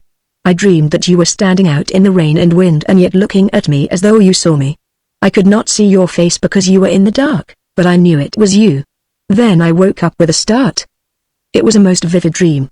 And now today you have come to see me after all these years." He shifted his legs uneasily. Considering the facts of the case, her dream frightened him, which was not strange. Fortunately, at that moment the impressive footman arrived with the tea things and asked whether he should light the lamps. "No," said Lady Croston, "put some wood on the fire." She knew that she looked her very best in those half-lights. Then, when she had given him his tea, delighting him by remembering that he did not like sugar, she fell to drawing him out about the wild life he had been leading. "By the way," she said presently, "perhaps you can tell me, a few days ago I bought a book for my boy. She had 2 children, all about brave deeds and that sort of thing, and in it there was a story of a volunteer officer in South Africa. The name was not mentioned, which interested me very much. Did you ever hear of it? It was this. The officer was in command of a fort containing a force that was operating against a native chief. While he was away, the chief sent a flag of truce down to the fort, which was fired on by some of the volunteers in the fort, because there was a man among the truce party against whom they had a spite. Just afterwards the officer returned, and was very angry that such a thing had been done by Englishmen, whose duty it was, he said, to teach all the world what honor meant. Now comes the brave part of the story. Without saying any more, and notwithstanding the entreaties of his men, who knew that in all probability he was going to a death by torture, for he was so brave that the natives had set a great price upon him, wishing to kill him and use his body for medicine, which they thought would make them as brave as he was, that officer rode out far away into the mountains with only an interpreter and a white handkerchief, till he came to the chief's stronghold. But when the natives saw him coming, holding up his white handkerchief, they did not fire at him as his men had fired at them, because they were so astonished at his bravery that they thought he must be mad or inspired. So he came straight on to the walls of the stronghold, called to the chief and begged his pardon for what had happened, and then rode away again unharmed. Shortly afterwards, the chief, having captured some of the officer's volunteers, whom in the ordinary course of affairs he would have tortured to death, sent them back again untouched, with a message to the effect that he would show the English officer that he was not the only man who could behave like a gentleman. I should like to know that man. Do you know who he was? Bottles looked uncomfortable, as well he might, for it was an incident in his own career, but her praise and enthusiasm sent a flush of pride into his face. I believe it was some fellow in the Barsato War, he said, prevaricating with peculiar awkwardness. Oh, then it is a true story? Yes, that is, it is partially true. There was nothing heroic about it.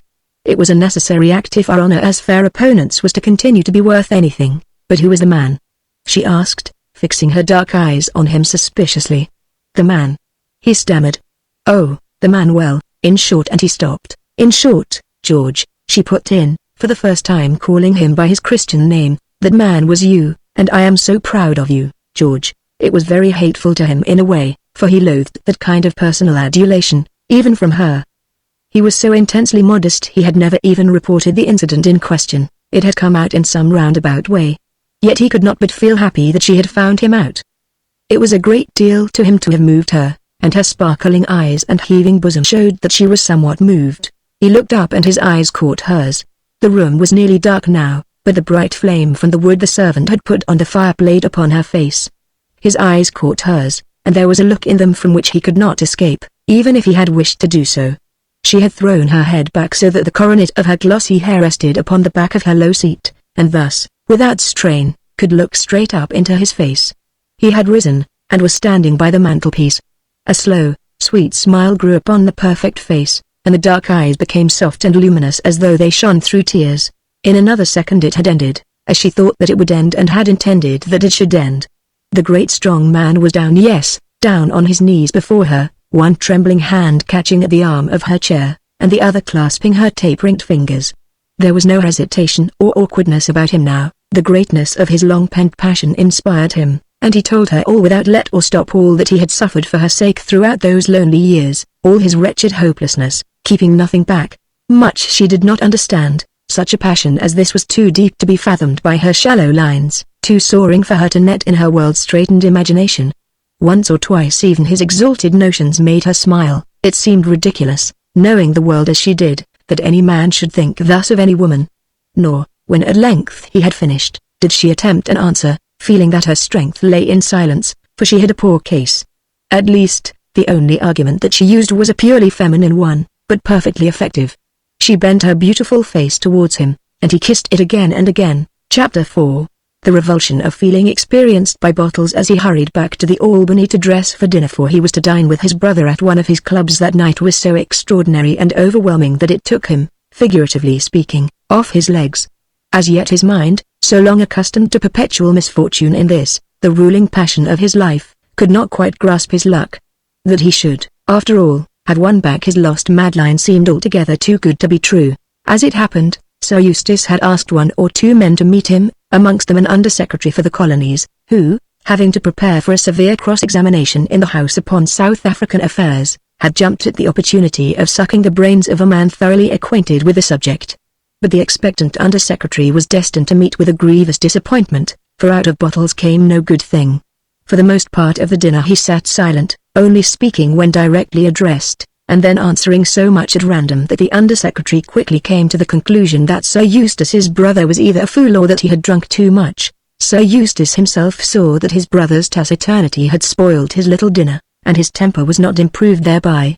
He was not accustomed to have his dinners spoiled, and felt that, so far as the Undersecretary was concerned, he had put himself into a false position. "My dear George," he said in a tone of bland exasperation when they had got back to the Albany, "I wonder what can be the matter with you? I told Athelay that you would be able to post him up thoroughly about all this Bechuana mess, and he could not get a word out of you." His brother absently filled his pipe before he answered. "The Bechuanas? Oh, yes, I know all about them. I lived among them for a year." "Then why on earth didn't you tell him what you knew?" "You put me in rather a false position." "I am very sorry, Eustace," he answered humbly. "I will go and see him if you like, and explain the thing to him tomorrow. The fact of the matter is, I was thinking of something else." Sir Eustace interrogated him with a look. "I was thinking," he went on slowly, about Lady Croston. "Oh, I went to see her this afternoon, and I hope, that I am going to marry her." If Bottles expected that this great news would be received by his elder brother as such news ought to be received with congratulatory rejoicing, he was destined to be disappointed. "Good heavens!" ejaculated Sir Eustace shortly, letting his eyeglass drop. "Why do you say that, Eustace?" Bottles asked uneasily. Because, answered his brother in the emphatic tone which was his equivalent for strong language. "You must be mad to think of such a thing." "Why must I be mad?" "Because you, still a young man, with all your life before you, deliberately propose to tie yourself up to a middle-aged and passy woman. She is extremely passy by daylight, let me tell you, who has already treated you like a dog, and is burdened with a couple of children, and who, if she marries again, will bring you very little except her luxurious tastes." "But I expected this. I thought she would try to catch you with those languishing black eyes of hers." "You are not the first. I know her of old." "If," said his brother, rising in dudgeon, "you are going to abuse Madeline to me, I think I had better say good night, for we shall quarrel, which I would not do for anything." Sir Eustace shrugged his shoulders. "Those whom the gods wish to destroy they first make mad," he muttered, as he lit his hand candle. "This is what comes of a course of South Africa." But Sir Eustace was an amenable man. His favourite motto was live and let live, and having given the matter his best consideration during the lengthy process of shaving himself on the following morning, he came to the conclusion, reluctantly enough it must be owned, that it was evident that his brother meant to have his own way, and therefore the best thing to be done was to fall in with his views and trust to the chapter of accidents to bring the thing to naught. Sir Eustace, for all his apparent worldliness and cynicism, was a good fellow at heart, and cherished a warm affection for his awkward, taciturn brother.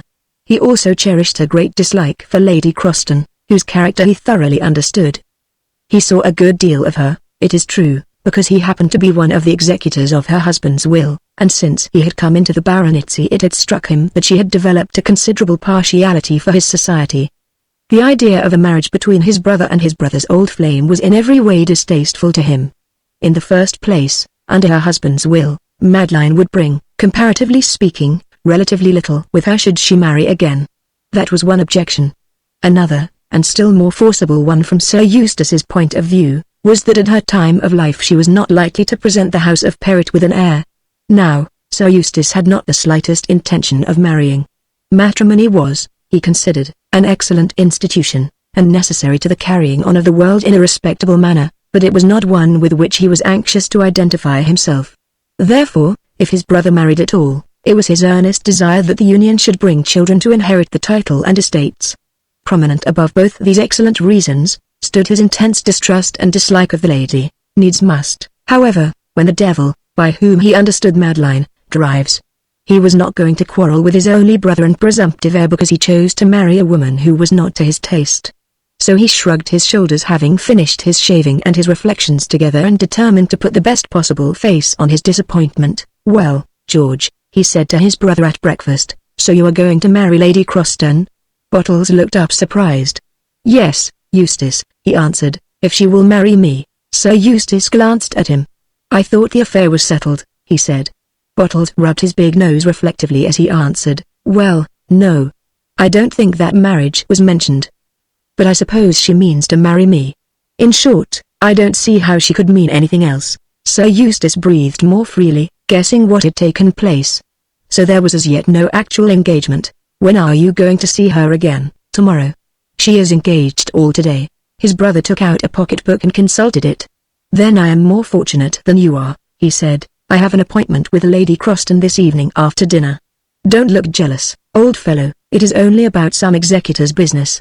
I think I told you that I am one of her husband's executors, blessings on his memory. She is a peculiar woman, your inamorata, and swears that she won't trust her lawyers, so I have to do all the dirty work myself, worse luck. You had better come too, shan't I be in the way? Asked Bottles doubtfully, struggling feebly against the bribe. It is evident, my dear fellow, that you cannot be de trop. I shall present my papers for signature and vanish. You ought to be infinitely obliged to me for giving you such a chance. We will consider that settled. We will dine together, and go round to Grosvenor Street afterwards. Bottles agreed. Could he have seen the little scheme that was dawning in his brother's brain, perhaps he would not have assented so readily. When her old lover went away reluctantly to dress for dinner on the previous day, Madeline Croston sat down to have a good think, and the result was not entirely satisfactory. It had been very pleasant to see him, and his passionate declaration of enduring love thrilled her through and through, and even woke an echo in her own breast. It made her proud to think that this man, who, notwithstanding his ugliness and awkwardness, was yet, her instinct told her, worth half a dozen smart London fashionables, still loved her and had never ceased to love her. Poor Bottles. She had been very fond of him once. They had grown up together, and it really gave her some cruel hours when a sense of what she owed to herself and her family had forced her to discard him. She remembered, as she sat there this evening, how at the time she had wondered if it was worth it, if life would not be brighter and happier if she made up her mind to fight through it by her honest lover's side. Well, she could answer that question now. It had been well worth it. She had not liked her husband, it is true, but on the whole she had enjoyed a good time and plenty of money, and the power that money brings. The wisdom of her later days had confirmed the judgment of her youth. As regards Bottles himself, she had soon got over that fancy. For years she had scarcely thought of him, till Sir Eustace told her that he was coming home, and she had that curious dream about him. Now he had come and made love to her, not in a civilized, philandering sort of a way, such as she was accustomed to, but with a passion and a fire and an utter self-abandonment which, while it thrilled her nerves with a curious sensation of mingled pleasure and pain, not unlike that she once experienced at a Spanish bullfight when she saw a man tossed, was yet extremely awkward to deal with and rather alarming. Now, too, the old question had come up again, and what was to be done? She had sheared him off the question that afternoon, but he would want to marry her, she felt sure of that. If she consented, what were they to live on? Her own juncture, in the event of her remarriage, would be cut down to 1,000 a year she had 4 now, and was pinched on that, and as for Bottles, she knew what he had 800, for Sir Eustace had told her. He was next heir to the baronetcy, it was true, but Sir Eustace looked as though he would live forever, and besides, he might marry after all. For a few minutes Lady Croston contemplated the possibility of existing on 1,800 a year, and what Chancery would give her as guardian of her children in a poky house somewhere down at Kensington. Soon she realized that the thing was not to be done, unless Sir Eustace will do something for him. It is very clear that we cannot be married, she said to herself with a sigh. However, I need not tell him that just yet, or he will be rushing back to South Africa or something. Chapter 5. Sir Eustace and his brother carried out their programme. They dined together, and about 9:30 drove round to Grosvenor Street. Here they were shown into the drawing-room by the solemn footman, who informed Sir Eustace that her ladyship was upstairs in the nursery and had left a message for him that she would be down presently. All right, there is no hurry, said Sir Eustace absently, and the man went downstairs. Bottles, being nervous, was fidgeting round the room as usual, and his brother, being very much at ease, was standing with his back to the fire, and staring about him. Presently his glance lit upon the blue velvet curtains which shut off the room they were in from the larger saloon that had not been used since Lady Croston's widowhood, and an idea which had been floating about in his brain suddenly took definite shape and form. He was a prompt man, and in another second he had acted up to that idea. George, he said in a quick, low voice, listen to me, and for heaven's sake don't interrupt for a minute. You know that I do not like the idea of your marrying Lady Croston. You know that I think her worthless. No, wait a minute, don't interrupt, I am only saying what I think. You believe in her, you believe that she is in love with you and will marry you, and have good reason to believe it, have you not? Bottles nodded. Very well. Supposing that I can show you within half an hour that she is perfectly ready to marry somebody else, myself, for instance, would you still believe in her? Bottles turned pale. "The thing is impossible," he said. "That is not the question. Would you still believe in her? And would you still marry her? Great heavens. No, good. Then I tell you what I will do for you, and it will perhaps give you some idea of how deeply I feel in the matter. I will sacrifice myself." "Sacrifice yourself?" "Yes. I mean that I will this very evening propose to Madeline Croston under your nose, and I bet you £5 she accepts me." "Impossible," said Bottles again. "Besides, if she did, you don't want to marry her." "Marry her? No, indeed. I am not mad. I shall have to get out of the scrape as best I can, always supposing my view of the lady is correct." "Excuse me," said Bottles with a gasp, "but I must ask you in short, have you ever been on affectionate terms with Madeline?" "Never, on my honor." "And yet you think she will marry you if you ask her, even after what took place with me yesterday?" "Yes, I do." "Why?" "Because, my boy," replied Sir Eustace with a cynical smile, "I have 8,000 a year and you have 800 because I have a title and you have none. That you may happen to be the better fellow of the two will, I fear, not make up for those deficiencies." Bottles with a motion of his hand waved his brother's courtly compliment away, as it were, and turned on him with a set white face. "I do not believe you, Eustace," he said. "Do you understand what you make out this lady to be when you say that she could kiss me and tell me that she loved me, for she did both yesterday and promised to marry you today?" Sir Eustace shrugged his shoulders. "I think that the lady in question has done something like that before, George. That it was years ago and under pressure. Now, Eustace, you have made this charge. You have upset my faith in Madeline, whom I hope to marry, and I say, prove it if you can." "I will stake my life you cannot." "Don't agitate yourself, my dear fellow, and as to betting, I would not risk more than a fiver.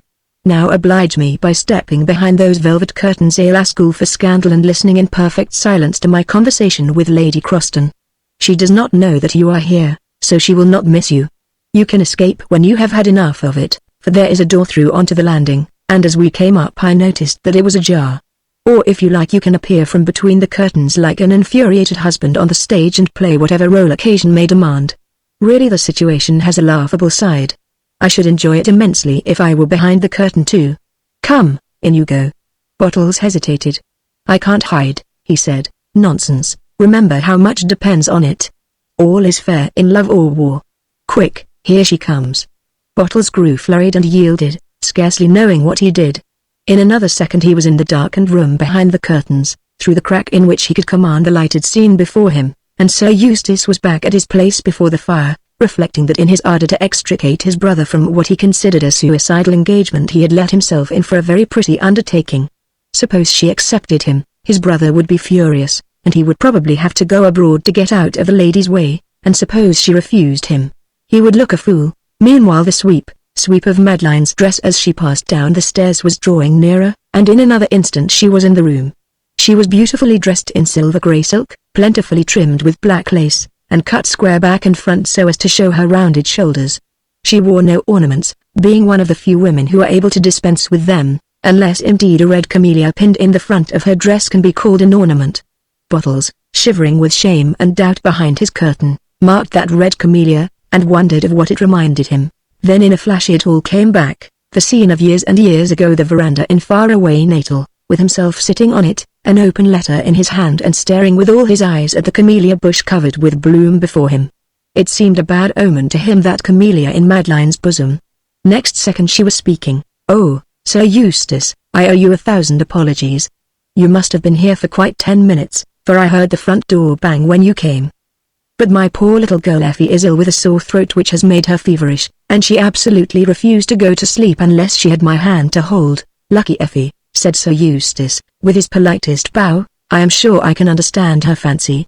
At the moment he was holding Madeline's hand himself, and gave emphasis to his words by communicating the gentlest possible pressure to it as he let it fall. But knowing his habits, she did not take much notice.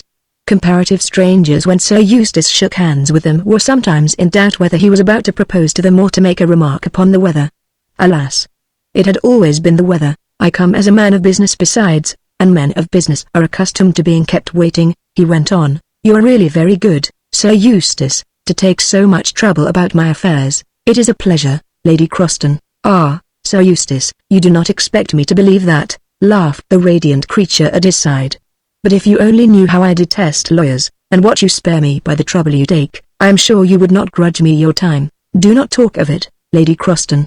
I would do a great deal more than that for you. In fact, here he dropped his voice a little, there are few things that I could not do for you, Madeline. She raised her delicate eyebrows till they looked like notes of interrogation, and blushed a little. This was quite a new style for Sir Eustace. Was he in earnest? She wondered. Impossible. And now for business.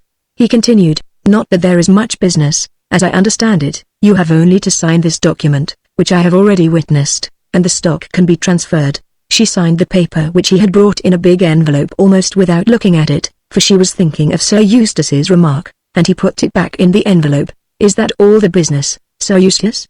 She asked. Yes, quite all. Now I suppose that as I have done my duty I had better go away. I wish to heaven he would. Groaned Bottles to himself behind the curtains.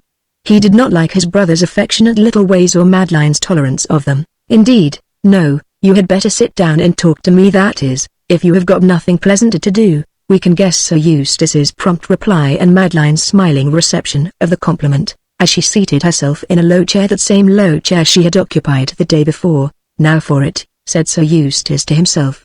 I wonder how George is getting on. My brother tells me that he came to see you yesterday, he began. Yes, she answered, smiling again, but wondering in her heart how much he had told him. Do you find him much changed? Not much. You used to be very fond of each other once, if I remember right? Said he. Yes, once. I often think how curious it is, went on Sir Eustace in a reflective tone, to watch the various changes time brings about, especially where the affections are concerned. One sees children at the seaside making little mounds of sand, and they think, if they are very young children, that they will find them that tomorrow. But they reckon without their tide. Tomorrow the sands will have swept as level as ever, and the little boys will have to begin again. It is like that with our youthful love affairs, is it not? The tide of time comes up and sweeps them away, fortunately for ourselves. Now in your case, for instance, it is, I think, a happy thing for both of you that your sand house did not last. Is it not? Madeline sighed softly. Yes, I suppose so, she answered. Bottles, behind the curtains, rapidly reviewed the past, and came to a different conclusion. Well, that is all done with, said Sir Eustace cheerfully. Madeline did not contradict him, she did not see her way to doing so just at present. Then came a pause. Madeline, said Sir Eustace presently, in a changed voice, I have something to say to you. Indeed, Sir Eustace, she answered, lifting her eyebrows again in her note of interrogation manner. What is it? It is this, Madeline, I want to ask you to be my wife. The blue velvet curtains suddenly gave a jump as though they were assisting at its spiritualistic seance. Sir Eustace looked at the curtains with warning in his eye. Madeline saw nothing. Really, Sir Eustace, I dare say I surprise you, went on this ardent lover. My suit may seem a sudden one, but in truth it is nothing of the sort. Oh Lord, what a lie! Groaned the distracted Bottles. I thought, Sir Eustace, murmured Madeline in her sweet low voice, that you told me not very long ago that you never meant to marry. Nor did I, Madeline, because I thought there was no chance of my marrying you, which I am sure I hope there isn't, he added to himself. But, Madeline, I love you. Heaven forgive me for that. Listen to me, Madeline, before you answer, and he drew his chair closer to her own. I feel the loneliness of my position, and I want to get married. I think that we should suit each other very well. At our age, now that our youth is past, he could not resist this dig, at which Madeline winced. Probably neither of us would wish to marry anybody much our junior. I have had many opportunities lately, Madeline, of seeing the beauty of your character, and to the beauties of your person no man could be blind. I can offer you a good position, a good fortune, and myself, such as I am. Will you take me? And he laid his hand upon hers and gazed earnestly into her eyes. Really, Sir Eustace, she murmured, this is so very unexpected and sudden. Yes, Madeline, I know it is. I have no right to take you by storm in this way, but I trust you will not allow my precipitancy to wait against me. Take a little time to think it over, a week say, by which time, he reflected, I hope to be in Algiers. Only, if you can, Madeline, tell me that I may hope. She made no immediate answer, but, letting her hands fall idly in her lap, looked straight before her, her beautiful eyes fixed upon vacancy, and her mind amply occupied in considering the pros and cons of the situation. Then Sir Eustace took heart of grace. Bending down, he kissed the Madonna-like face. Still there was no response. Only very gently she pushed him from her, whispering, Yes, Eustace, I think I shall be able to tell you that you may hope. Bottles waited to see no more. With set teeth and flaming eyes, he crept, a broken man, through the door that led onto the landing, crept down the stairs and into the hall. On the pegs were his hat and coat. He took them and passed into the street. I have done a disgraceful thing, he thought, and I have paid for it. Softly as the door closed, Sir Eustace heard it, and then he too left the room, murmuring, I shall soon come for my answer, Madeline. When he reached the street his brother was gone. Chapter 6. Sir Eustace did not go straight back to the Albany, but, calling a hansom, drove down to his club. Well, he thought to himself, I have played a good many curious parts in my time, but I never had to do with anything like this before. I only hope George is not much cut up. His eyes ought to be opened now. What a woman! But we will not repeat Sir Eustace's comments upon the lady to whom he was nominally half engaged. At the club Sir Eustace met his friend the Under-Secretary, who had just escaped from the house. Thanks to information furnished to him that morning by Bottles, who had been dispatched by Sir Eustace, in a penitent mood, to the Colonial Office to see him. He had just succeeded in confusing, if not absolutely in defeating, the impertinent people who wanted to know. Accordingly he was jubilant, and greeted Sir Eustace with enthusiasm, and they sat talking together for an hour or more. Then Sir Eustace, being, as has been said, of early habits, made his way home. In his sitting room he found his brother smoking and contemplating the fire. "Hello, old fellow," he said, "I wish you had come to the club with me. Athelay was there, and is delighted with you. What you told him this morning enabled him to smash up his enemies, and as the smashing lately has been rather the other way he is jubilant. He wants you to go to see him again tomorrow. Oh, by the way, you made your escape all right. I only hope I may be as lucky. Well, what do you think of your lady love now?" "I think," said Bottles slowly, "that I had rather not say what I do think." "Well, you are not going to marry her now, I suppose?" "No, I shall not marry her. That is all right, but I expect that it will take me all I know to get clear of her. However, there are some occasions in life when one is bound to sacrifice one's own convenience, and this is one of them. After all, she is really very pretty in the evening, so it might have been worse." Bottles winced, and Sir Eustace took a cigarette. "By the way, old fellow," he said, as he settled himself in his chair again, "I hope you are not put out with me over this. Believe me, you have no cause to be jealous. She does not care a hang about me, it is only the title and the money. If a fellow who was a lord and had 1,000 a year more proposed to her tomorrow she would chuck me up and take him." "No, I am not angry with you," said Bottles, "you meant kindly, but I am angry with myself. It was not honorable to, in short, play the spy upon a woman's weakness." "You are very scrupulous," yawned Sir Eustace. "All means are fair to catch a snake." "Dear me, I nearly exploded once or twice." It was better than, yawn, any, yawn, play, and Sir Eustace went to sleep. Bottles sat still and stared at the fire. Presently his brother woke up with a start. "Oh, you are there, are you, Bottles?" It was the first time he had called him by that name since his return. "Odd thing, but do you know that I was dreaming that we were boys again, and trout fishing in the old Cantlebrook stream. I dreamt that I hooked a big fish, and you were so excited that you jumped right into the river after it. You did once, you remember, and the river swept you away and left me on the bank. Most unpleasant dream. Well, good night, old boy. I vote we go down and have some trout fishing together in the spring." "God bless you, good night," said Bottles, gazing affectionately after his brother's departing form. Then he too rose and went to his bedroom. On a table stood a battered old tin dispatch box, the companion of all his wanderings. He opened it and took from it first a little bottle of chloral. "Ah," he said, "I shall want you if I am to sleep again." Setting the bottle down, he extracted from a dirty envelope 1 or 2 letters and a faded photograph. It was the same that used to hang over his bed in his quarters at Maritzburg. These he destroyed, tearing them into small bits with his strong brown fingers. Then he shut the box and sat down at the table to think, opening the sluice gates of his mind and letting the sea of misery flow in, as it were. This, then, was the woman whom he had forgiven and loved and honored for all these years. This was the end, and this the reward of all his devotion and of all his hopes. And he smiled in bitterness of his pain and self-contempt. What was he to do? Go back to South Africa? He had not the heart for it. Live here? He could not.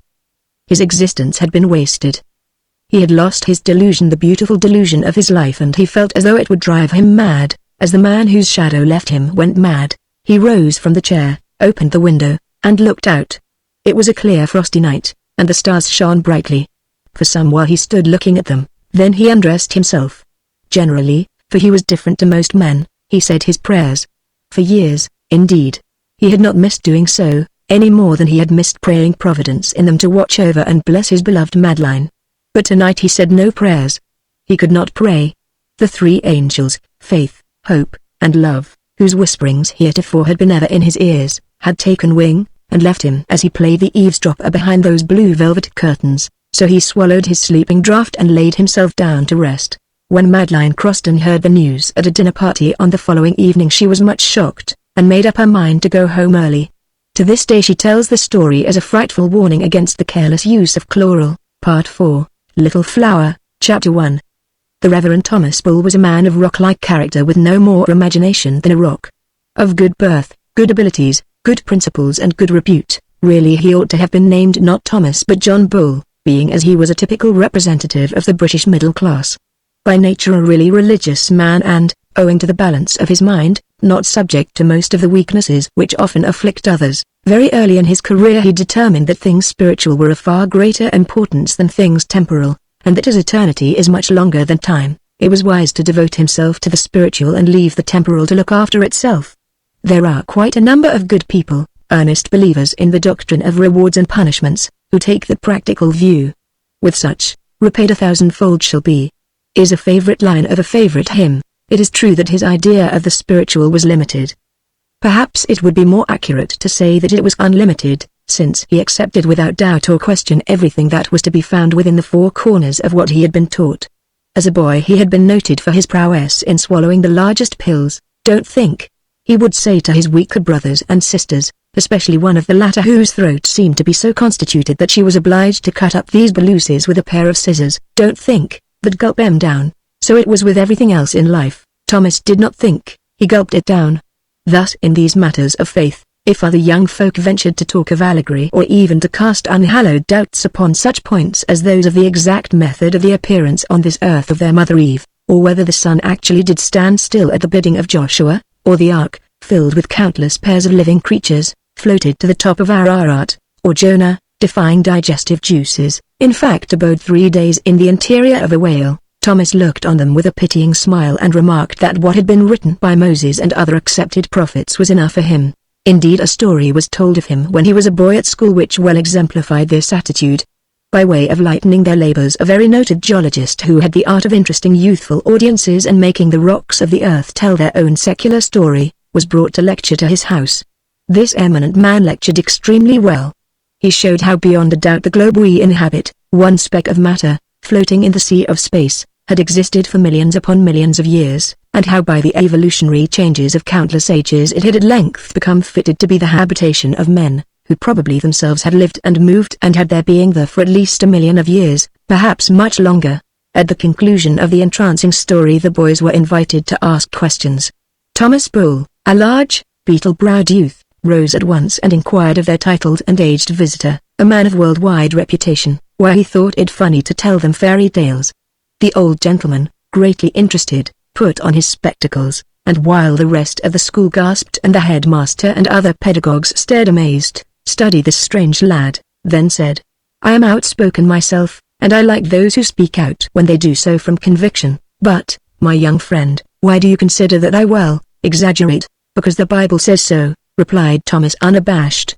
"The Bible tells us that the world was made in 6 days, not in millions of years, and that the sun and the moon and the stars were put in the sky to light it, also that man was created 4,000 years before Christ. Therefore, either you are wrong, sir, or the Bible is, and I prefer the Bible." The eminent scientist took off his spectacles and carefully put them away, remarking, "Most logical and conclusive. Pray, young gentleman, do not allow any humble deductions of my own or others to interfere with your convictions. Only I believe it was Archbishop Pusher, not the Bible, who said that the world began about 4,000 before Christ. I think that one day you may become a great man in your own way. Meanwhile I might suggest that a certain sugaring of manners sweetens controversy." After this no more questions were asked, and the meeting broke up in confusion, from all of which it will be gathered that since none of us is perfect, even in Thomas there were weak points. For instance, he had what is known as a temper. Also he was blessed with a good idea of himself and his own abilities, and had a share of that intolerance by which this is so often accompanied. In due course Thomas Bull became a theological student. Rarely was there such a student. He turned neither to left nor right, worked 8 hours a day when he did not work 10, and took the highest possible degrees on every subject. Then he was ordained. About this time he chanced to hear a series of sermons by a colonial bishop that directed his mind towards the mission field. This was after he had served as a deacon in an East End parish and become acquainted with savagery in its western form. He consulted with his friends and his superiors as to whether his true call were not to the far parts of the earth. Unanimously they answered that they thought so unanimously that a mild fellow laborer whom he bullied was stung to the uncharitable remark that almost it looked as though they wanted to be rid of him. Perhaps they did, perhaps they held that for energy so gigantic there was no fitting outlet in this narrow land, but as it chanced there was another to be consulted, for by this time the Reverend Thomas Bull had become engaged to the only daughter of a deceased London trader. In fact, he had been a shopkeeper upon a large scale. This worthy citizen had remarried late in life, choosing, or being chosen by a handsome and rather fashionable lady of a somewhat higher class than his own, who was herself a widow. By her he had no issue, his daughter, Dorcas, being the child of his first marriage. Mr. Humphreys, for that was his name, made a somewhat peculiar will, leaving all his fortune, which was considerable, to his young widows, charged, however, with an annuity of £300 settled on his daughter Dorcas. On the day before his death, however, he added a codicil which angered Mrs. Humphreys very much when she saw it, to the effect that if she remarried, 3/4 of the fortune were to pass to Dorcas at once, and that she or her heirs were ultimately to receive it all upon the decease of his wife. The result of these testamentary dispositions was that one house, although it chanced to be large, proved too small to hold Mrs. Humphreys and her stepdaughter, Dorcas. The latter was a mild and timid little creature with a turned-up nose, light-colored fluffy hair and an indeterminate mouth. Still there was a degree of annoyance and fashionable scorn at which her spirit rose. The end of it was that she went to live on her £300 a year and to practice good works in the East End, being laudably determined to make a career for herself, which she was not in the least fitted to do. Thus it was that Dorcas came into contact with the Reverend Thomas Bull. From the first time she saw her future husband he dominated and fascinated her. He was in the pulpit and really looked very handsome with his burly form, his large black eyes and his determined, clean-shaven face. Moreover, he preached well in his own vigorous fashion.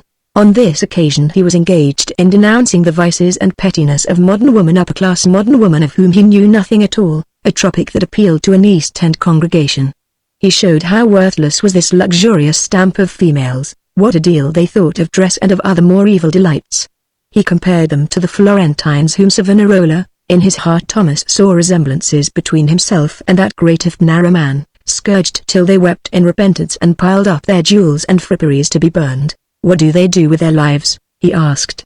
Is there 1 in 10,000 of them who would abandon her luxuries and go forth to spread the light in the dark places of earth, or would even pinch herself to support others who did? And so on for 30 minutes.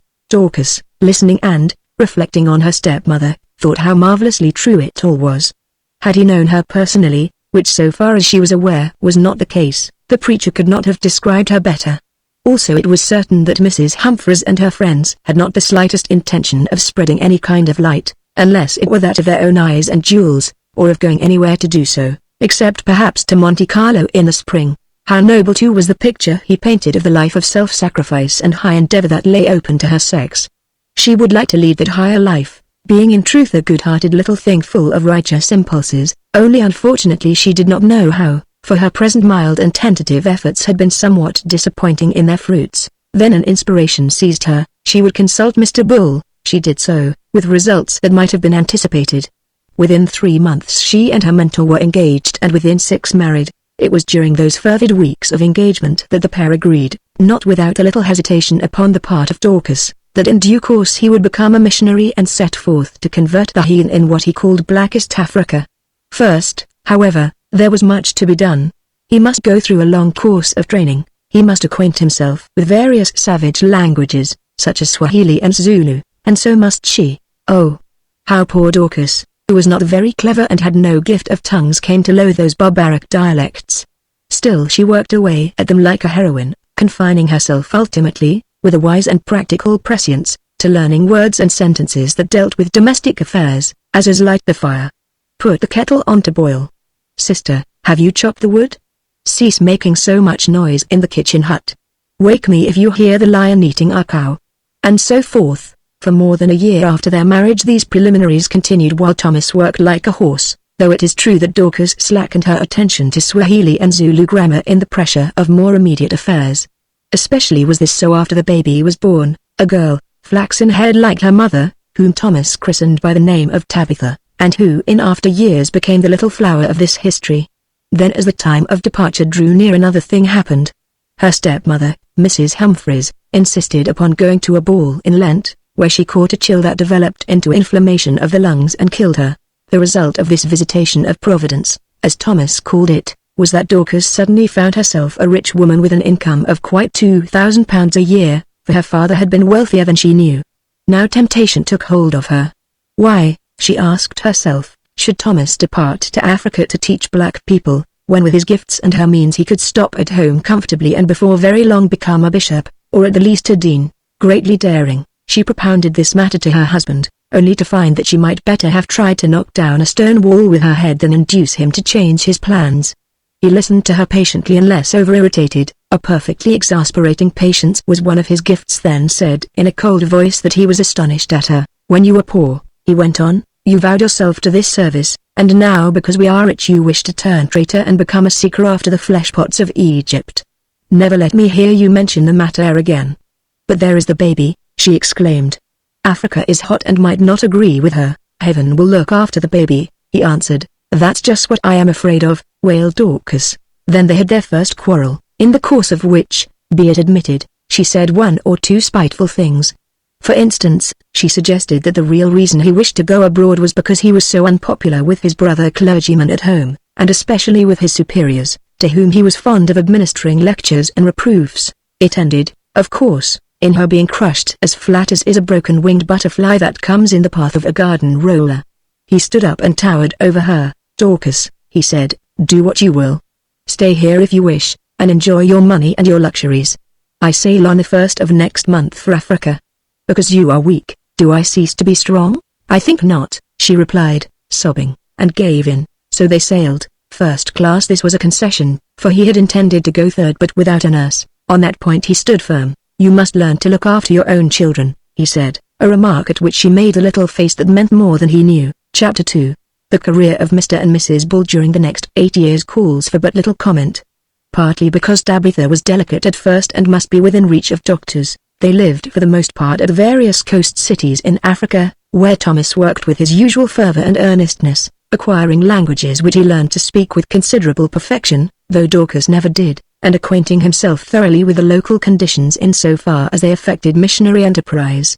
He took no interest in anything else, not even in the history of the natives, or their peculiar forms of culture, since for the most part they have a secret culture of their own. All that was done with, he said, a turned page of the black and barbarous past. It was his business to write new things upon a new sheet. Perhaps it was for this reason that Thomas Bull never really came to understand or enter into the heart of a Zulu, or a Basotho, or a Swahili, or indeed of any dark-skinned man, woman, or child. To him they were but brands to be snatched from the burning, desperate and disagreeable sinners who must be saved, and he set to work to save them with fearful vigor. His wife, although her vocabulary was still extremely limited and much eked out with English or Dutch words, got on much better with them. You know, Thomas, she would say, they have all sorts of fine ideas which we don't understand, and are not so bad in their way. Only you must find out what their way is. I have found out, he said grimly. It is a very evil way, the way of destruction. I wish you would not make such a friend of that sly black nurse girl who tells me a lie once out of every 3 times she opens her mouth. For the rest Dorcas was fairly comfortable, as with her means she was always able to have a nice house in whatever town they might be stationed, where she could give tennis parties and even little lunches and dinners, that is if her husband chanced to be away, as often he was visiting up-country districts, or taking the duty there for another missionary who was sick or on leave. Indeed, in these conditions she came to like Africa fairly well, for she was a chilly little thing who loved its ample, all-pervading sunshine, and made a good many friends, especially among young men, to whom her helplessness and rather forlorn little face appealed. The women, too, liked her, for she was kindly and always ready to help in case of poverty or other distresses. Luckily, in a way, she was her own mistress, since her fortune came to her unfettered by any marriage settlements. Moreover, it was in the hands of trustees, so that the principal could not be alienated. Therefore she had her own account and her own checkbook and used her spare money as she liked. More than one poor missionary's wife knew this and called her blessed, as through her bounty they once again looked upon the shores of England or were able to send a sick child home for treatment. But of these good deeds Dorcas never talked, least of all to her husband. If he suspected them, after one encounter upon some such matter, in which she developed a hidden strength and purpose, he had the sense to remain silent. So things went on for years, not unhappily on the whole, for as they rolled by the child Tabitha grew acclimatized and much stronger. By this time, although Dorcas loved her husband as all wives should, obeying him in all, or at any rate in most things, she had come to recognize that he and she were very differently constituted. Of course, she knew that he was infinitely her superior, and indeed that of most people. Like everybody else she admired his uprightness, his fixity of purpose and his devouring energy and believed him to be destined to great things.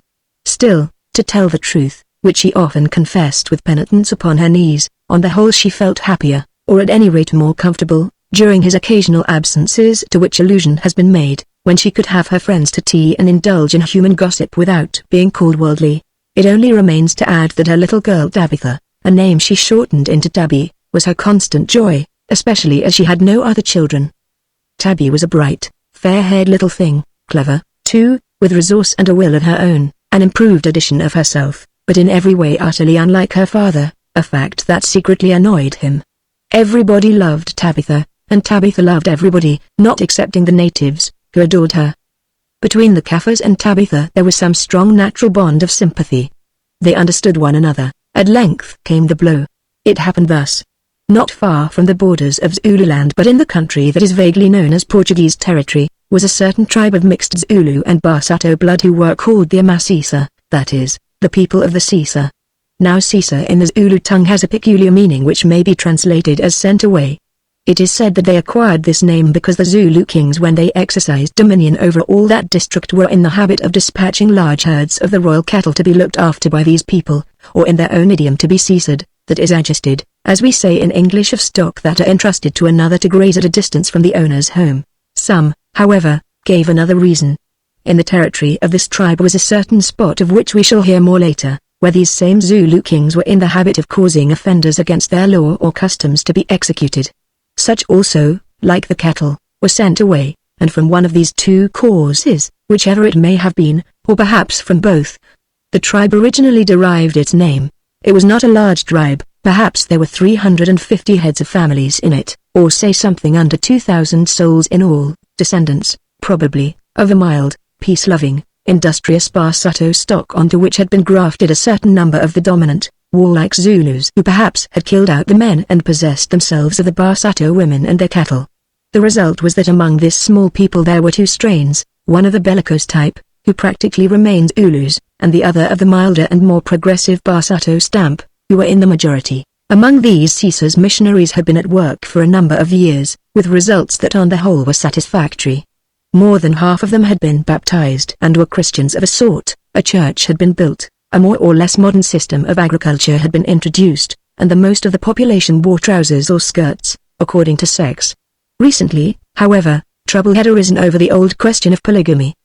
The missionaries would not tolerate more than one wife, while their Zulu section of the tribe insisted upon the old prerogative of plural marriage.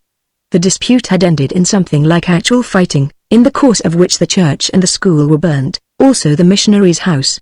Because of these troubles this excellent man was forced to camp out in the wet, for it was the rainy season, and catching a chill, died suddenly of heart failure following rheumatic fever just after he had moved into his new habitation, which consisted of some rather glorified native huts.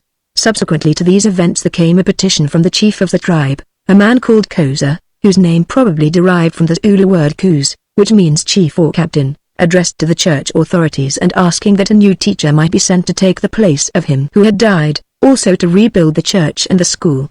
If this were not done, said the messengers, the tribe would relapse into heathenism, since the Zulu and anti-Christian party headed by an old witch doctor, named Menzi, was strong and gaining ground. This was an appeal that could not be neglected, since hitherto the Sisa had been a spot of light in a dark place, as most of the surrounding peoples, who were of the old Zulu stock, remained heathen. If that light went out the chances were that they would continue to be so, whereas if it went on burning another result might be hoped, since from a spark a great fire may come. Therefore earnest search was made for a suitable person to deal with so difficult and delicate a situation, with the result that the lot fell upon the Reverend Thomas Bull. Once his name was mentioned, it was acclaimed by all. He was the very man, they said, bold, determined, filled with a Jesuit's fiery zeal, although it need scarcely be explained that he hated Jesuits as a cat does mustard, one whom no witch doctors would daunt, one, moreover, who being blessed with this world's goods would ask no pay, but on the contrary would perhaps contribute a handsome sum towards the rebuilding of the church. This, it may be explained, as the mission itself scarcely possessed a spare penny with which to bless itself, was a point that could not be overlooked. So Thomas was sent for and offered the post, after its difficulties and drawbacks had been fairly but diplomatically explained to him. He did not hesitate a minute, or at any rate 5 minutes. He took it at once, feeling that his call had come, also that it was the very thing for which he had been seeking. Up in that secluded spot in Portuguese territory he would, he reflected, be entirely on his own, a sort of little bishop with no one to interfere with him, and able to have his own way about everything, which in more civilized regions he found he could not do. Here a set of older gentlemen, who were always appealing to their experience of natives, continually put a spoke into his wheel, bringing his boldest plans to naught. There it would be different. He would fashion his own wheel and grind the witch doctor with his following to dust beneath its iron rim. He said that he would go at once, and what is more, he promised a donation of £1,000 towards the rebuilding of the church and other burnt-out edifices. That is very generous of Bull, remarked the dean when he had left the room. Yes, said another dignitary, only I think that the undertaking must be looked upon as conditional. I understand, well, that the money belongs to Mrs. Bull. Probably she will endorse the bond as she is a liberal little woman, said the dean, and in any case our brother Bull, if I may be pardoned a vulgarism, will knock the stuffing out of that pestilent Menzies and his crowd. Do you think so? Asked the other. I am not so certain. I have met old Menzies, and he is a tough nut to crack. He may knock the stuffing out of him. Bull, sound as he is, and splendid as he is in many ways, does not, it seems to me, quite understand natives, or that it is easier to lead them than to drive them. Perhaps not, said the dean, but in the case of these Caesars it is rather a matter of Hobson's choice, isn't it? So this affair was settled, and in due course Thomas received his letter of appointment as priest in charge of the Caesar station. On his arrival home a few days later, where he was not expected till the following week, Thomas was so preoccupied that he scarcely seemed to notice his wife's affectionate greeting. Even the fact that both she and Tabitha were arrayed in smart and unmissionary-like garments escaped him. Dorcas also looked preoccupied, the truth being that she had asked a few young people, officers and maidens of the place, alas! As it chanced, among them were no clergy or their wives and daughters, to play tennis that afternoon and some of them to stop to supper. Now she was wondering how her austere spouse would take the news. He might be cross and lecture her. When he was both cross and lectured the combination was not agreeable. A few formal inquiries as to health and a certain sick person were made and answered. Dorcas assured him that they were both quite well, Tabitha especially, and that she had visited the afflicted woman as directed. And how was she, dear? He asked. I don't know, dear, she answered. You see, when I got to the house I met Mrs. Tomley, the rector's wife, at the door, and she said, rather pointedly I thought, that she and her husband were looking after the case, and though grateful for the kind assistance you had rendered, felt that they need not trouble us any more, as the patient was a parishioner of theirs. Did they? Said Thomas with a frown. Considering all things well, let it be. Dorcas was quite content to do so, for she was aware that her husband's good-heartedness was apartment to be interpreted as poaching by some who should have known better, and that in fact the ground was dangerous. I have something to tell you, she began nervously, about an arrangement I have made for this afternoon. Mr. Bull, who was drinking a tumbler of water, he was a teetotaler and non-smoker, and one of his grievances was that his wife found it desirable to take a little wine. For the Pauline reason set it down and said, never mind your afternoon arrangements, my dear, they are generally of a sort that can be altered, for I have something to tell you, something very important. My call has come. Your call, dear. What call? I did not know that you expected anyone and, by the way, she got no further, for her husband interrupted. Do not be ridiculous, Dorcas. I said call not caller, and I use the word in its higher sense. Oh. I understand, forgive me for being so stupid. Have they made you a bishop? A bishop, I mean a dean, or an archdeacon, or something? She went on confusedly. No, Dorcas, they have not. I could scarcely expect promotion as yet, though it is true that I thought, but never mind, Others no doubt have better claims and longer service. I have, however, been honored with the most responsible duty. Indeed, dear. What duty? I have been nominated priest in charge of the Caesar station. Oh. And where is that? Is it anywhere near Durban, or perhaps Maritzburg? I don't exactly know at present, though I understand that it is about 6 days' trek from Ishoin's Ululand, but over the border in Portuguese territory. Indeed, I am not sure that one can trek all the way, at least when the rivers are in flood. Then it is necessary to cross one of them in a basket slung upon a rope, or if the river is not too full, in a punt. At this season the basket is most used. Great heavens, Thomas! Do you propose to put me and Tabby in a basket, like St. Paul, and did you remember that we have just taken on this house for another year? Of course I do. The families of missionaries must expect to face hardships, from which it is true circumstances have relieved you up to the present. It is therefore only right that they should begin now, when Tabitha has become as strong as any child of her age that I know. As for the house, I had forgotten all about it. It must be relit, or failing that we must bear the loss, which fortunately we can well afford. Dorcas looked at him and said nothing because words failed her, so he went on hurriedly. By the way, love, I have taken a slight liberty with your name. It appears that the church at Caesar, which I understand was quite a nice one built with subscriptions obtained in England by one of my predecessors who chanced to have influence or connections at home, has been recently burnt down together with the mission house. Now the house can wait, since, of course, we can make shift for a year or two in some native huts, but obviously we must have a church, and as the society is overdrawn it cannot help in the matter.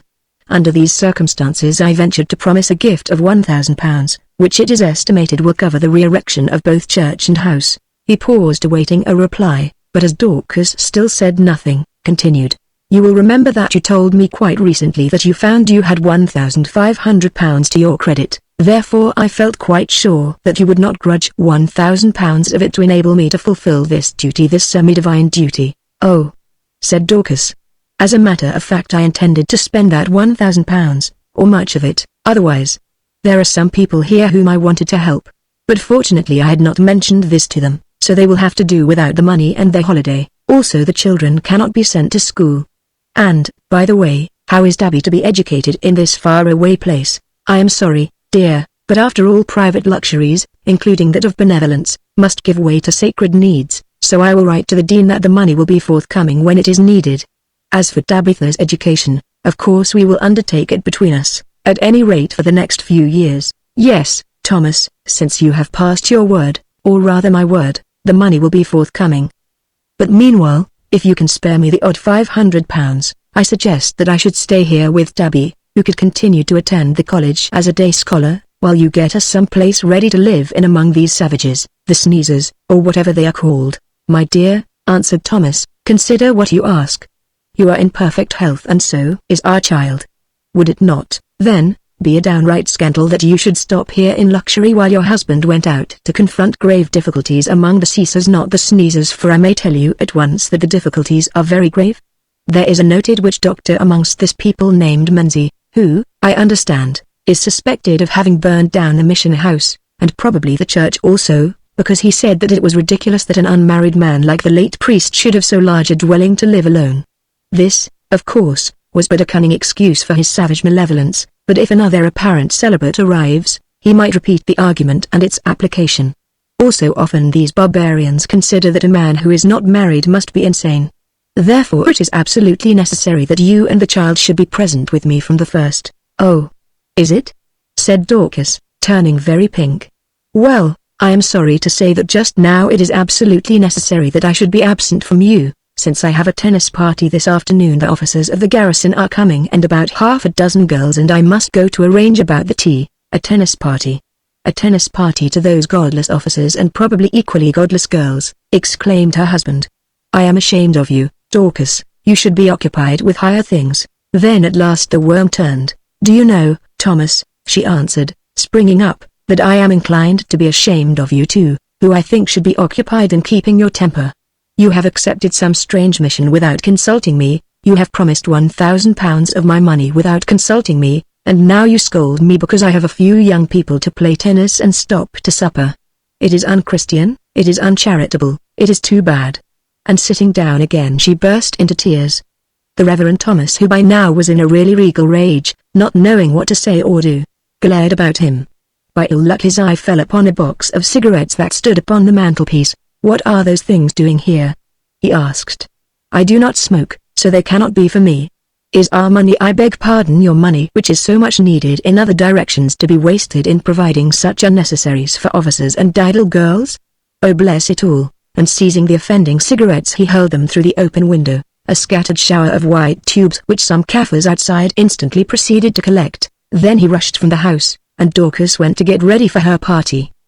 But first she sent a servant to buy another box of cigarettes. It was her first act of rebellion against the iron rule of the Reverend Thomas Bull. Chapter 3. In the end, as may be guessed, Dorcas, who was a good and faithful little soul, accompanied her husband to the seaside country. Tabitha went also, rejoicing, having learned that in this happy land there was no school. Dorcas found the journey awful. But really, had she but known it, it was most fortunate. Indeed ideal. Her husband, who was a little anxious on the point, had made the best arrangements that were possible on such an expedition.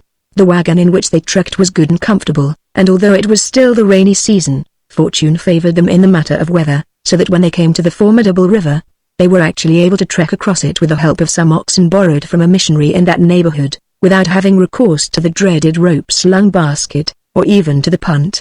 Beyond the river they were met by some Christian Kaffirs of the Caesar tribe, who were sent by the chief Kosa to guide them through the 100 miles or so of difficult country which still lay between them and their goal. These men were pleasant-spoken but rather depressed folk, clad in much worn European clothes that somehow became them very ill. They gave a melancholy account of the spiritual condition of the Caesars, who since the death of their last pastor, they said, were relapsing rapidly into heathenism under the pernicious influence of Menzi, the witch doctor.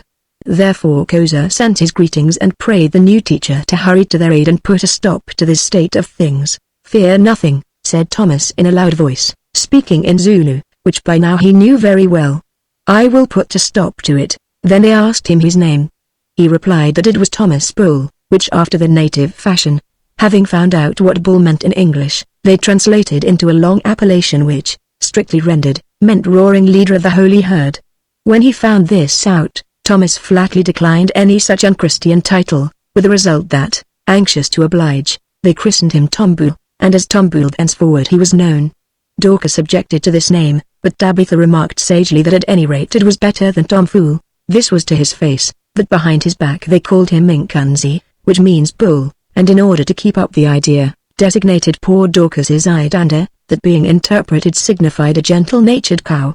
To Tabitha they gave a prettier name, calling her Amber or Little Flower. At first Dorcas was quite pleased with her title, which sounded nice, but when she came to learn what it meant it was otherwise. "How can you expect me, Thomas, to live among a people who call me a mild cow?" she asked indignantly. "Never mind, my dear," he answered. "In their symbolical way they are only signifying that you will feed them with the milk of human kindness," a reply which did not soothe her at all. In fact, of the three the child alone was pleased, because she said that Opening Flower was a prettier name than Tabby, which reminded her of cats. Thenceforward, following a track, for it could not be called a road, they advanced slowly, first over a mountain pass on the farther side of which the wagon nearly upset, and then across a great bush-clad plain where there was much game and the lions roared round them at night, necessitating great fires to frighten them away.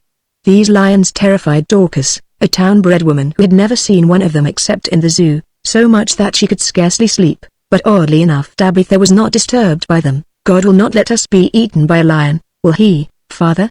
she asked in her simple faith. "Certainly not," he answered, "and if the brute tries to do so I shall shoot it." "I'd rather trust to God, father, because you know you can never hit anything," replied Tabitha. Fortunately, however, it never became necessary for Thomas to show his skill as a marksman, for when they got through the bushveld there were no more lions. On the fourth day after they left the river they found themselves upon gentle sloping veldt that by degrees led them upwards to high land where it was cold and healthy and there were no mosquitoes.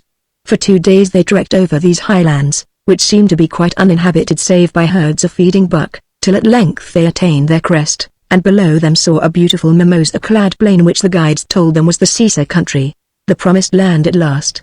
"It makes me feel like another Moses," said Thomas, waving his arm. "Oh, isn't it lovely?"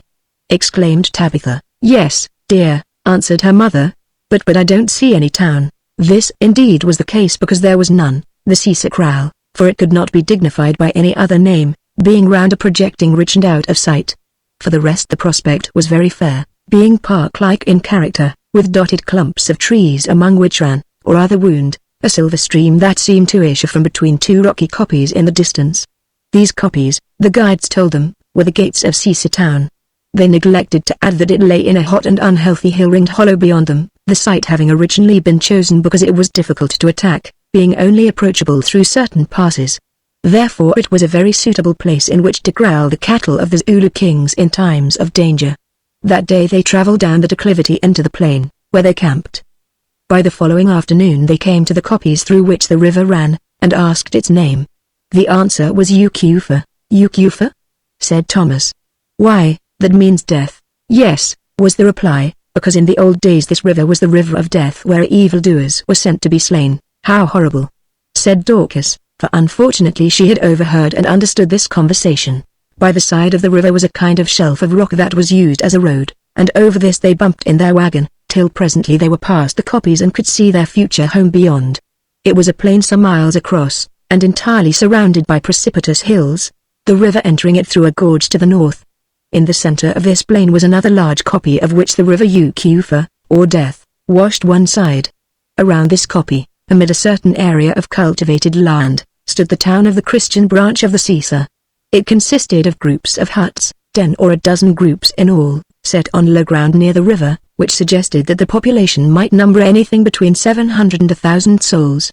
At the time that our party first saw it the sun was sinking, and had disappeared behind the western portion of the barricade of hills.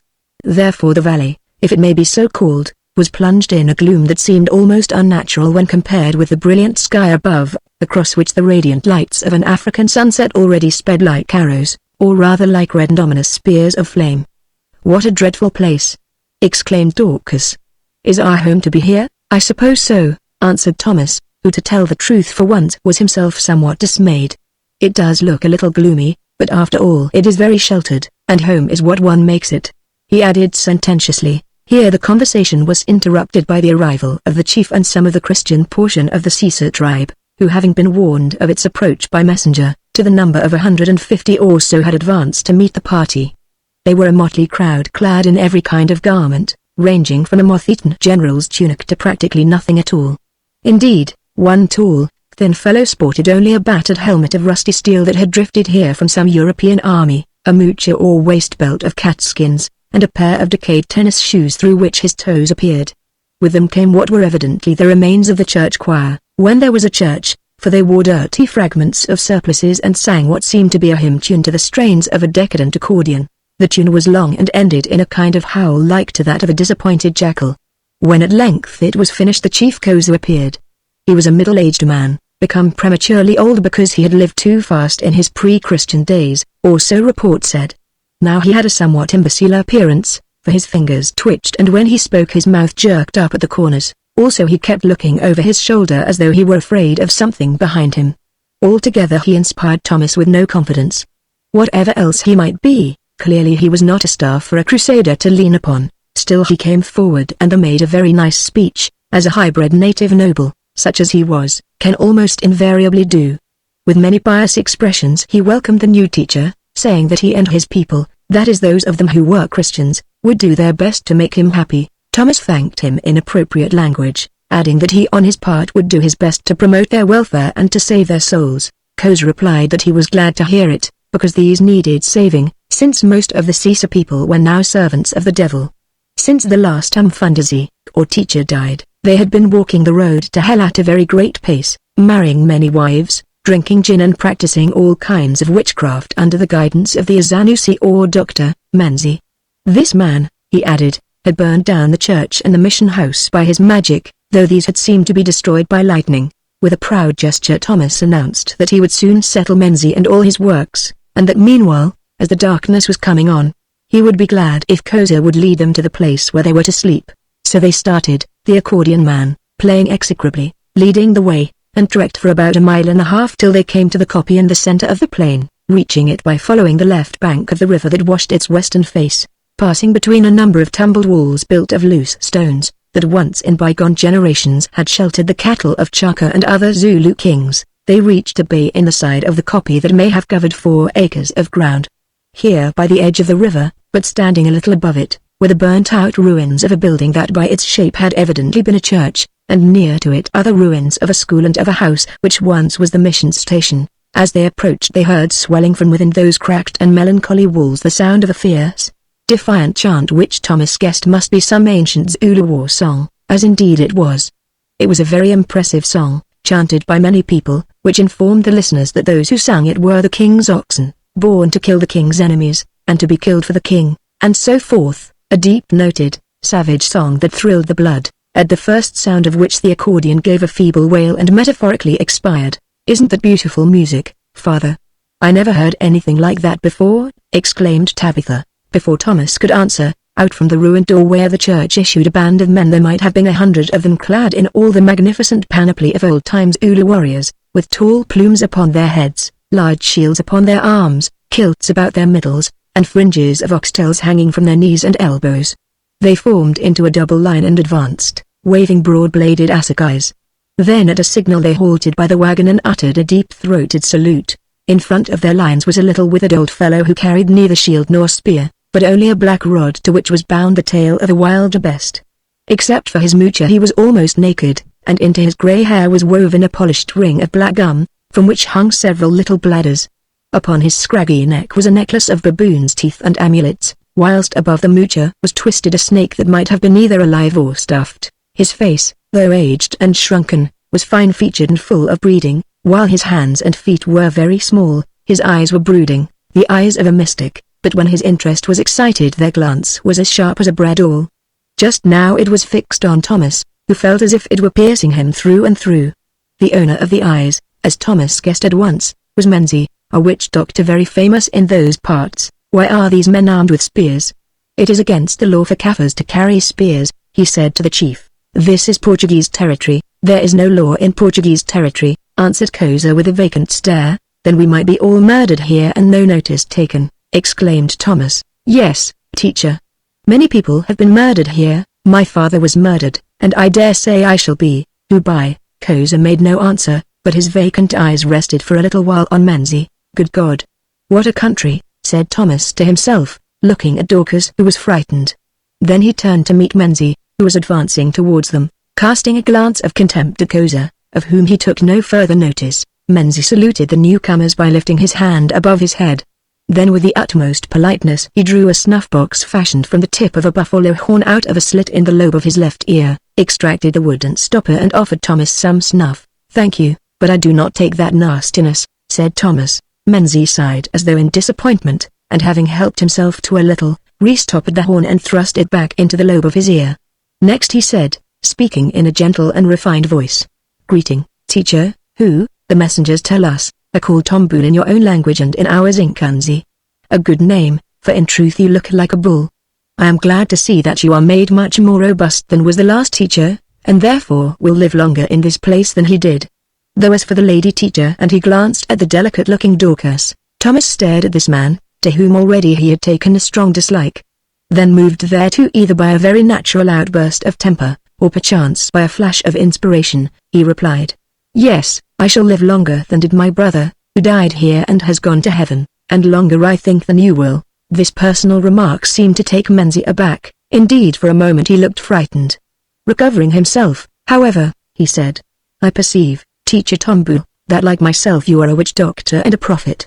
At present I do not know which of us will live the longer, but I will consult my spirits and tell you afterwards. Pray do not trouble to do so on my account, for I do not believe in your spirits." "Of course you do not, teacher.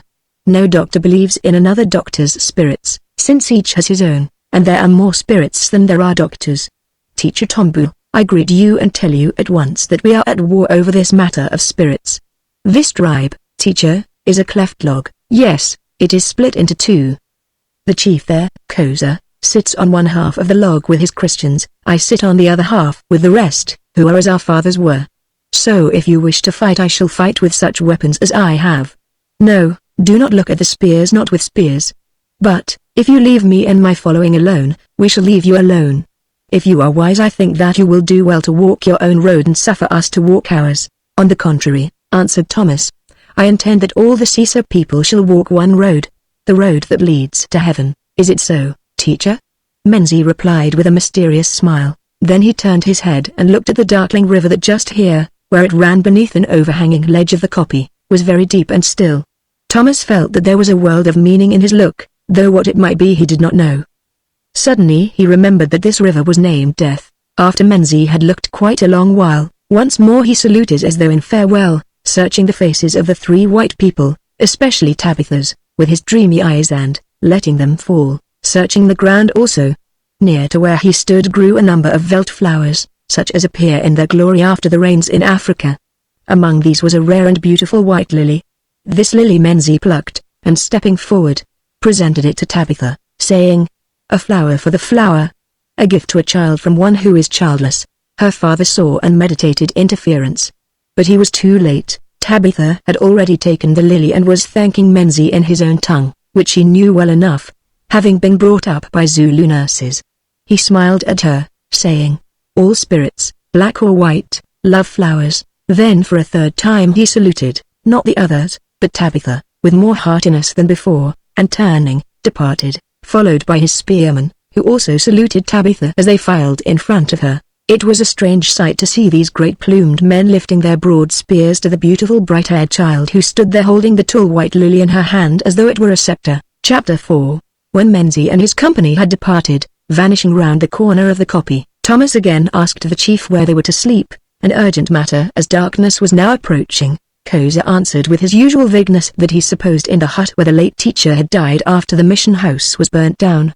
So they trekked on a little way, passing beneath the shelf of rock that has been mentioned as projecting from that side of the copy which overhung the stream, where there was just room for a wagon to travel between the cliff and the water. "What a dark road," said Dorcas, and one of the Christian natives who understood some English, having been the body servant of the late missionary it was he with the accordion, replied in Zulu.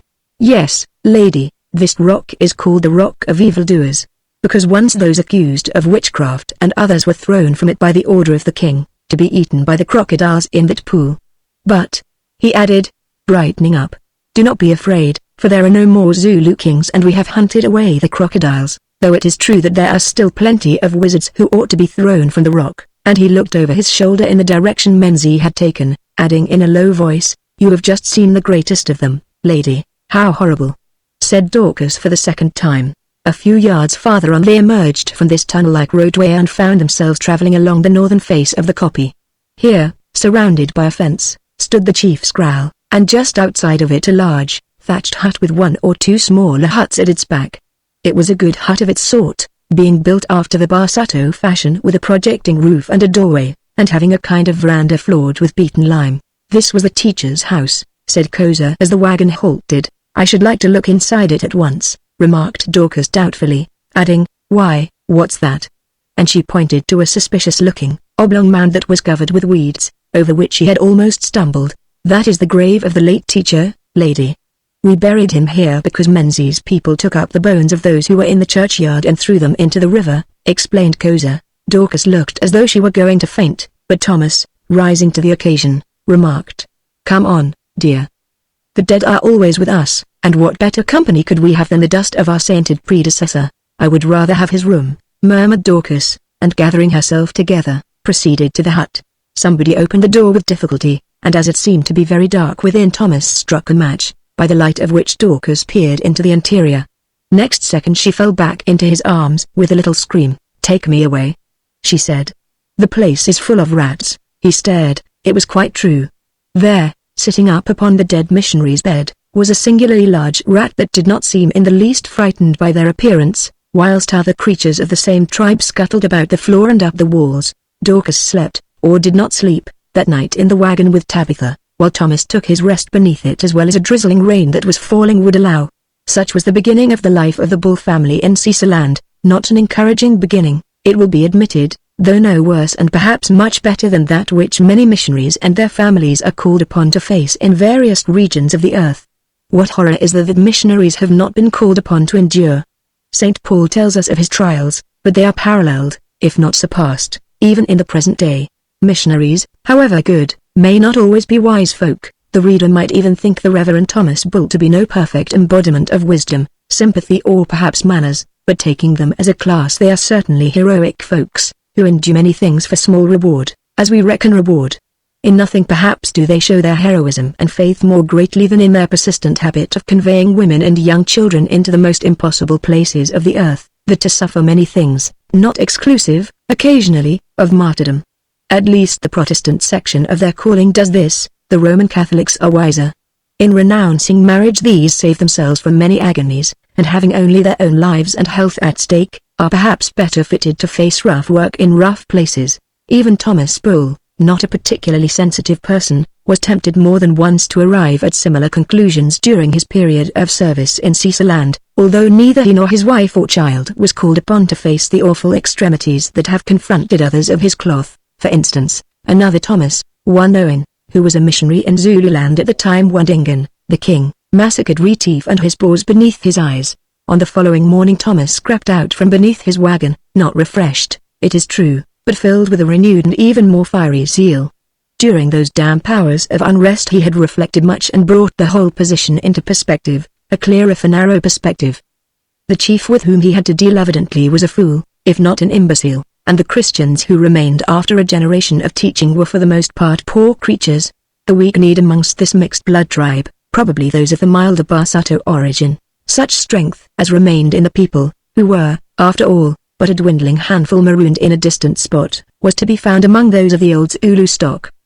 They were descendants of the men sent by the kings Chaco and Dingaan to keep an eye upon the humble Barsato slaves, whose duty it was to herd the royal cattle, the men, too, to whom was entrusted the proud but hateful business of carrying out the execution of persons that, for one reason or another, it was not desirable to kill at home.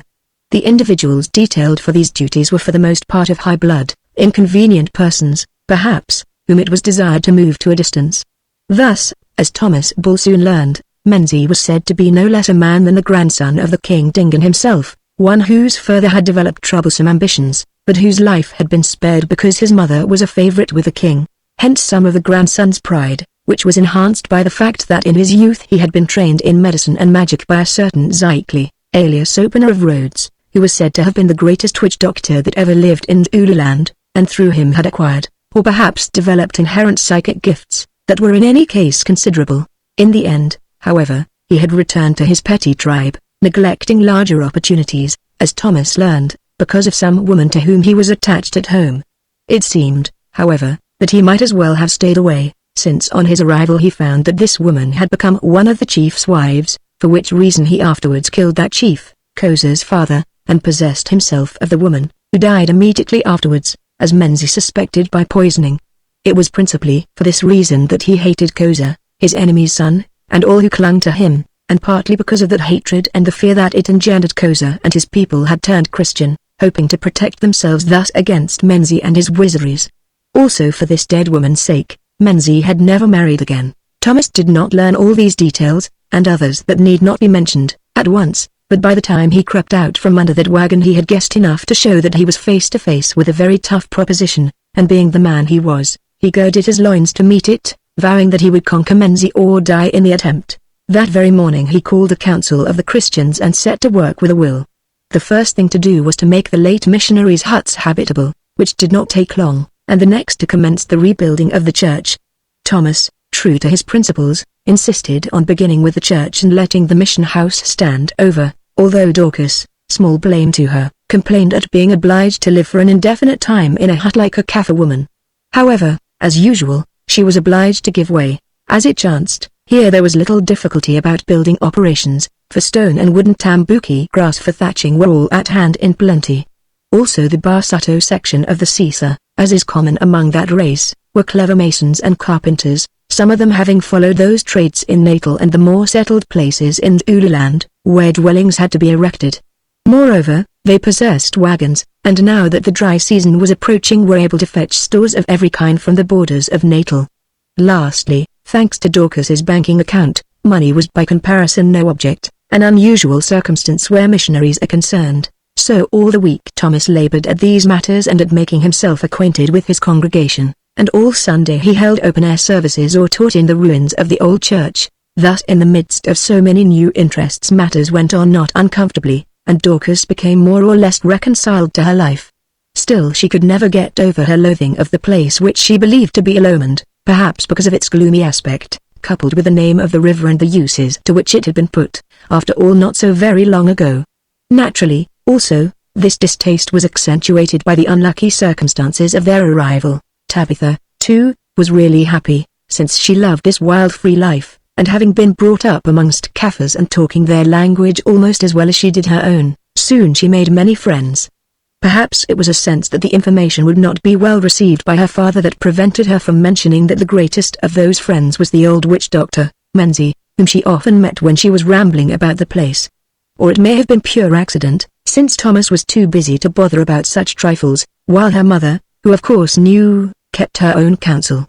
The truth is that though he was a heathen witch doctor, Dorcas liked old Menzie better than any other native in the district, because she said, quite truly, that he was a gentleman, however sinful and hard-hearted he might be. Moreover, with a woman's perception she felt that if only he were a friend, at a pinch he might be worth all the others put together, while if he were an enemy, conversely the same applied. So it came about that in the end there arose a very strange state of affairs. Menzie hated Thomas and did all he could to thwart him. He liked Dorcas and did all he could to help her, while the child Tabitha he came to worship, for some reason he never revealed, which was hidden in the depths of his secret soul. Indeed, ere long had she been his own daughter he could not have loved her more. It was he who amongst many other things gave her the pretty carved walking stick of black and white hums in beechwood, also the 2 young blue cranes and the kid that afterwards were such pets of hers, and with them the beautiful white feathers of a cock ostrich that had been killed on the veldt. In the same way it was he who sent milk and eggs to Dorcas when she was at her wit's end for both, which more than once were found mysteriously at the door of their hut, and not any of his Christian flock, as Thomas fondly imagined. Thus things went on for a while. Meanwhile Thomas found this same Menzie a stumbling block and a rock of offense. Whenever he tried to convert man, woman, or child he was confronted with Menzie or the shadow of Menzie. Thus those with whom he was arguing would ask him why he could not work miracles like Menzie. Let him show them pictures in the fire, or tell them who had stolen their goods or where they would find their strayed cattle, and perhaps they would believe him. And so forth. At length Thomas grew exasperated and announced publicly that he credited nothing of this magic, and that Menzie was only a common cheat who threw dust into their eyes. If Menzie could perform marvels, let him show these marvels to him, Thomas, and to his wife, that they might judge of them for themselves. Apparently this challenge was repeated to the witch doctor. At least one morning a few days later, when Thomas went out accompanied by Dorcas and Tabitha, to meet the chief Koza and others and to discuss with them whether ultimately the mission house should be rebuilt upon the old site or elsewhere, he found a great concourse of people, all or nearly all the tribe indeed, assembled on a level place where in the old days stood one of the great kraals designed to hold the king's cattle. Out of the crowd emerged Koza, looking rather sillier than usual, and of him Thomas inquired why it was gathered. Was it to consult with him about the mission house? No, teacher, answered the chief. Menzie has heard that you call him a cheat, and has come to show that he is none, assembling all the people that they may judge between you and him. I do not want to see his tricks, said Thomas angrily. Tell him to go away. Oh, teacher, replied Koza, that would not be wise, for then everyone would believe that Menzie's magic is so great that you are afraid even to look upon it. It is better to let him try. Perhaps if you pray hard he will fail, for his spirits will not always come when he calls them. Thomas hesitated, then, being bold by nature, determined that he would see the thing through. After all, Menzie was an impostor and nothing else, and could work no more magic than he could himself. Here was a providential opportunity to expose him. So followed by the others he advanced into the crowd, which made way for him. In an open space in its center, sat Menzie wearing all his witch doctor's trappings, bladders in his hair, snakeskins tied about him, and the rest, but even in this grotesque attire still managing to look dignified. With him were several acolytes or attendants, one of them an old woman, also peculiarly arrayed and carrying hide bags that contained their master's medicines. He rose as they came, saluted Thomas and smiled at Dorcas and Tabitha, very sweetly at the latter. "Oh teacher," he said, "my ears hear that you say that I am a liar and a cheat who have no wonders at my command, to whom the spirits never speak and who deceives the people. Now, teacher, I have come here that it may be seen whether you are right or I am right. If your magic is greater than mine, then I can do nothing and I will eat the dust before you. But if mine prevails, then perhaps all these will say that you are the cheat, not I. Also it is true that I am not a great magician as was my master, Zykli, the opener of roads, and cannot show you things worthy to be seen. nor will I smell out evildoers, witches and wizards, since then the people might kill them, and I think that there are some here who deserve to die in the ancient fashion. No, I will not do this, since it is not right that those with you," here he glanced at Dorcas and Tabitha, "should look upon the sight of blood, even in this land where the white man's law has no power.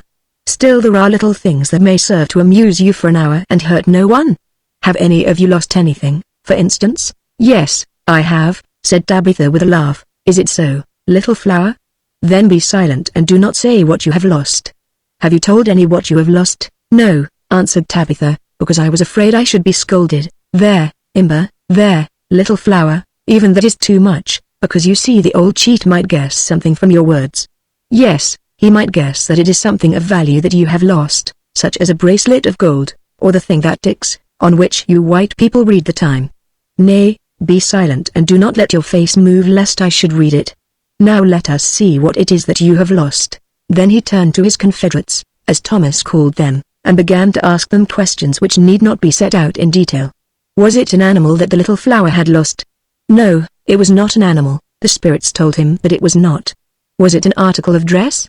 No, they did not think it was an article of dress, yet the spirits seemed to suggest that it had something to do with dress. Was it a shoe? Was it scissors? Was it a comb? Was it a needle? No, but it was something that had to do with needles. What had to do with needles? Thread. Was it thread? No, but something that had to do with thread. Was it a silver shield which pushed the needle that drew the thread? Here Tabitha could contain herself no longer, but clapped her hands and cried out delightedly. "Yes, that's it. It's my thimble." "Oh. Very well," said Menzie, "but it is easy to discover what is lost and hard to find it." Then followed another long examination of the assessors or acolytes, or witch doctors' chorus, by which it was established at length that the thimble had been lost 3 days before, when Tabitha was sitting on a stone sewing, that she believed it had fallen into a crevice of rocks, and so forth. After this the chorus was silent and Menzie himself took up the game, apparently asking questions of the sky and putting his ear to the ground for an answer. At length he announced, 1. That the thimble was not among the rocks. 2. That it was not lost at all. "But it is, you silly old man," cried Tabitha excitedly. "I have hunted everywhere, and I cried about it because I haven't got another, and can't buy one here, and the needle hurts my finger." Menzie contemplated her gravely as though he were looking her through and through. "It is not lost, little flower. I see it, you have it now. Put your hand into the pocket of your dress. What do you find there?" "Nothing," said Tabitha. "That is, nothing except a hole. Feel at the bottom of your dress, there on the right. No, a little more to the front. What do you feel there?" "Something hard," said Tabitha. "Take this knife and cut the lining of your dress where you feel the hard thing. Ah. There is the silver shield which you have been carrying about with you all these days." The crowd murmured approval. Dorcas exclaimed, "Well, I never." And Thomas looked first puzzled, then angry, then suspicious. "Does the teacher think that the floweret and the old doctor have made a plot together?" asked Menzie. "Can a sweet flower make plots and tell lies like the old doctor? Well, it is nothing. Now let us try something better. My bags." Thomas made as though he would go away, but Menzie stopped him, saying, "No, doubters must stay to see the end of their doubts. What shall I do?" "Ah, I have it." Then from one of the bags he drew out a number of crooked black sticks that looked like bent ebony rulers, and built them up crisscross in a little pile upon the ground.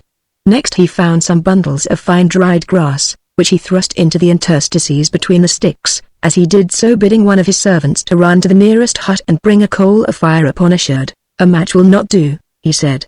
"White men have touched it." Presently the burning ember arrived, and muttering something, Menzie blew upon it as though to keep it alight. "Now, white teacher," he said in a voice that had suddenly become commanding, "think of something. Think of what you will, and I will show it to you." "Indeed," said Thomas with a smile. "I have thought of something, now make good your words." Menzie thrust the ember into the hay-like fibers and blew. They caught and blazed up fiercely, making an extraordinarily large flame considering the small amount of the kindling. The ebony-like sticks also began to blaze. Menzie grew excited. "My spirit, come to me, my spirit, come to me," he cried. "Oh my spirit, show this white teacher Tombool that I am not a cheat." He ran round and round the fire, he leapt into the air, then suddenly shouted, "My spirit has entered into me, my snake is in my breast." All his excitement went, He grew quite calm, almost cataleptic. Holding his thin hands over the fire, slowly he let them fall, and as he did so the fierce flames died down. "It's going out," said Tabitha. Menzies smiled at her and lifted his hands again. Lo! The fire that seemed to be dead leapt up after them in a fierce blaze. Again he dropped his hands and the fire died away. Then he moved his arms to and fro and they came back, following the motions of his arms as though he drew it by a string. "Have you thought, white teacher? Have you thought?" he asked. "Good. Arise, smoke." Behold, instead of the clear flame appeared a fan-shaped column of dense white smoke, behind which Menzies vanished, all except his outstretched hands. "Look onto the smoke, white people, and do you, little flower, tell me what you see there," he called from behind this vaporous veil. Tabitha stared, they all stared. Then she cried out, "I see a room, I see an old man in a clergyman's coat reading a letter. Why, it is the dean whom we used to know in Natal. There's the wart on his nose and the tuft of hair that hangs down over his eye, and he's reading a letter written by father. I know the writing. It begins, 'My dear Dean, Providence has appointed me to a strange place.' Is that what you see also, teacher?" asked Menzies. "And if so, is it what you pictured in your thought?" Thomas turned away and uttered something like a groan, for indeed he had thought of the dean and of the letter he had written to him a month before. "The teacher is not satisfied," said Menzies. "If he had seen all he thought of, being so good and honest, he would tell us. There is some mistake. My spirit must have deceived me. Think of something else, teacher, and tell the lady, and the child Dimber, and Koza, and another, what it is you are thinking of. Go aside and tell them where I cannot hear." Thomas did so in some way he felt compelled to do so. "I am going to think of a church as I propose it shall be when finished according to the plans I have made," he said hoarsely. "I am going to think of it with a belfry spire roofed with red tiles and a clock in the tower, and I am going to think of the clock as pointing to the exact hour of noon. Do you all understand? It is impossible that this man should know of how I mean to build that spire and about the clock, because until this moment no one knew except myself. If he can show me that, I shall begin to believe that he is inspired by his master, the devil. Do you all understand?" They said they did, and Menzies called out, "Be quick, white teacher. Be quick, I grow tired. My spirit grows tired. The smoke grows tired. Come, come, come." They returned and stood in front of the fire, and in obedience to Menzies' motions once more the fan of smoke arose. On it grew something nebulous, something uncertain that by degrees took the form of a church. It was not very clear, perhaps because Thomas found it difficult to conceive the exact shape of the church as it would be when it was finished, or only conceived it bit by bit. One thing, however, was very distinct in his mind, and that was the proposed spire and the clock. As a result, there was the spire standing at the end of the shadowy church vivid and distinct. And there was the clock with its two copper hands exactly on the stroke of noon. "Tell me what you see, little flower," said Menzies in a hollow voice. "I see what father told me he would think of, a church and the spire of the church, and the clock pointing to 12. Do you all see that?" asked Menzies. "And is it what the teacher said he would think about?" "Yes, doctor," they answered. "Then look once more, for I will think of something. I will think of that church falling." "Look once more." They looked, and behold the shadowy fabric began to totter, then it seemed to collapse, and last of all down went the spire and vanished in the smoke. "Have you seen anything, O people?" said Menzies, "for standing behind this smoke I can see nothing. Mark that it is thick, since through it I am invisible to you." This was true, since they could only perceive the tips of his outstretched fingers appearing upon each side of the smoke fan. "Yes," they answered, "we have seen a church fall down and vanish." "That was my thought," said Menzies. "Have I not told you that was the thought my spirit gave me? This is black magic, and you're a fiend," shouted Thomas, and was silent. "Not so, Tombu, though it is true that I have gifts which you clever white people do not understand," answered Menzies. By degrees the smoke melted away, and there on the ground were the 10 or 12 crooked pieces of ebony that they had seen consumed, now to all appearance quite untouched by the flame. The two on their farther side lay Menzies, shining with perspiration, and in a swoon or sleeping. "Come away," said Thomas shortly, and they turned to go, but at this moment something happened. Menzies, it will be remembered, had given Tabitha a kid of a long-haired variety of goat peculiar to these parts. This little creature had already grown attached to its mistress and walked about after her, in the way which pet goats have. It had followed her that morning, but not being interested in tricks or magic, engaged itself in devouring herbs that grew amongst the tumbled stones of the old kraal. Suddenly Menzies recovered from his faint or seizure and, looking up, directed his attendants to return the magical ebony rods which burned without being consumed to one of the hide bags that contained his medicines. The assembly began to break up amidst a babel of excited talk. Tabitha looked round for her goat, and perceiving it at a little distance, ran to fetch it, since the creature, being engaged in eating something to its taste, would not come at her call. She seized it by the neck to drag it away, with the result that its 4 feet, obstinately set upon the wall, overturned a large stone, revealing a great puff adder that was sleeping there. The reptile thus disturbed instantly struck backwards after the fashion of its species, so that its fangs, just missing Tabitha's hands, sank deep into the kid's neck. She screamed and there was a great disturbance. A native ran forward and pinned down the puff adder with his walking stick of which the top was forked. The kid immediately fell onto its side, and lay there bleeding and bleating. Tabitha began to weep, calling out, "My goat is killed," between her sobs. Menzie, distinguishing her voice amid the tumult, asked what was the matter. Someone told him, whereon he commanded that the kid should be brought to him and the snake also. This was done, Tabitha following her dying pet with her mother, for by now Thomas had departed, taking no heed of these events, which perhaps he was too disturbed to notice. "Save my goat. Save my goat, O Menzie," implored Tabitha. The old witch doctor looked at the animal, also at the hideous puff adder that had been dragged along the ground in the fork of the stick. "It will be hard, little flower," he said, "seeing that the goat is bitten in the neck and this snake is very poisonous. Still for your sake I will try, although I fear that it may prove but a waste of good medicine." Then he took one of his bags and from it selected a certain packet wrapped in a dried leaf, out of which he shook some grey powder. Seizing the kid, which seemed to be almost dead, he made an incision in its throat over the wound, and into it rubbed some of this powder. Next he spat upon more of the powder, thus turning it into a paste, and opening the kid's mouth, thrust it down its throat, at the same time muttering an invocation or spell. "Now we must wait," he said, letting the kid fall upon the ground, where it lay to all appearance dead. "Is that powder any good?" asked Dorcas rather aimlessly. "Yes, it is very good, lady, a medicine of power of which I alone have the secret, a magic medicine. See, I will show you. Except the imamba, the ring snake that puffs out its head, this one is the most deadly in our country. Yet I do not fear it. Look." Leaning forward, he seized the puff adder, and drawing it from beneath the fork, suffered it to strike him upon the breast, after which he deliberately killed it with a stone. Then he took some of the grey powder and rubbed it into the punctures, also put more of it into his mouth, which he swallowed. "Oh!" exclaimed Dorcas, "he will die," and some of the Christian Kaffirs echoed her remark. But Menzie did not die at all.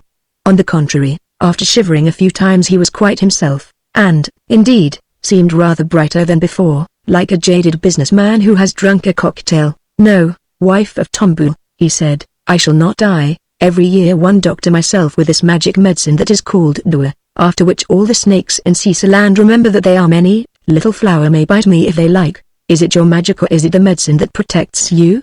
asked Dorcas. "Both, lady. The medicine Dua is of no use without the magic words, and the magic words are of no use without the medicine. Therefore alone in all the land I can cure snake bites, who have both medicine and magic. Look at your goat, little flower. Look at your goat." Tabitha looked, as did everyone else. The kid was rising to its feet. It rose, it barred and presently began to frisk about its mistress, like Menzie apparently rather brighter than before. Chapter 5. A year had gone by, during which time, by the most heroic exertions, Thomas Bull had at length succeeded in rebuilding the church. There it stood, a very nice mission church, constructed of sun-dried bricks neatly plastered over, cool and spacious within, for the thatched roof was lofty, beautifully furnished. The font and the pulpit had been imported from England, and finished off with the spire and clock of his dreams, the latter also imported from England and especially adjusted for a hot climate. Moreover, there was a sweet and loud-throated bell upon which the clock struck, with space allowed for the addition of others that must wait till Thomas could make up his mind to approach Dorcas as to the provision of the necessary funds. Yes, the church was finished, and the bishop of those parts had made a special journey to consecrate it at the hottest season of the year, and as a reward for his energy had contracted fever and nearly been washed away in a flooded river. Only one thing was lacking, a sufficient congregation to fill this fine church, which secretly the bishop, who was a sensible man, thought would have been of greater value had it been erected in any of several other localities that he could have suggested. For alas, the Christian community of Ceaseland did not increase. Occasionally Thomas succeeded in converting one of Menzie's followers, and occasionally Menzies snatched a lamb from the flock of Thomas, with the result that the scales remained even, neither going up nor down.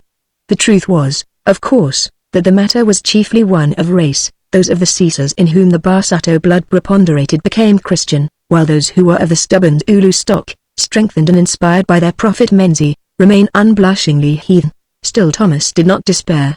One day, he told himself, there would be a great change, a veritable landslide, and he would see the church filled with every Zulu in the district. Needless to say, he wished him no ill, but Menzies was an old man, and before long it might please Providence to gather that accursed wizard to his fathers. For that he was a wizard of some sort Thomas no longer doubted, a person directly descended from the Witch of Endor, or from some others of her company who were mentioned in the Bible. There was ample authority for wizards, and if they existed then why should they not continue to do so? Since he could not explain it, Thomas swallowed the magic, much as in his boyhood he used to swallow the pills. Yes, if only Menzies were removed by the will of heaven, which really, thought Thomas, must be outraged by such proceedings, his opportunity would come, and Menzies' herd, as the heathens were called in Caesarland, would be added to his own. The bishop, it is true, was not equally sanguine, but said nothing to discourage zeal so laudable and so uncommon. It was while his lordship was recovering from the sharp bout of fever which he had developed in a new and mosquito-haunted hut with a damp floor that had been especially erected for his accommodation, that at last the question of the rebuilding of the mission house came to a head, which it could not do while all the available local labor, to say nothing of some hired from afar, was employed upon the church. Thomas, it was true, wished to postpone it further, pointing out that a school was most necessary, and that after all they had grown quite accustomed to the huts and were fairly comfortable in them. On this point, however, Dorcas was firm. Indeed, it would not be too much to say that, having already been disappointed once, she struck with all the vigor of a trade unionist. She explained that the situation of the huts on the brink of the river was low and most unhealthy, and that in them she was becoming a victim to recurrent attacks of fever. He, Thomas, might be fever-proof, as indeed she thought he was. It was true also that Tabitha has been extraordinarily well and grown much ever since she came to Caesarland, which puzzled her, inasmuch as the place was notoriously unhealthy for children, even if they were of native blood. Indeed, in her agitation she added an unwise remark to the effect that she could only explain their daughter's peculiar health by supposing that Menzies had laid a good charm upon her, as all the natives believed, and he announced publicly that he had done. This made Thomas very angry, admittedly not without cause. Forgetting his conversation to a belief in the reality of Menzies' magic, he talked in a loud voice about the disgrace of being infected with vile, heathen superstitions, such as he had never thought to hear uttered by his wife's Christian lips. Dorcas, however, stuck to her point, and enforced it by a domestic example, adding that the creatures which in polite society are called bedpests, that haunted the straw of the huts, tormented her while Tabitha never had so much as a single bite. The end of it was that the matter of mission house versus hut was referred to the bishop for his opinion. As the teeth of his lordship were chattering with ache resulting, he knew full well, from the fever he had contracted in the said huts, Dorcas found in him a most valuable ally. He agreed that a mission house ought to be built before the school or anything else, and suggested that it should be placed in a higher and better situation, above the mists that rose from the river and the height to which mosquitoes fly. Bowing to the judgment of his superior, which really he heard with gratitude, although in his zeal and unselfishness he would have postponed his own comfort and that of his family till other duties had been fulfilled, Thomas replied that he knew only one such place which would be near enough to the chief's town. It was on the kopje itself, about 50 feet above the level of and overhanging the river, where he had noted there was always a breeze, even on the hottest day, since the conformation of this hill seemed to induce an unceasing draught of air. He added that if his lordship were well enough, they might go to look at the site. So they went, all of them. Ascending a sloping, ancient path that was never precipitous, they came to the place, a flat tableland that perhaps measured an acre and a half, which by some freak of nature had been scooped out of the side of the kopje, and was backed by a precipitous cliff in which were caves. The front part of this plateau, that which approached to and overhung the river, was of virgin rock, but the acre or so behind was filled with very rich soil that in the course of centuries had been washed down from the sides of the kopje, or resulted from the decomposition of its material. The very place, said the bishop. The access is easy. The house would stand here, no need to dig deep foundations in this stone, and behind, when those trees have been cleared away, you could have a beautiful and fertile garden where anything will grow. Also, look, there is a stream of pure water running from some spring above. It is an ideal site for a house, not more than 3 minutes' walk from the church below, the best I should say in the whole valley. And then, consider the view. Everyone agreed, and they were leaving the place in high spirits. Dorcas, who had household matters to attend, having already departed, when whom should they encounter but Menzies seated on a stone just where the path began to descend. Thomas would have passed him without notice as one with whom he was not on speaking terms, but the bishop, having been informed by Tabitha who he was moved by curiosity to stop and interchange some words with him, as knowing his tongue perfectly, he could do. "Sakabona, that is, good day," he said politely. Menzies rose and saluted with his habitual courtesy, first the bishop, then the others, as usual reserving his sweetest smile for Tabitha. "Great priest," he said at once, "I understand that the teacher Tombul intends to build his house upon this place." The bishop wondered how on earth the man knew that, since the matter had only just been decided by people talking in English, but answered that perhaps he might do so. "Great priest," went on Menzies in an earnest voice, "I pray you to forbid the teacher Tombul from doing anything of the sort." "Why, friend?" asked the bishop. "Because, great priest, this place is haunted by the spirits of the dead, and those who live here will be haunted also. Hearken. I myself when I was young have seen evildoers brought from Zululand and hurled from that rock, blinded and broken-armed, by order of the king. I say that scores have been thrown thence to be devoured by the crocodiles in the pool below. Will such a sight as this be pleasant for white eyes to look upon, and will such cries as those of the evildoers who have gone down be nice for white ears to hear in the silence of the night?" "But, my good man," said the bishop, "what you say is nonsense.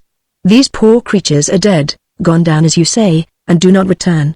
We Christians have no belief in ghosts, or if they exist we are protected from them." "None at all," interposed Thomas boldly and speaking in Zulu. "This man, my lord, is at his old tricks. For reasons of his own he is trying to frighten us. For my part one will not be frightened by a native witch doctor and his rubbish, even if he does deal with Satan. With your permission I shall certainly build a mission house here." "Quite right, of course, quite right," said the bishop, though within himself he reflected that evidently the associations of the spot were disagreeable, and that were he personally concerned, perhaps he should be inclined to consider an alternative site. However, it was a matter for Mr. Bull to decide. "I hear that Tombul will not be turned from his purpose. I hear that he will still build his house upon this rock. So be it. Let him do so and see. But this I say, that Imber, the flowered, shall not be haunted by the Azitanzi, the ghosts of the dead, who wail in the night," said Menzies. He advanced to Tabitha, and holding his hands over her he cried out, "Sweet eyes, be blind to the Azitanzi. Little ears, do not hear their groans. Spirits, build a garden fence about this flower and keep her safe from all night prowling evil things. Imber, little flower, sleep softly while others lie awake and tremble." Then he turned and departed swiftly. "Dear me," said the bishop. "A strange man, a very strange man. I don't know quite what to make of him." "I do," answered Thomas. "He is a black-hearted villain who is in league with the devil." "Yes, I dare say I mean as to his being a villain, that is according to our standards. But does your daughter, a clever and most attractive little girl, by the way, think so?" She seemed to look on him with affection. One learns to read children's eyes, you know. "A very strange man, I repeat. If we could see all his heart we should know lots of things and understand more about these people than we do at present. Has it ever struck you, Mr. Bull, how little we white people do understand of the black man's soul? Perhaps a child can see farther into it than he can. What is the saying? A little child shall lead them, is it not? Perhaps we do not make enough allowances. Faith, hope and charity. These three, but the greatest of these is charity or love, which is the same thing. However, of course you are quite right not to have been frightened by his silly talk about the Azitanzi. It would never do to show fear or hesitation. Still, I am glad that Mrs. Bull did not hear it. You may have noticed that she had gone on ahead, and if I were you I should not repeat it to her, since ladies are so nervous. Tabitha, my dear, don't tell your mother anything of all this." "No, Bishop," answered Tabitha, "I never tell her all the queer things that Menzies says to me when I meet him, or at least not many of them. I wish I had asked him if he had a cure for your local fever," said the bishop with a laugh, "for against it, although I have taken so much that my ears buzz, quinine cannot prevail. He has given me one in a gourd." "Bishop," replied Tabitha confidentially, "but I have never taken any, because you see I have had no fever, and I haven't told mother, for if I did she would tell father." Thomas had stridden ahead, and was out of hearing, and he might be angry because he doesn't like Menzies, though I do. "Will you have some, Bishop? It is well corked up with clay, and Menzies said it would keep for years." "Well, my dear, answered the bishop. "I don't quite know. There may be all sorts of queer things in Mr. Menzies' medicine. Still, he told you to drink it if necessary, and I am absolutely certain that he does not wish to poison you. So perhaps I might have a try, for really I feel uncommonly ill." So later on, with much secrecy, the gourd was produced, and the bishop had a try. By some strange coincidence he felt so much better after it that he begged for the rest of the stuff to comfort him on his homeward journey, which ultimately he accomplished in the best of health. That most admirable and wide-minded prelate departed, and so far as history records was no more seen in Cecilland. But Thomas remained, and set about the building of the house with his usual vigor. Upon the Death Rock, as it was called, in course of time he erected an excellent and the most serviceable dwelling, not too large but large enough, having every comfort and convenience that his local experience could suggest and the money could supply, since in this matter the cheque-book of the suffering Dorcas was entirely at his service. At length the house was finished, and with much rejoicing the Bull family, deserting their squalid huts, moved into it at the commencement of the hot season. After the first agitations of the change and of the arrangement of the furniture newly arrived by wagon, they settled down very comfortably, directing all their energies towards the development of the garden, which had already been brought into some rough order during the building of the house. One difficulty, however, arose at once. For some mysterious reason they found that not a single native servant would sleep in the place, no, not even Tabitha's personal attendant, who adored her. Every soul of them suddenly developed a sick mother or other relative who would instantly expire if deprived of the comfort of their society after dark. Or else they themselves became ailing at that hour, saying they could not sleep upon a cliff like a rock rabbit. At any rate, for one cause or another off they went the very moment that the sun vanished behind the western hills, nor did they reappear until it was well up above those that faced towards the east. At least this happened for one night. On the following day, however, a pleasant-looking woman named Ivana, whom they knew to be of good repute, though of doubtful religion, as sometimes she came to church and sometimes she did not, appeared and offered her services as night dog, that is what she called it, to Tabitha, saying that she did not mind sleeping on a height, since it was inconvenient to have no one about the place from dark to dawn, and Dorcas did not approve of Tabitha being left to sleep alone. The woman, whose character was guaranteed by the chief cozer and the elders of the church, was taken on at an indefinite wage. To the matter of pecuniary reward, indeed, she seemed to be entirely indifferent. For the rest she rolled herself in blankets, native fashion, and slept across Tabitha's door, keeping so good a watch that once when her father wished to enter the room to fetch something after the child was asleep, she would not allow even him to do so. When he tried to force a way past her, suddenly Ivana became so threatening that he thought she was about to spring at him. After this he wanted to dismiss her, but Dorcas said it only showed that she was faithful, and that she had better be left where she was, especially as there was no one to take her place. So things went on till the day of full moon. On that night Ivana appeared to be much agitated, and insisted that Tabitha should go to bed earlier than was usual. Also after she was asleep Dorcas noticed that Ivana walked continually to and fro in front of the door of the child's room and up and down the veranda onto which its windows opened, droning some strange song and waving a wand. However, at the appointed hour, having said their prayers, Dorcas and her husband went to bed. "I wonder if there is anything strange about this place," remarked Dorcas. "It is so very odd that no native will stop here at night except that half-wild Ivana." "Oh, I don't know," replied Thomas with a yawn, "real or feigned. These people get all sorts of ideas into their silly heads. Do stop twisting about and go to sleep." At last Dorcas did go to sleep, only to wake up again suddenly and with great completeness just as the church clock below struck 3, the sound of which she supposed must have roused her. The brilliant moonlight flooded the room, and as for some reason she felt creepy and disturbed, Dorcas tried to occupy her mind by reflecting how comfortable it looked with its new, imported furnishings, very different from that horrible hut in which they had lived so long. Then her thoughts drifted to more general matters. She was heartily tired of Cecilland, and wished earnestly that her husband could get a change of station, which the bishop had hinted to her would not be impossible somewhere nearer to civilization. Alas! He was so obstinate that she feared nothing would move him, at any rate until he had converted Menzies' herd, who were also obstinate, and remained as keen as ever. Indeed, why, with their ample means, should they be condemned to perpetual exile in these barbarous places?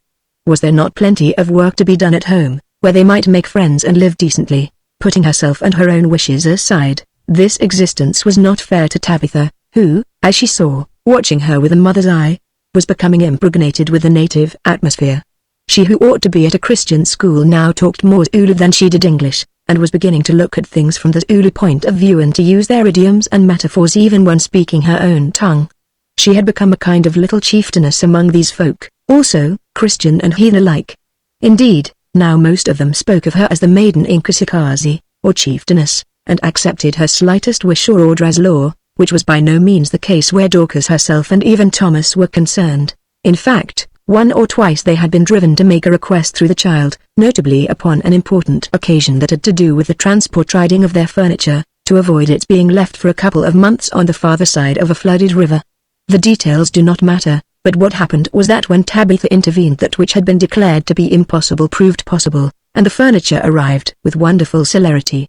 Moreover, Tabitha made no request, as Dorcas knew, though she hid it from Thomas. She sent for the headman, and when they were seated on the ground before her after their fashion, Menzie among them, issued an order, saying, "What? Are my parents and I to live like dogs without a kennel or cattle that lack a winter kraal, because you are idle?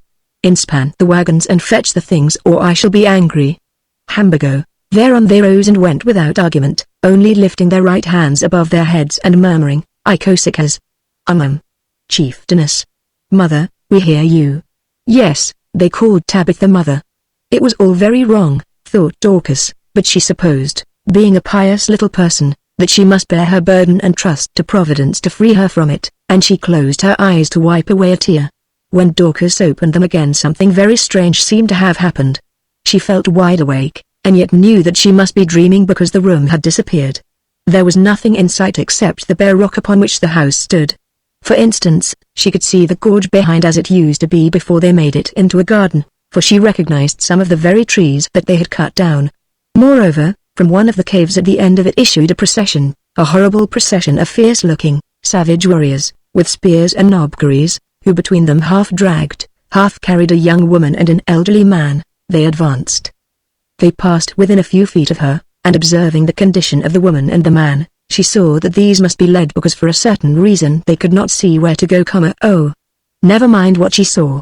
The procession reached the edge of the rock where the railing was, only now the railing had gone like the house.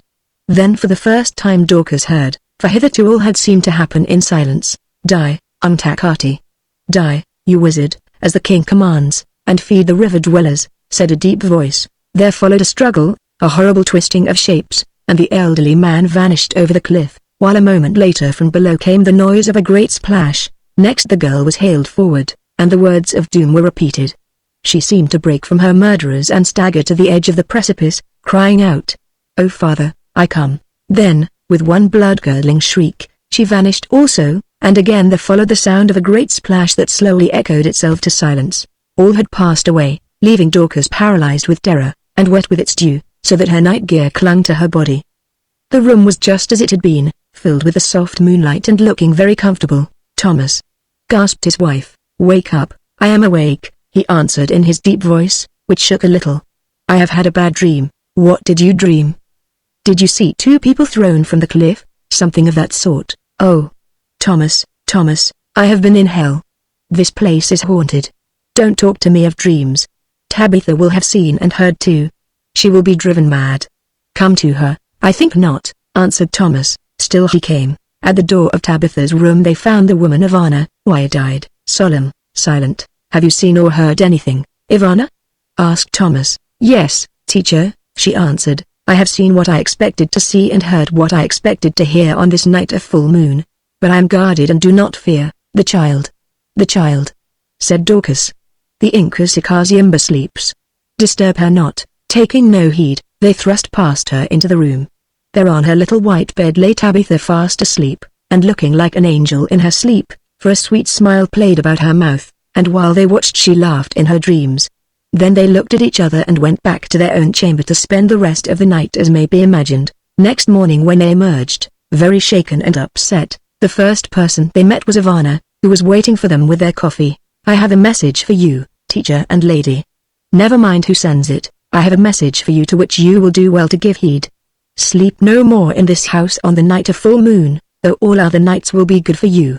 Only the little chieftainess Simba ought to sleep in this house on the night of full moon." So indeed it proved to be. No suburban villa could have been more commonplace and less disturbed than was their dwelling for 27 nights of every month, but on the 28th they found a change of air desirable. Once it is true the stalwart Thomas, like Ajax, defied the lightning, or rather other things that come from above or from below. But before morning he appeared at the hut beneath the kopje announcing that he had come to see how they were getting on, and shaking as though he had a bout of fever. Dorcas asked him no questions. Afterwards she gathered that he had been favored with quite a new and very varied midnight program, but Tabitha smiled in her slow way. For Tabitha knew all about this business as she knew everything that passed in Caesarland. Moreover, she laughed at them a little, and said that she was not afraid to sleep in the mission house on the night of full moon. What is more, she did so, which was naughty of her, for on one such occasion she slipped back to the house when her parents were asleep, followed only by her night dog, the watchful Ivana, and returned at dawn just as they had discovered that she was missing, singing and laughing and jumping from stone to stone with the agility of her own pet goat. "I slept beautifully," she cried, "and dreamed I was in heaven all night." Thomas was furious and rated her till she wept. Then suddenly Ivana became furious too and rated him. Should he be wroth with the little chieftainess Simba, she asked him, because the Azitanzis, the spirits of the dead, loved her as did everything else? Did they not understand that the floweret was unlike them, one adored of dead and living, one to be cherished even in her dreams, one whom heaven above, together with those who had gone below, built round with a wall of spells? And more of such talk, which Thomas thought so horrible and blasphemous that he fled before its torrent, but when he came back calmer he said no more to Tabitha about her escapade. It was a long while afterwards, at the beginning of the great drought, that another terrible thing happened. On a certain calm and beautiful day Tabitha, who still grew and flourished, had taken some of the Christian children to a spot on the farther side of the kopje, where stood an old fortification originally built for purposes of defense. Here, among the ancient walls, with the assistance of the natives, she had made a kind of summer house as children love to do, and in this house, like some learned Eastern pundit in a cell, a very pretty pundit crowned with a wreath of flowers, she sat upon the ground and instructed the infant mind of Caesarland. She was supposed to be telling them Bible stories to prepare them for their Sunday school examination, which, indeed, she did with embellishments and in their own poetic and metaphorical fashion. The particular tale upon which she was engaged, by a strange coincidence, was that from the Acts which narrates how St. Paul was bitten by a viper upon the island of Melita, and how he shook it off into the fire and took no hurt. He must have been like Menzi, said Ivana, who was present, whereon Tabitha's other attendant, who was also with her as it was daytime, started an argument, for being a Christian she was no friend to Menzi, whom she called a dirty old witch doctor. Tabitha, who was used to these disputations, listened smiling, and while she listened amused herself by trying to thrust a stone into a hole in the side of her summer house, which was formed by one of the original walls of the old kraal. Presently she uttered a scream, and snatched her arm out of the hole.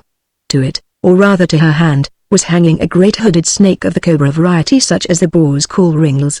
She shook it off, and the reptile, after sitting up, spitting, hissing and expanding its hood, glided back into the wall. Tabitha sat still, staring at her lacerated finger, which Ivana seized and sucked. Then, bidding one of the oldest of the children to take her place and continue sucking, Ivana ran to a high rock a few yards away which overlooked Menzies' kraal, that lay upon a plain at a distance of about a quarter of a mile, and called out in the low, ringing voice that Kaffirs can command, which carries to an enormous distance. "Awake, O Menzie! Come, O doctor, and bring with you your dawa. The little chieftainess is bitten in the finger by a hooded snake. The floweret withers. Imber dies." Almost instantly there was a disturbance in the kraal and Menzie appeared, following by a man carrying a bag. He cried back in the same strange voice, "I hear. I come. Tie string or grass round the Lady Imber's finger below the bite. Tie it hard till she screams with pain." Meanwhile the Christian nurse had rushed off over the crest of the kopje to fetch Thomas and Dorcas, or either of them. As it chanced she met them both walking to join Tabitha in her bower, and thus it came about that they reached the place at the same moment as did old Menzie bounding up the rocks like a klipspringer buck, or a mountain sheep. Hearing him, Thomas turned in the narrow gateway of the kraal and asked wildly, "What has happened, witch doctor?" "This has happened, white man," answered Menzie. "The floweret has been bitten by a hooded snake and is about to die. Look at her," and he pointed to Tabitha, who notwithstanding the venom sucking and the grass tied round her blackened finger, sat huddled up, shivering and half comatose. "Let me pass, white man, that I may save her if I can," he went on. "Get back," said Thomas, "I will have none of your black magic practiced on my daughter." If she is to live, God will save her. What medicines have you, white man? Asked Menzie. None, at least not here. Faith is my medicine. Dorcas looked at Tabitha. She was turning blue and her teeth were chattering. Let the man do his best, she said to Thomas. There is no other hope. He shan't touch her, replied her husband obstinately. Then Dorcas fired up, meek-natured though she was and accustomed though she was to obey her husband's will. I say that he shall, she cried. I know what he can do. Don't you remember the goat? I will not see my child die as a sacrifice to your pride. I have made up my mind, answered Thomas. If she dies it is so decreed, and the spells and filth of a heathen cannot save her. Dorcas tried to thrust him aside with her feeble strength, but big and burly, he stood in the path like a rock, blocking the way. With the stone entrance walls of the little pleasure house on either side of him, suddenly the old Zulu, Menzie, became rather terrible. He drew himself up, he seemed to swell in size, his thin face grew set and fierce. Out of the path, white man, he said, or by Chaka's head I will kill you, and from somewhere he produced a long, thin-bladed knife of native iron fixed on a buck's horn. Kill on, wizard, shouted Thomas. Kill if you can. Listen, said Dorcas. If our daughter dies because of you, then I have done with you. We part forever. Do you understand? Yes, I understand, he answered heavily. So be it. Tabitha behind them made some convulsive noise. Thomas turned and looked at her. She was slowly sinking down upon her side. His face changed. All the rage and obstinacy went out of it. My child. Oh, my child. He cried, I cannot bear this. Love is stronger than all. When I come up for judgment, may it be remembered that love is stronger than all. Then he stepped out of the gateway, and sat down upon a stone hiding his eyes with his hand. Menzie threw down the knife and leapt in, followed by his servant who bore his medicines, and the woman of honor. He did his office. He uttered his spells and invocations. He rubbed oil into the wound, and prizing open the child's clenched teeth, thrust more of it, a great deal more, down her throat, while all three of them rubbed her cold limbs.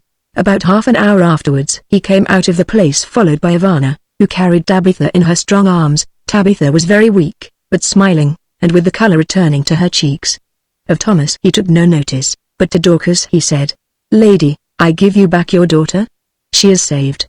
Let her drink milk and sleep. Then Thomas, whose judgment and charity were shaken for a while, spoke, saying, As a man and a father I thank you, witch doctor. But know that as a priest I swear that I will never have more to do with you, who, I am sure, by your arts, can command these reptiles to work your will and have planned all this to shame me. No, not even if you lay dying would I come to visit you. Thus stormed Thomas in his wrath and humiliation, believing that he had been the victim of a plot and not knowing that he would live bitterly to regret his words. I see that you hate me, teacher, said Menzie, and though here I do not find the gentleness you preach, I do not wonder, it is quite natural. Were I you I should do the same. But your little flower's father, strange that she should have grown from such a seed, and though we fight, for that reason I cannot hate you. Be not disturbed. Perhaps it was the sucking of the wound and the grass tied round her finger which saved her, not my spells and medicine. No, no, I cannot hate you, although we fight for mastery, and you pelt me with vile words, saying that I charmed a deadly ember to bite little flower whom I love, that I might cure her and then make a mock of you. Yet I do hate that snake which bit the maiden ember of its own wickedness. The hooded ember that you believe to be my familiar, and it shall die. Man, here he turned to his servant, and you, Ivana and the others, pull down that wall. They leapt to do his bidding, and presently discovered the ringles in its hole. Heedless of its fangs and writhings, Menzie sprang at it with a Zulu curse, and seizing it, proceeded to kill it in a very slow and cruel fashion. Chapter 6. The great drought fell upon Cecilland like a curse from heaven. For month after month the sun beat fiercely, the sky was as brass, and no rain fell. Even the dew seemed to depart. The springs dried up. The river Ukufa, the river called Death, ceased to flow, so that water could only be found in its deepest hollows. The pool beneath the rock of evildoers, the Death Rock, sank till the bones of those who had been murdered the many years before appeared as the crocodiles had left them. Cattle died because there was no grass, cows ceased to give their milk even where they could be partially fed and watered, so that the little children died also. Even in the dampest situations the crops withered, till at last it became certain that unless rain fell within a month, before another cold season had gone by, there would be starvation everywhere. For the drought was widespread, and therefore corn could not be sent from other districts, even if there were cattle to draw it. Every day Thomas put up prayers for rain in the church, and on 2 occasions held special services for this purpose. These were better attended than any others had ever been, because his congregation felt that the matter was extremely urgent, affecting them all, and that now was the time when, whatever happened to the heathen, good Christians like themselves should be rewarded. However, this did not chance, since the drought went on as fiercely as before. Menzies was, of course, a rain doctor, a heaven-heard of the highest distinction, one who, it was reputed, could by his magic cause the most brazen sky to melt in tears. His services had been called in by neighboring tribes, with the result, it was rumored, that those tribes had been rewarded with partial showers. Also with great ceremony he had gone through his rites for the benefit of the heathen section of the Caesar people. Behold! By some curious accident on the following day a thunderstorm had come up, and with it a short deluge of rain which sufficed to make it certain that the crops in those fields on which it fell would keep alive, at any rate for a while. But mark what happened.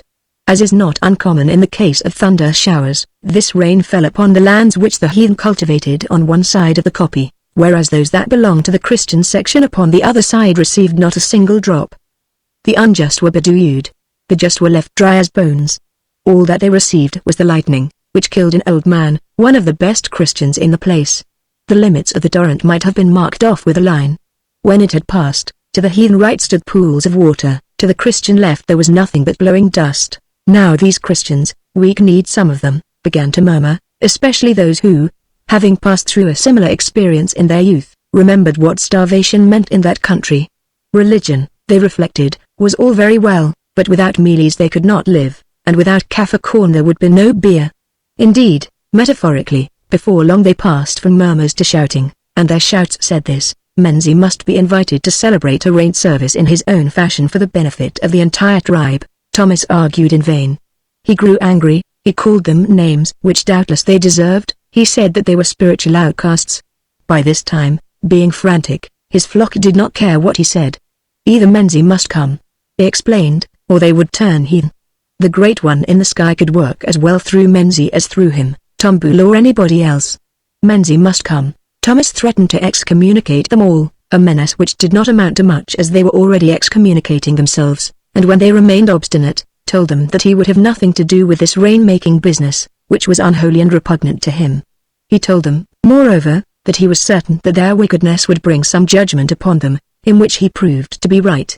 The end of it was that Menzies was summoned, and arrived with a triumphant smile, saying that he was certain he could put everything in order, and that soon they would have plenty of rain, that is, if they all attended his invocations and made him presents suitable to so great an occasion. The result was that they did attend them, man, woman and child, seated in a circle in that same old kraal where the witch doctor had so marvelously shown pictures upon the smoke.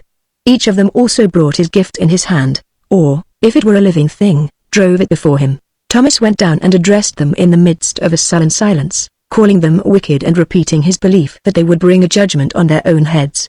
They who were worshipping Baal and making offerings to his priest. After he had talked himself hoarse, Menzies said mildly that if the teacher Tombul had finished he would get to business. Why should the teacher be angry because he, Menzies, offered to do what the teacher could not save the land from starving? And as for the gifts to himself, did not white teachers also receive pay and offerings at certain feasts? Then, making a gesture of despair, Thomas returned to his house, and with Dorcas and Tabitha watched the savage ceremony from the edge of the cliff that overhung the river, or rather what had been the river. He could not see much of it because they were too far away, but he perceived those apostate Christians prostrating themselves at Menzies' order, probably, he reflected, to make prayers to the devil. In fact they were not doing this, but only repeating Menzies' magical chants with appropriate gestures, as for countless ages their forefathers had done upon similar occasions. Next an unfortunate black goat was dragged forward by the horns, a very thin black goat, and its throat was cut over a little fire, a sacrifice that suggested necromancy of the most satanic sort. After this Thomas and his family went back into the house and shut the windows, that they might not hear the unholy shoutings of the misguided mob. When they went out again Menzies had departed, and so had the others. The place was empty. The following day was Sunday, and Thomas locked the church on the inner side, and read the service with Dorcas and Tabitha for sole congregation. It was a melancholy business, for some sense of evil seemed to hang over all three of them, also over everybody else, for the Christians went about with dejected looks and not one person spoke to them. Only Ivana came at night as usual to sleep with Tabitha, though even she said nothing. Next morning they woke up to find the heavens black with clouds, heavy, ominous clouds. the truth being that the drought was drawing to its natural end. Thomas noted this, and reflected bitterly how hard it was that this end should not have come 24 hours earlier. But so events had been decreed and he was helpless. By midday it began to rain, lightly at first, and from his rock he could see the people, looking unnatural and distorted in that strange gloom, for the clouds had descended almost to the earth, rushing about, holding out their hands as though to clasp the blessed moisture and talking excitedly one to the other. Soon they were driven into their huts, for the rain turned into a kind of waterspout. Never had such rain been known in Caesarland. All that afternoon it poured, and all the night with ever-increasing violence, yes, and all the following morning, so that by noon Thomas's rain gauge showed that over 12 inches had fallen in about 24 hours, and it was still raining. Water rushed down from the kopje, even their well-built house could not keep out the wet, and, to the despair of Dorcas, several of the rooms were flooded and some of the new furniture was spoiled. The river beneath had become a raging torrent, and was rising every hour. Already it was over its banks, and the water had got into the huts of the chief's kraal and the village round it, so that their occupants were obliged to seek safety upon the lower rocks of the kopje, where they sat shivering in the wet. Night came at last, and through the darkness they heard cries as of people in distress. The long hours wore away till dawn, a melancholy dawn, for still it rained, though more lightly now, and no sun could be seen. "Father," cried Tabitha, who, clad in oilskins, had gone a little way down the road, "come here and look." He went. The child pointed to the village below, or rather what had been the village, for now there was none. It had gone, and with it Koza's kraal. The site was a pool, the huts had vanished, all of them, and some of the roofs lay upon the sides of the kopje, looking like overturned coracles. Only the church and the graveyard remained, for those stood on slightly higher ground by the banks of the river. A little while later a miserable and dejected crowd arrived at the mission house, wrapped up in blankets or anything else that they had managed to save. "What do you want?" asked Thomas. "Teacher," replied the chief Koza, with twitching face and rolling eyes, "we want you to come down to the church and pray for us. Our houses are gone, our fields are washed away. We want you to come to pray for us, for more rain is gathering on the hills and we are afraid." "You mean that you are cold and wish to take refuge in the church, of which I have the key. You have sought rain and now you have got rain, such rain as you deserve. Why do you complain? Go to your witch doctor and ask him to save you." "Teacher, come down to the church and pray for us," they wailed. In the end Thomas went, for his heart was moved to pity, and Dorcas and Tabitha went with him. They entered the church, wading to it through several inches of water, and the service of intercession began, attended by every Christian in the place except a few who had drowned a miserable and heartily repentant crowd. While it was still in progress suddenly there was a commotion, and Menzie himself rushed into the church. It was the first time he had ever entered there. "Come forth," he cried. "Come forth if you would save your lives. The water has eaten away the ground underneath this heaven house. It falls. I say it falls." Then he peered about him in the shadowed place till he found Tabitha. Leaping at her, he threw his long thin arms round her and bore her from the church. The others began to follow swiftly, and as Menzie passed the door carrying Tabitha, there came a dreadful rending sound, and one of the walls opened, letting in the light. All fled forth, Thomas still in his surplice and his soul filled with bitterness, for as he went it came into his mind that this must be a farewell to that cherished church reared with so much love, cost and labor. Outside the building on a patch of higher land, an upthrown plateau of rock, where presently all gathered beyond the reach of the waters, stood Menzie and Tabitha. Thomas looked at him and said, "Doubtless you think that your spells have worked well, witch doctor, for see the ruin about us. Yet I hold otherwise, and say, wait till the end. To set a rock rolling down a hill is easy for those who have the strength. But who knows on whom it will fall at last?" "You speak foolishly, teacher," answered Menzie. "I do not think that my spells have worked well, for something stronger than I am has spoiled them. Mayhap it is you, teacher, or the great whom you serve in your own fashion. I do not know, but I pray you to remember that long since on the smoke of my magic fire I showed you what would come about if you rebuilt the heaven house upon this place. But you said I was a cheat and would not be warned. Therefore things have gone as the spirits appointed that they should go. Your Christians made me gifts and asked me to bring rain, and it has come in plenty, and with it other things, more than you asked. Look," and he pointed downwards. The church was falling. Its last foundations were washed away. Down it came with a mighty crash, to melt into the flood that presently filled the place where it had been. Its collapse and the noise of it were terrible, so terrible that the Christians gathered on the rock uttered a heartrending wail of woe. The spire, being built upon a deeper bed because of its weight, stood longer than the rest of the fabric, but presently it went also. Thrice it seemed to bow towards them, then it fell like a child's castle. Reckoning its height with his eye, Thomas saw that it could not reach them where they stood, and so did the others, therefore no one stirred. As the tower collapsed, the clock sounded the first stroke of the hour, then suddenly became silent forever and vanished beneath the waters, a mass of broken metal, but the bell on which it had struck was hurled forward by the sway of the fall like a stone from a sling. It sped towards them through the air, a great dark object.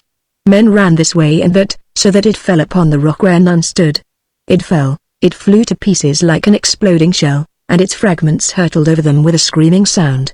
Yet as it chanced the tongue or clapper of it took a lower course, perhaps because it was heavier, and rushing onwards like a thrown spear, struck Menzi full upon the chest, crushing in his breastbone. They bore him up to the mission house, since there was nowhere else whither he could be taken.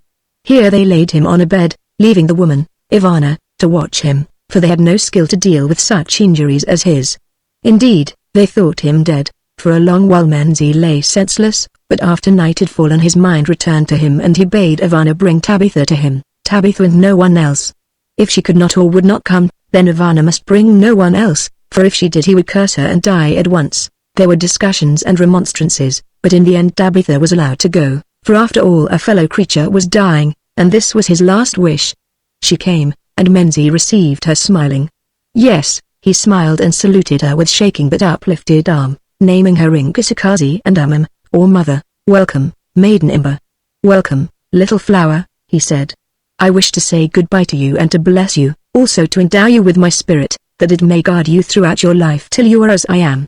I have hated some of the others, but I have always loved you, little flower, and I have loved you too, Menzi, said Tabitha, with a sob. I know, I know. We witch doctors read hearts. But do not weep, little flower. Why should you, for such as I, a black man, a mere savage cheat, as your father named me? Yet I have not been altogether a cheat, O Imba, though sometimes I use tricks like other doctors, for I have a strength of my own which your white people will never understand, because they are too young to understand. It only comes to the old folk who have been since the beginning of the world, and remain as they were at the beginning. I have been wicked, little flower, according to your white law. I have killed men and done many other things that are according to the law of my own people, and by that law I look for judgment. Yet, O Imba, I will say this, that I believe your law to be higher and better than my law. Has it not been shown today, since of all that were gathered on the rock yonder I alone was struck down, and in the hour of my victory? The strongest law must be the best law, is it not so? Tell me, little flower, would it please you if I died a Christian? Yes, very much, said Tabitha, fixing upon this point at once and by instinct avoiding all the other very doubtful disputations. I will bring my father. Nay, nay, little flower. Your father, the teacher Tombu, swore in his wrath that he would not come to visit me even if I lay dying, and now that I am dying he shall keep his oath and repent of it day by day till he too is dying. If I am to die a Christian, you must make me one this moment, you and no other. Otherwise I go hence a heathen as I have lived. If you bring your father here I will die at once before he can touch me, as I have power to do.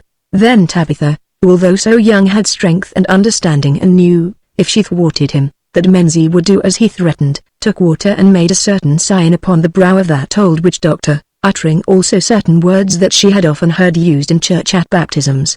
Perhaps she was wrong. Perhaps she transgressed and took too much upon her. Still, being by nature courageous, she ran the risk and did these things, as afterwards Ivana testified to the followers of Menzi. Thank you, little flower, said Menzi. I do not suppose that this Christian magic will do me any good, but that you wished it is enough. It will be a rope to tie us together, little flower. Also I have another thought. When it is known that I became a Christian at the last, then, if you bid them, little flower, the heathen herd will follow where the bull Menzi went before them. They are but broken sherds and scorched sticks, that is rubbish, but they will follow, and that will please you, little flower, and your father also. Here Menzi's breath failed, but recovering it, he continued. Hearken. O Imba. I give my people into your hand, now let your hand bend the twig as you would have it grow. Make them Christian if you will, or leave them heathen if you will, I care nothing. They are yours to drive upon whatever path you choose to set their feet, yours, O Imba, not Tombu's. Also, I, who lack heirs, give you my cattle, all of them. Ivana, make known my words, and with them the curse of Menzi, the king's child, the Amazizi, The seer, on any who dare to disobey. Say to those of my house and to my people that henceforth the maiden Imber is their lady and their mother. Again he paused a little, then went on. Now I charge my spirit to watch over you, little flower, till you die and we come to talk over these matters otherwhere, and my spirit as it departs tells me that it will watch well, and that you will be a very happy woman, little flower. He shut his eyes and lay still a while. Then he opened them again and said, O Imber, tell your father, the teacher Tombu, from me that he does not understand us black people, whom he thinks so common, as you understand us, little flower, and that he would be wise to go to minister to white ones. After this, once more he smiled at Tabitha and then shut his eyes again for the last time, and that was the end of the witch Dr. Menzie. It may be added that after he had rebuilt the church for the second time, and numbered all the Menzie herd among his congregation, which he did now that the bull of the herd was dead, as Menzie had foretold that he would, if Tabitha, whom he had wrapped with his blanket, decreed it, Thomas took the sage advice of his departed enemy. Now, in the after years, he is the most respected if somewhat feared bishop of white settlers in a remote dominion of the crown. Thomas today knows more than he used to know, but one thing he has never learned, namely that it was the hand of the maid, yes, the little hidden hand of Tabitha, that drove all Menzie's herd into the gates of the heavenly kraal, as some of them named his church, for Tabitha knew when to be silent. Perhaps the Kaffirs, whose minds she could read as an open book, taught her this, or perhaps it was one of the best gifts to her of old Menzie's spirit, into whose care he passed her with so much formality.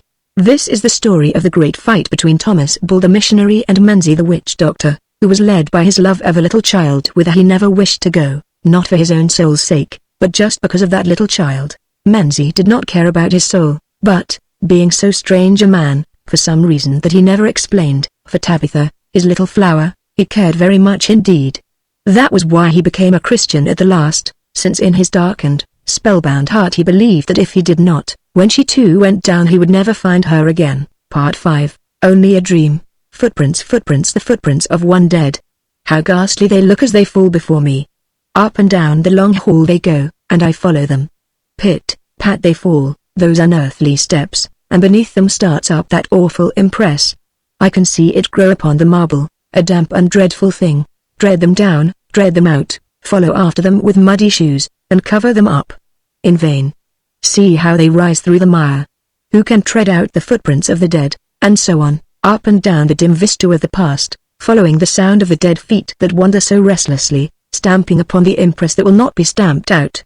Rave on, wild wind, eternal voice of human misery, fall, dead footsteps, eternal echo of human memory, stamp, miry feet, stamp into forgetfulness that which will not be forgotten, and so on to the end.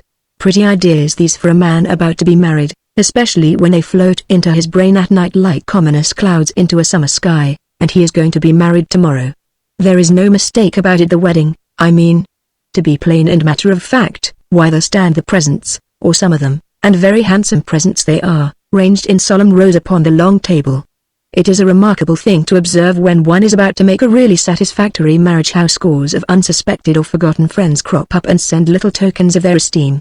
It was very different when I married my first wife, I remember, but then that match was not satisfactory, just a love match, no more. There they stand in solemn rows, as I have said, and inspire me with beautiful thoughts about the innate kindness of human nature, especially the human nature of our distant cousins. It is possible to grow almost poetical over a silver teapot when one is going to be married tomorrow. On how many future mornings shall I be confronted with that teapot? Probably for all my life, and on the other side of the teapot will be the cream jug, and the electro-plated urn will hiss away behind them both. Also the chaste sugar basin will be in front, full of sugar, and behind everything will be my second wife. My dear, she will say, will you have another cup of tea? And probably I shall have another cup.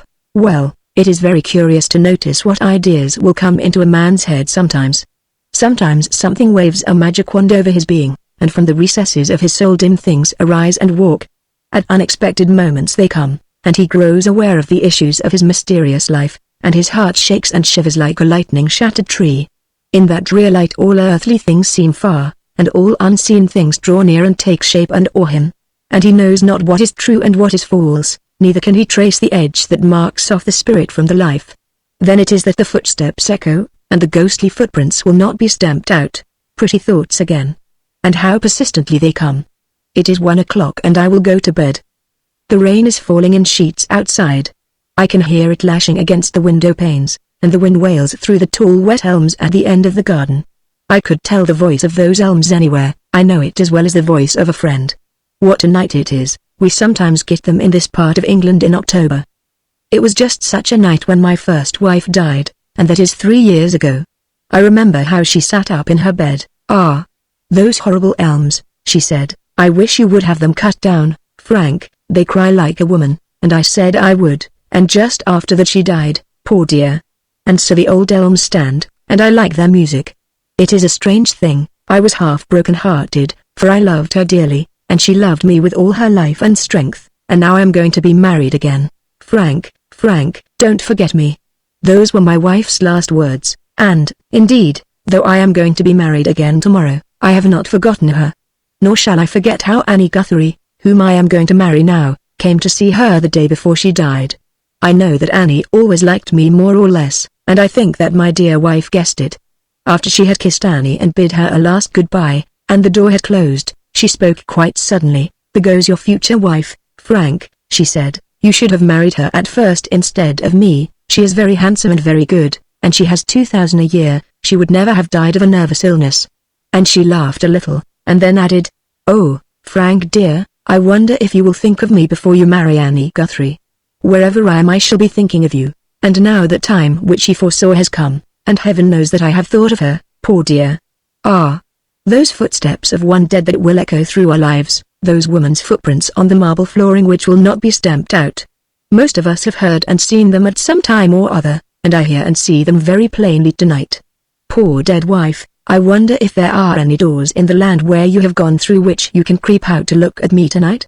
I hope that there are none. Death must indeed be a hell if the dead can see and feel and take measure of the forgetful faithlessness of their beloved. Well, I will go to bed and try to get a little rest. I am not so young or so strong as I was, and this wedding wears me out. I wish that the whole thing were done or had never been begun. What was that?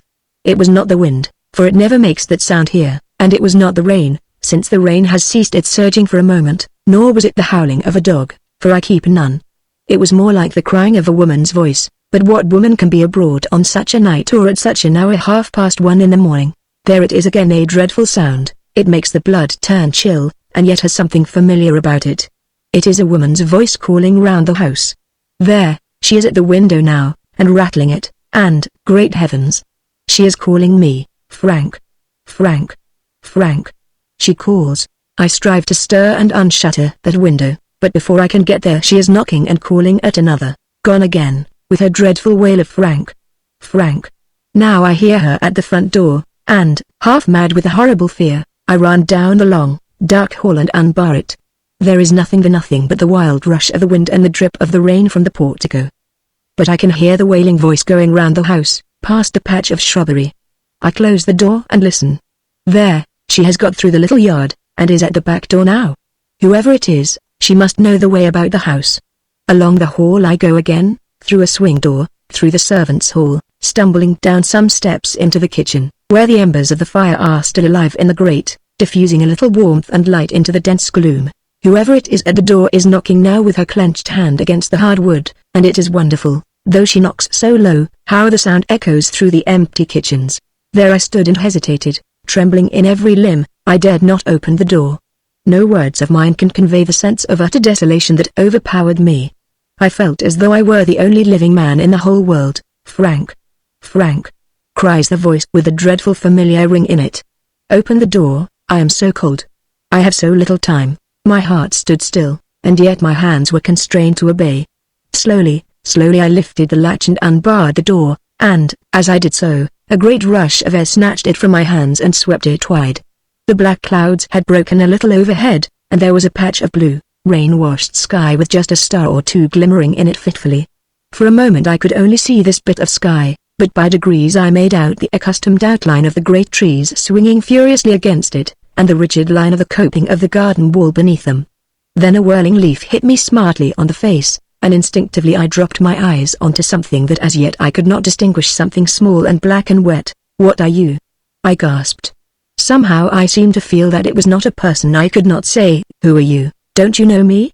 Wailed the voice, with the far-off familiar ring about it. and I mayn't come in and show myself. I haven't the time. You were so long opening the door, Frank, and I am so cold, oh, so bitterly cold. Look there. The moon is coming out, and you will be able to see me. I suppose that you long to see me, as I have longed to see you." As the figure spoke, or rather wailed, a moonbeam struggled through the watery air and fell on it. It was short and shrunken, the figure of a tiny woman. Also it was dressed in black and wore a black covering over the whole head, shrouding it, after the fashion of a bridal veil. From every part of this veil and dress the water fell in heavy drops. The figure bore a small basket on her left arm, and her hand, such a poor thin little hand, gleamed white in the moonlight. I noticed that on the third finger was a red line, showing that her wedding ring had once been there. The other hand was stretched towards me as though in entreaty. All this I saw in an instant, as it were, and as I saw it, horror seemed to grip me by the throat as though it were a living thing, for as the voice had been familiar, so was the form familiar, though the churchyard had received it long years ago. I could not speak, I could not even move. "Oh, don't you know me yet?" wailed the voice, "and I have come from so far to see you, and I cannot stop. Look, look," and she began to pluck feverishly with her poor thin hand at the black veil that enshrouded her. At last it came off, and, as in a dream, I saw what in a dim frozen way I had expected to see: the white face and pale yellow hair of my dead wife. Unable to speak or to stir, I gazed and gazed. There was no mistake about it, it was she, even as I had last seen her, white with the whiteness of death, with purple circles round her eyes and the grave cloth yet beneath her chin. Only her eyes were wide open and fixed upon my face, and a lock of the soft yellow hair had broken loose, and the wind tossed it. "You know me now, Frank, don't you, Frank? It has been so hard to come to see you, and so cold. But you are going to be married tomorrow, Frank, and I promised a long time ago to think of you when you were going to be married wherever I was, and I have kept my promise, and I have come from where I am and brought a present with me. It was bitter to die so young. I was so young to die and leave you, but I had to go. Take it, be quick, I cannot stay any longer. I could not give you my life, Frank, so I have brought you my death. Take it." The figure thrust the basket into my hand, and as it did so the rain came up again, and began to obscure moonlight. I must go," went on the dreadful, familiar voice, in a cry of despair. "Oh, why were you so long opening the door? I wanted to talk to you before you married Annie, and now I shall never see you again, never. Never. Never. I have lost you forever. Ever. Ever." As the last wailing notes died away, the wind came down with a rush and a whirl and the sweep as of 1,000 wings, and threw me back into the house, bringing the daughter with a crash after me. I staggered into the kitchen, the basket in my hand, and set it on the table. Just then some members of the fire fell in, and a faint little flame rose and glimmered on the bright dishes on the dresser, even revealing a tin candlestick, with a box of matches by it. I was well nigh mad with the darkness and fear, and, seizing the matches, I struck one, and held it to the candle. Presently it caught, and I glanced round the room. It was just as usual, just as the servants had left it, and above the mantelpiece the 8-day clock ticked away solemnly. While I looked at it, it struck 2, and in a dim fashion I was thankful for its friendly sound. Then I looked at the basket. It was of very fine white plaited work with black bands running up it, and a checkered black and white handle. I knew it well. I have never seen another like it. I bought it years ago at Madeira, and gave it to my poor wife. Ultimately it was washed overboard in a gale in the Irish Channel. I remember that it was full of newspapers and library books, and I had to pay for them. Many and many is the time that I have seen that identical basket standing there on that very kitchen table, for my dear wife always used it to put flowers in, and the shortest cut from that part of the garden where her roses grew was through the kitchen. She used to gather the flowers, and then come in and place her basket on the table, just where it stood now, and order the dinner. All this passed through my mind in a few seconds as I stood there with the candle in my hand, feeling indeed half dead, and yet with my mind painfully alive. I began to wonder if I had gone asleep, and was the victim of a nightmare. No such thing. I wish it had only been a nightmare. A mouse ran out along the dresser and jumped onto the floor, making quite a crash in the silence. What was in the basket? I feared to look, and yet some power within me forced me to it. I drew near to the table and stood for a moment listening to the sound of my own heart. Then I stretched out my hand and slowly raised the lid of the basket. "I could not give you my life, so I have brought you my death." Those were her words. What could she mean? What could it all mean? I must know or I would go mad. There it lay, whatever it was, wrapped up in linen. Ah, heaven help me. It was a small bleached human skull. A dream. After all, only a dream by the fire, but what a dream. And I am to be married tomorrow. Can I be married tomorrow? Part 6. Barbara WHO came back. Chapter 1. The Rectory Blind. This is the tale of Barbara who came back to save a soul alive. The Reverend Septimus Walrond was returning from a professional visit to a distant cottage of his remote and straggling parish upon the coast of East Anglia. His errand had been sad, to baptize the dying infant of a fisherman, which just as the rite was finished wailed once feebly and expired in his arms. The Reverend Septimus was weeping over the sorrows of the world. Tears ran down his white but rounded face, for he was stout of habit, and fell upon his clerical coat that was green with age and threadbare with use. Although the evening was so cold he held his broad-brimmed hat in his hand, and the wind from the moaning sea tossed his snow-white hair. He was talking to himself, as was his fashion on these lonely walks. "I think that fresh milk would have saved the child," he said, "but how was poor Thomas to buy fresh milk at 4pence a quart? Laid up for 3 months as he has been and with 6 children, how was he to buy fresh milk? I ought to have given it to him. I could have done without these new boots till spring. Damp feet don't matter to an old man. But I thought of my own comfort, the sun that doth so easily beset me, and so many to clothe and feed at home, and poor Barbara, my darling Barbara, hanging between life and death." He sobbed and wiped away his tears with the back of his hand, then began to pray, still aloud, "O God of pity, in the name of the loving and merciful Christ, help me and poor Thomas in our troubles." "I ought to have put Thomas's name first, my selfishness again," he ejaculated, then went on. "Give consolation to Thomas who loved his baby. And if it pleases thee in thy infinite wisdom and foresight, spare my dearest Barbara's life, that she may live out her days upon the earth and perhaps in her turn give life to others. I know I should not ask it. I know it is better that she should go and be with thee in the immortal home thou hast prepared for us unhappy, suffering creatures. Yet pity my poor human weakness, I do ask it. Or if thou decreest otherwise, then take me also, O God, for I can bear no more. 4 children gone. I can bear no more, O God." He sobbed again and wiped away another tear, then muttered, "My selfishness, always my selfishness. With 6 remaining to be looked after, that is counting Barbara if she still lives, I dare to ask to be relieved of the burdens of the flesh.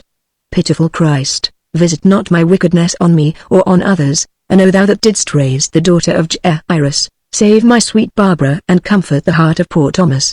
I will have faith. I will have faith." He thrust his hat upon his head, pulling it down over his ears because of the rough wind, and walked forward quite jauntily for a few yards. "What a comfort these new boots are," he said. "If I had stepped into the pool with the old ones my left foot would be wet through now. Let me thank God for these new boots. Oh, how can I, when I remember that the price of them should have been spent in milk for the poor baby. If I were really a Christian I ought to take them off and walk barefoot, as the old pilgrims used to do. They say it is healthy, and I try to think so because it is cheap, though I am sure that this was the beginning of poor little Cicely's last illness. With her broken chilblains she could not stand the snow, at any rate. The chill struck upwards. Well, she has been in bliss 3 years, 3 whole years, and how thankful I ought to be for that.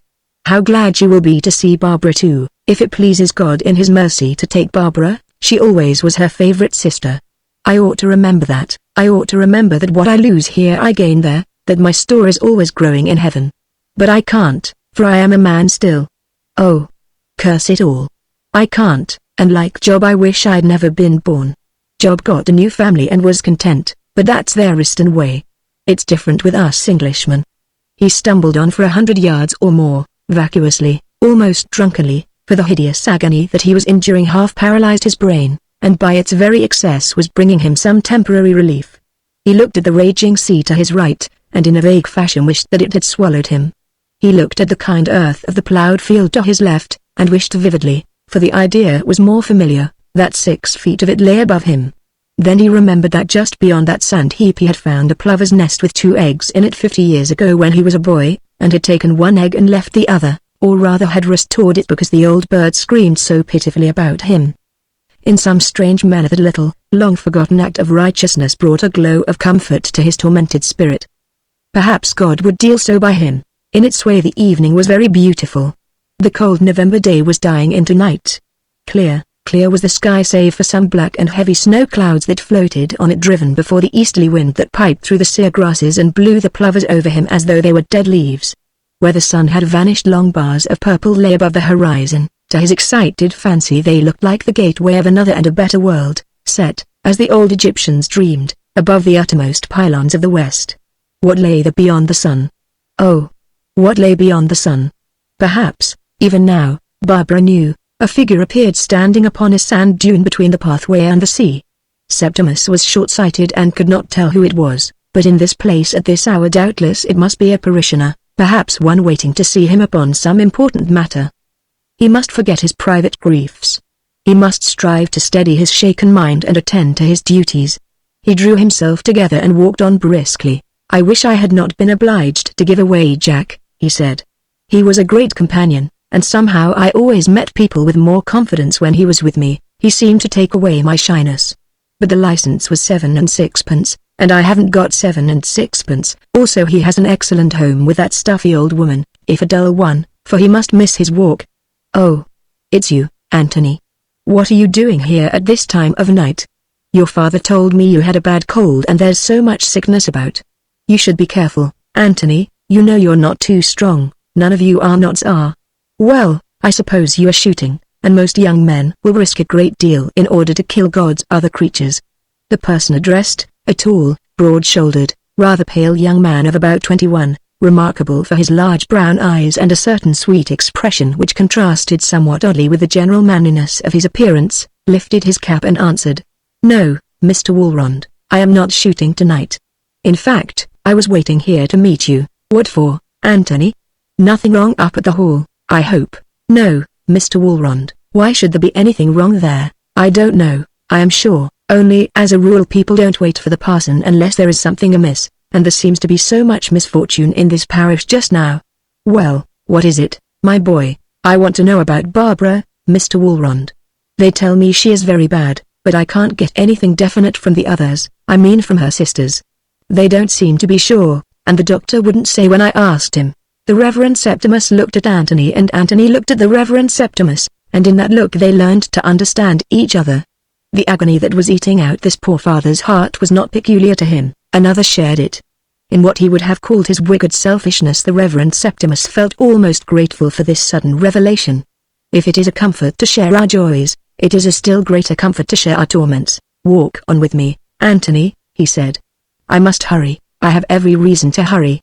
Had it not been a matter of duty I would not have left the house, but, so to speak, a clergyman has many children, he cannot prefer one before the other." Yes, said Anthony, "but what about Barbara?" "Oh. Please tell me at once." "I can't tell you, Anthony, because I don't know. From here to the crest of Gunter's Hill," and he pointed to an eminence in front of them, "is 1.25 miles. When we get to the crest of Gunter's Hill perhaps we shall know. I left home 2 hours ago, and then Barbara lay almost at the point of death, insensible," muttered Anthony. "Oh. My God, insensible." "Yes," went on the clergyman in a voice of patient resignation. "I don't understand much about such things, but the inflammation appears to have culminated that way. Now either she will never wake again, or if she wakes she may live. At least that is what they tell me, but they may be wrong. I have so often known doctors to be wrong." They walked on together in silence 20 yards or more. Then he added as though speaking to himself, "When we reach the top of Gunter's Hill perhaps we shall learn. We can see her window from there, and if she had passed away I bade them pull the blind down, if she was about the same, to pull it half down, and if she were really better, to leave it quite up. I have done that for 2 nights now, so that I might have a little time to prepare myself. It is a good plan, though very trying to a father's heart. Yesterday I stood for quite a while with my eyes fixed upon the ground, not daring to look and learn the truth." Anthony groaned, and once more the old man went on. "She is a very unselfish girl, Barbara, or perhaps I should say was. That is how she caught this horrible inflammation. 3 weeks ago she and her sister Janie went for a long walk to the Ness, I forget why they went. Well, it came on to pour with rain, and just as they had started for home, fortunately, or rather unfortunately, old Stevens the farmer overtook them on his way back from market and offered them a lift. They got into the cart and Barbara took off the mackintosh that her aunt gave her last Christmas. It is the only one in the house, since such things are too costly for me to buy, and put it over Janie, who had a cold. It was quite unnecessary, for Janie was warmly wrapped up, while Barbara had nothing under the mackintosh except a summer dress. That is how she caught the chill. Anthony made no comment, and again they walked forward without speaking, perhaps for a quarter of a mile. Then the horror of the suspense became intolerable to him. Without a word he dashed forward, sped down the slope and up that of the opposing Gunter's Hill, more swiftly perhaps than he had ever run before, although he was a very quick runner. "He's gone," murmured Septimus. "I wonder why. I suppose that I walk too slowly for him. I cannot walk so fast as I used to do," and he felt the wind cold. Then he dismissed the matter from his half-dazed mind and stumbled on wearily, muttering his disjointed prayers. Thus in due course he began to climb the little slope of Gunter's Hill. The sun had set, but there was still a red glow in the sky, and against this glow he perceived the tall figure of Anthony standing quite still. When he was about 100 yards away the figure suddenly collapsed, as a man does if he is shot. The Reverend Septimus put his hand to his heart and caught his breath. "I know what that means," he said. "He was watching the window, and they have just pulled down the blind. I suppose he must be fond of her and it affects him. Oh, if I were younger I think this would kill me, but, thank God. As one draws near the end of the road the feet harden, one does not feel the thorn so much. The Lord gave and the Lord hath taken away, BLBLES, I will say it, blessed be the name of the Lord. I should remember that she is so much better where she is, that this is a very hard world. Indeed, sometimes I think it is not a world, but a hell. Oh, Barbara, my sweet Barbara." And he struggled forward blindly, beating at the rough wind with his hands as though it were a visible foe, and so at last came to the crest of the hill where Anthony Arnott lay prone upon his face. So sure was Septimus of the cause of his collapse that he did not even trouble to look at the rectory windows in the hollow near the church 200 yards or so away. He only looked at Anthony, saying, "Poor lad, poor lad. I wonder how I shall get him home. I must fetch some help." As he spoke, Anthony sat up and said, "You see, see what? The blind, it is quite up. When I got here it was half down, then someone pulled it up. That's what finished me. I felt as though I had been hit on the head with a stick." The Reverend Septimus stared, then suddenly sank to his knees and returned thanks in his simple fashion. "Don't let us be too certain, Anthony," he exclaimed at length. "There may be a mistake, or perhaps this is only a respite which will prolong the suspense. Often such things happen to torment us. I mean that they are God's way of trying and purifying our poor sinful hearts." Chapter 2 The New Year Feast. Barbara did not die.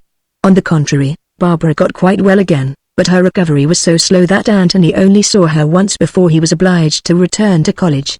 This was on New Year's Day, when Mr. Walrond asked him to dinner to meet Barbara, who was coming down for the first time. Needless to say he went, taking with him a large bunch of violets which he had grown in a frame at the hall especially for Barbara. Indeed, she had already received many of those violets through the agency of her numerous younger sisters. The rectory dinner was at 1 o'clock, and the feast could not be called sumptuous. It consisted of a piece of beef, that known as the H-bone, which is perhaps the cheapest that the butcher supplies when the amount of eating is taken into consideration, 1 roast duck, a large pumpkin, the near-year offering of the farmer Stevens, and a plum pudding somewhat pallid in appearance. These dainties with late apples and plenty of cold water made up the best dinner that the Walrond family had eaten for many a day. The rectory dining room was a long, narrow chamber of dilapidated appearance, since between meals it served as a schoolroom also. A deal bookcase in the corner held some tattered educational works, and the walls that once has been painted blue, but now were faded in patches to a sickly green, were adorned only with 4 texts illuminated by Barbara. These texts had evidently served as targets for moistened paper pellets, some of which still stuck upon their surface. Anthony arrived a little late, since the picking of the violets had taken longer than he anticipated, and as there was no one to open the front door, walked straight into the dining room. In the doorway he collided with a little maid of all work, a red-elbowed girl of singularly plain appearance, who having deposited the beef upon the table, was rushing back for the duck, accompanied by 2 of the young Walronds who were assisting with the vegetables. The maid, recoiling, sat down with a bump on one of the wooden chairs, and the Walrond girls, a merry, good-looking, unkempt crew, no boy had put in an appearance in all that family, burst into screams of laughter. Anthony apologized profusely. The maid, ejaculating that she didn't mind, not she, jumped up and ran for the duck, and the Reverend Septimus, a very different Septimus to him whom we met a month or so before, seizing his hand, shook it warmly, calling out, "Julia, my dear, never mind that beef. I haven't said grace yet. Here's Anthony." "Glad to see him, I am sure," said Mrs. Walrond, her eyes still fixed upon the beef, which was obviously burnt at one corner. Then with a shrug, for she was accustomed to such accidents, she rose to greet him. Mrs. Walrond was a tall and extremely good-looking lady of about 55, dark-eyed and bright-complexioned, whose chestnut hair was scarcely touched with grey. Notwithstanding all the troubles and hardships that she had endured, her countenance was serene and even happy, for she was blessed with a good heart, a lively faith in Providence, and a well-regulated mind. Looking at her, it was easy to see whence Barbara and her other daughters inherited their beauty and air of breeding. "How are you, Anthony?" she went on, one eye still fixed upon the burnt beef. "It is good of you to come, though you are late, which I suppose is why the girl has burnt the meat." "Not a bit," called out one of the children. "It was Janie. It is very good of us to have him when there's only one duck." "Anthony, you mustn't eat duck, as we don't often get one and you have hundreds." "Not I, dear, I hate ducks," he relied automatically, for his eyes were seeking the face of Barbara. Barbara was seated in the wooden armchair with a cushion on it, near the fire of driftwood, advantages that were accorded to her in honor of her still being an invalid. Even to a stranger she would have looked extraordinarily sweet with her large and rather plaintive violet eyes over which the long black lashes curved, her waving chestnut hair parted in the middle and growing somewhat low upon her forehead. Her tall figure, very thin just now, and her lovely shell-like complexion heightened by a blush. To Anthony she seemed a very angel, an angel returned from the shores of death for his adoration and delight. Oh! If things had gone the other way, if there had been no sweet Barbara seated in that wooden chair. The thought gripped his heart with a hand of ice. He felt as he had felt when he looked at the window place from the crest of Gunter's Hill. But she had come back, and he was sure that they were each other's for life. And yet, life must end one day, and then, what? Once more that hand of ice dragged at his heartstrings. In a moment it was all over and Mr. Walrond was speaking. "Why don't you bid Barbara good day, Anthony?" he asked. "Don't you think she looks well, considering?" "We do, better than you, in fact," he added, glancing at his face, which had suddenly grown pale, almost grey. "He's going to give Barbara the violets and doesn't know how to do it," piped the irrepressible Janie. "Anthony, why don't you ever bring us violets, even when we have the whooping cough?" "Because the smell of them is bad for delicate throats," he answered, and without a word handed the sweet-scented flowers to Barbara. She took them, also without a word, but not without a look, pinned a few to her dress, and reaching a cracked vase from the mantelpiece, disposed of the rest of them till she could remove them to her own room. Then Mr. Walrond began to say grace and the difficulties of that meeting were over. Anthony sat by Barbara. His chair was rickety, one of the legs being much in need of repair. The driftwood fire that burned brightly about 2 feet away grilled his spine, for no screen was available, and he nearly choked himself with a piece of very hot and hard potato. Yet to tell the truth, never before did he share in such a delightful meal. For soon, when the clamor of the girls swelled loud and long, and the attention of Mr. and Mrs. Walrond was entirely occupied with the burnt beef and the large duck that absolutely refused to part with its limbs, he found himself almost as much alone with Barbara as though they had been together on the wide seashore. "You are really getting quite well?" he asked. "Yes, I think so." Then, after a pause and with a glance from the violet eyes, "Are you glad?" "You know I am glad. You know that if you had died, I should have died too." "Nonsense," said the curved lips, but they trembled and the violet eyes were a-swim with tears. Then a little catch of the throat, and, almost in a whisper, "Anthony, Father told me about you and the window blind, and oh, I don't know how to thank you. But I want to say something, if you won't laugh. Just at that time I seemed to come up out of some blackness and began to dream of you. I dreamed that I was sinking back into the blackness, but you caught me by the hand and lifted me quite out of it. Then we floated away together forever and forever and forever, for though sometimes I lost you, we always met again. Then I woke up and knew that I wasn't going to die, that's all." "What a beautiful dream," began Anthony, but at that moment, pausing from her labors at the beef, Mrs. Walrond said, "Barbara, eat your duck before it grows cold. You know the doctor said you must take plenty of nourishment." "I am going to, Mother," answered Barbara. "I feel dreadfully hungry," and really she did, her gentle heart having fed full. Of a sudden her body seemed to need no nourishment. "Dear me," said Mr. Walrond, pausing from his labors and viewing the remains of the duck disconsolately, for he did not see what portion of its gaunt skeleton was going to furnish him with dinner, and duck was one of his weaknesses. "Dear me, there's a dreadful smell of burning in this room. Do you think it can be the beef, my love?" "Of course it is not the beef," replied Mrs. Walrond rather sharply. "The beef is beautifully done." "Oh!" ejaculated one of the girls who had got the calcined bit. "Why, mother, you said it was burnt yourself." "Never mind what I said," replied Mrs. Walrond severely, "especially as I was mistaken. It is very rude of your father to make remarks about the meat." "Well, something is burning, my love." Janie, who was sitting next to Anthony, paused from her meal to sniff, then exclaimed in a voice of delight, "Oh! It is Anthony's coat-tails. Just look, they are turning quite brown. Why, Anthony, you must be as beautifully done as the beef. If you can sit there and say nothing, you are a Christian martyr wasted, that's all." Anthony sprang up, murmuring that he thought there was something wrong behind, which on examination there proved to be. The end of it was that the chairs were all pushed downwards, with the result that for the rest of that meal there was a fiery gulf fixed between him and Barbara which made further confidences impossible. So he had to talk of other matters. Of these, as it chanced, he had something to say. A letter had arrived that morning from his elder brother George, who was an officer in a line regiment. It had been written in the trenches before Sebastopol, for these events took place in the mid-Victorian period towards the end of the Crimean War. Or rather, the letter had been begun in the trenches and finished in the military hospital, whither George had been conveyed, suffering from fever and severe chill, which seemed to be somewhat contradictory terms, though doubtless they were in fact compatible enough. Still he wrote a very interesting letter, which, after the pudding had been consumed to the last spoonful, Anthony read aloud while the girls ate apples and cracked nuts with their teeth. "Dear me. George seems to be very unwell," said Mrs. Walrond. "Yes," answered Anthony, "I am afraid he is.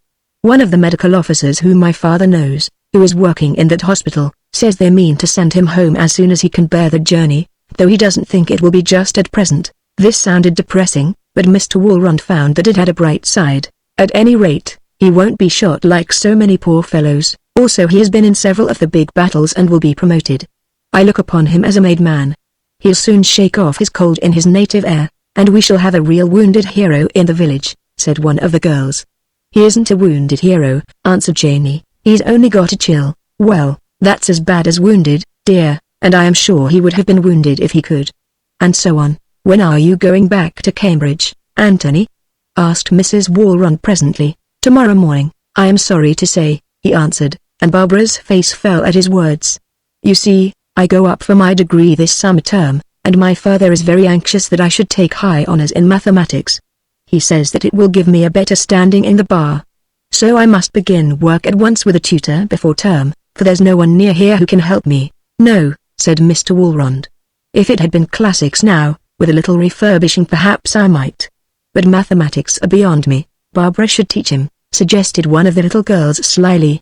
"She's splendid at rule of 3, which is more than you are," said Mrs. Walrond in severe tones, "who always make 13 out of 5 and 7. Barbara, love, you are looking very tired. All this noise is too much for you. You must go and lie down at once in your own room." "No, not on the sofa, in your own room. Now say goodbye to Anthony and go." So Barbara, who was really tired, though with a happy weariness, did as she was bid. Her hand met Anthony's and lingered there for a little. Her violet eyes met his brown eyes and lingered there a little. Her lips spoke some few words of commonplace farewell. Then staying a moment to take the violets from the cracked vase, and another moment to kiss her father as she passed him, she walked, or rather glided from the room with a graceful movement that was peculiar to her, and lo! At once for Anthony it became a very emptiness. Moreover, he grew aware of the hardness of his wooden seat and that the noise of the girls was making his head ache. So presently he too rose and departed. Chapter 3 Aunt Maria. 6 months or so had gone by and summer reigned royally at Eastwich, for that was the parish named of which the Reverend Septimus Walrond had spiritual charge. The heath was a blaze of gold, the cut hay smelt sweetly in the fields, the sea sparkled like one vast sapphire.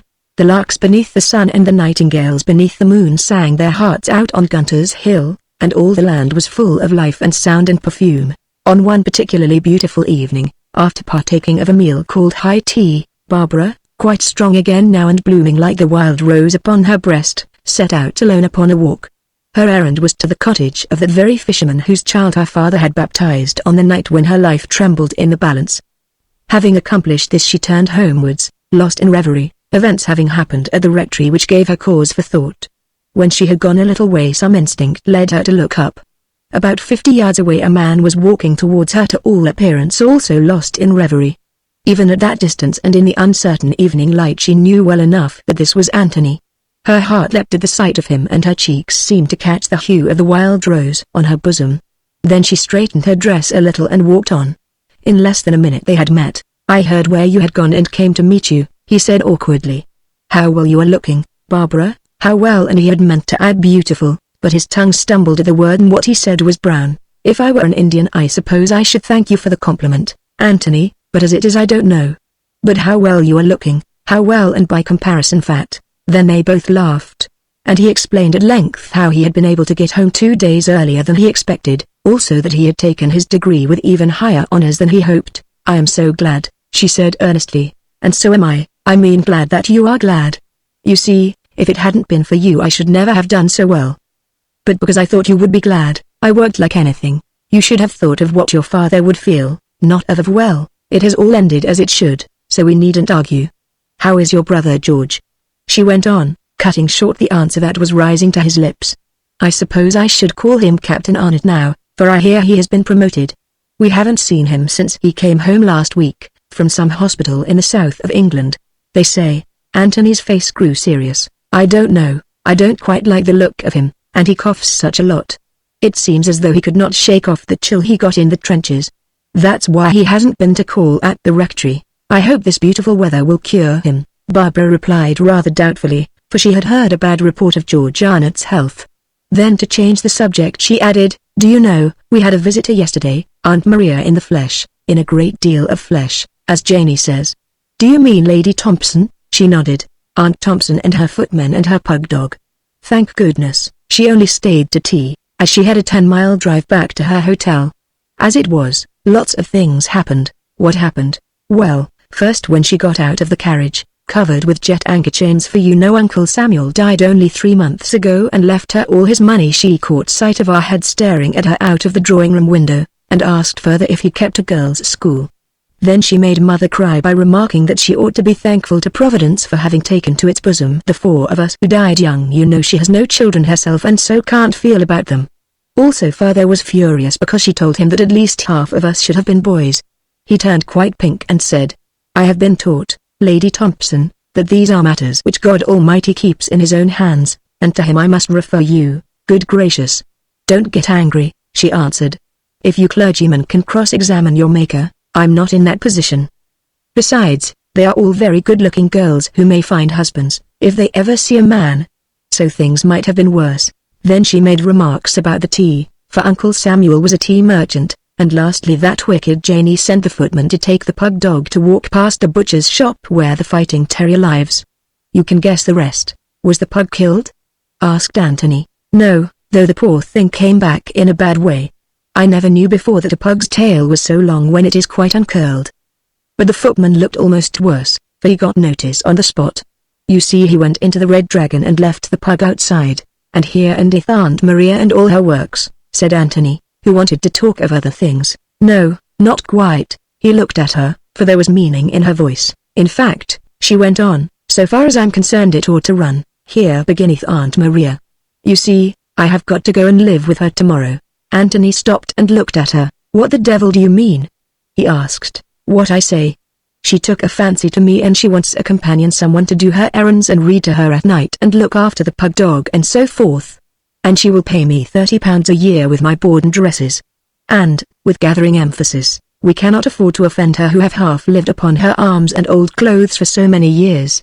And, in short, Dad and my mother thought it best that I should go, since Joyce can take my place, and at any rate it will be a mouth less to feed at home. So I am going tomorrow morning by the carrier's cart." "Going?" gasped Anthony. "Where to?" "To London first, then to Paris, then to Italy to winter at Rome, and then goodness knows where. You see, my Aunt Maria has wanted to travel all her life, but Uncle Samuel, who was born in Putney, feared the sea and lived and died in Putney in the very house in which he was born. Now Aunt Maria wants a change and means to have it." Then Anthony broke out, "Damn the old woman. Why can't she take her change in Italy or wherever she wishes, and leave you alone, Anthony?" said Barbara in a scandalized voice. "What do you mean, Anthony, by using such dreadful language about my aunt?" "What do I mean? Well, this with the recklessness of despair, if you want to know. I mean that I can't bear your going away. If my parents, began Barbara steadily. "What have your parents to do with it?" "I'm not your parents, I'm your—" Barbara looked at him in remonstrance. "Old friend, played together in childhood, you know the kind of thing. In short, I don't want you to go to Italy with Lady Thompson. I want you to stop here." "Why, Anthony? I thought you told me you were going to live in chambers in London and read for the bar." "Well, London isn't Italy, and one doesn't eat dinners at Lincoln's Inn all the year round, one comes home sometimes. And heaven knows whom you'll meet in those places or what tricks that horrible old aunt of yours will be playing with you. Oh, it's wicked. How can you desert your poor father and mother in this way, to say nothing of your sisters? I never thought you were so hard-hearted." "Anthony," said Barbara in a gentle voice, "do you know what we have got to live on?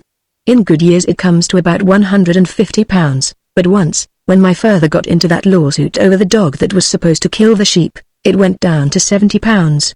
That was the winter when 2 of the little ones died for want of proper food, nothing else, and I remember that the rest of us had to walk barefoot in the mud and snow because there was no money to buy us boots, and only some of us could go out at once because we had no cloaks to put on.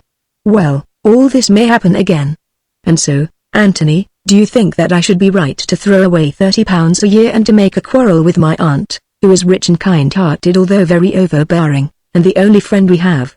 If my father died, Anthony, or even was taken ill, and he is not very strong, what would become of us? Unless Aunt Thompson chose to help, we should all have to go to the workhouse, for girls who have not been specially trained can earn nothing, except perhaps as domestic servants, if they are strong enough. I don't want to go away and read to Aunt Maria and take the pug dog out walking, although it is true I should like to see Italy, but I must, can't you understand, I must. So please reproach me no more, for it is hard to bear, especially from you." "Stop. For God's sake, stop," said Anthony. "I am a brute to have spoken like that, and I'm helpless, that's the worst of it. Oh, my darling, don't you understand? Don't you understand?" "No," answered Barbara, shaking her head and beginning to cry, "that I love you, that I have always loved you, and that I always shall love you until the moon ceases to shine." And he pointed to that orb which had appeared above the sea. "They say that it is dead already, and no doubt will come to an end like everything else," remarked Barbara, seeking to gain time. Then for a while she sought nothing more, who found herself lost in her lover's arms. So there they plighted their troth, that was, they swore, more enduring than the moon, for indeed they so believed. "Nothing shall part us except death," he said. "Why should death part us?" She answered, looking him bravely in the eyes. "I mean to live beyond death, and while I live and wherever I live death shall not part us, if you'll be true to me."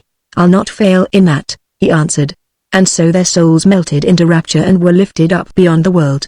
The song of the nightingales was heavenly music in their ears, and the moon's silver rays upon the sea were the road by which their linked souls travelled to the throne of him who had lit their lamp of love, and they made petition that through all life's accidents and death's darkness it might burn eternally.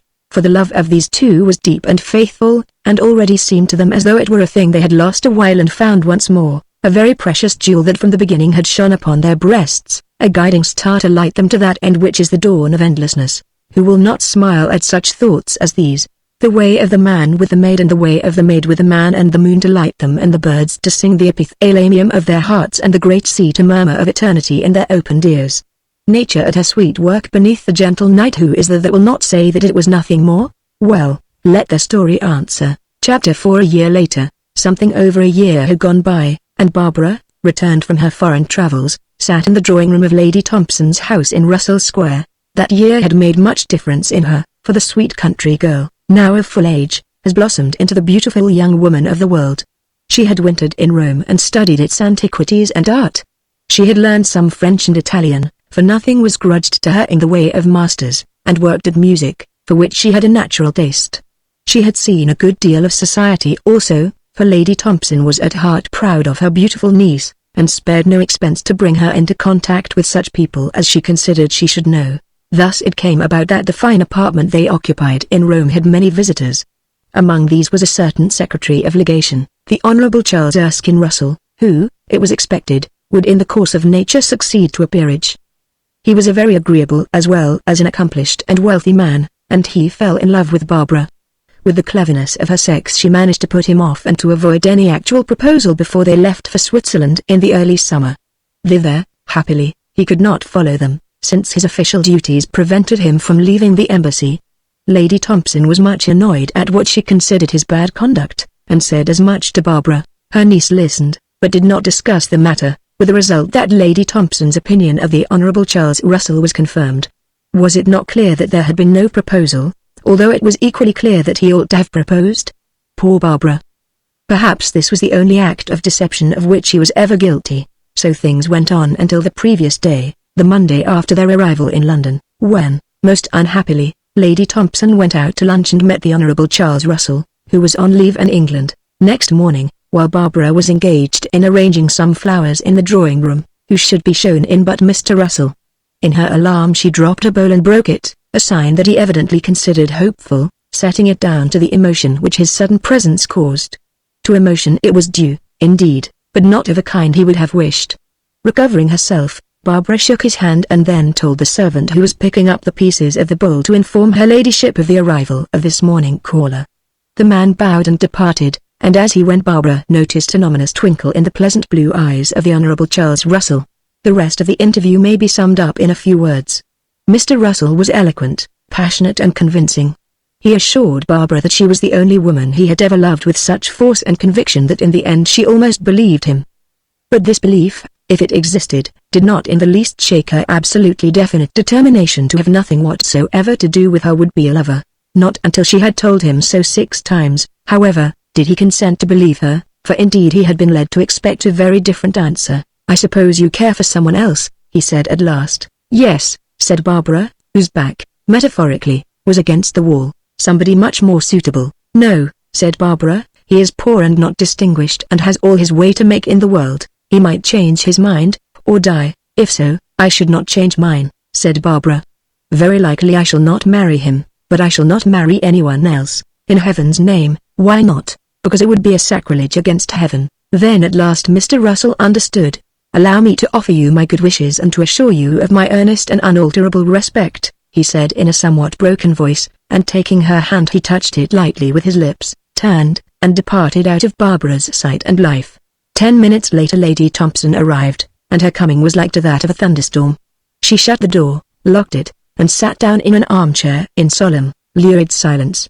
Then with one swift flash the storm broke. "What is this I hear from Mr. Russell?" "I am sure I don't know what you have heard from Mr. Russell," answered Barbara faintly. "Perhaps, but you know very well what there was to hear, you wicked, ungrateful girl." "Wicked?" murmured Barbara. "Ungrateful? Yes, it is wicked to lead a man on and then reject him as though he were rubbish. And it is ungrateful to throw away the chances that a kind aunt and Providence put in your way. What have you against him?" "Nothing at all. I think him very nice." Lady Thompson's brow lightened. If she thought him very nice all might yet be well. Perhaps this refusal was nothing but nonsensical modesty. Mr. Russell, being a gentleman, had not told her everything. "Then I say you shall marry him, and I say, aunt, that I will not and cannot." "Why? Have you been secretly converted to the Church of Rome, and are you going into a nunnery? Or is there another man?" "Yes, aunt." "Where is he?" said Lady Thompson, looking about her as though she expected to find him hidden under the furniture. "And how did you manage to become entangled with him, you sly girl, under my very nose? And who is he?" "One of those bowing and scraping Italians, I suppose, who think you'll get my money. Tell me the truth at once." "He is somebody you have never seen, aunt. One of the Arnots down at home." "Oh, that captain. Well, I believe they have a decent property, about £2,000 a year, but all in land, which Sir Samuel never held by.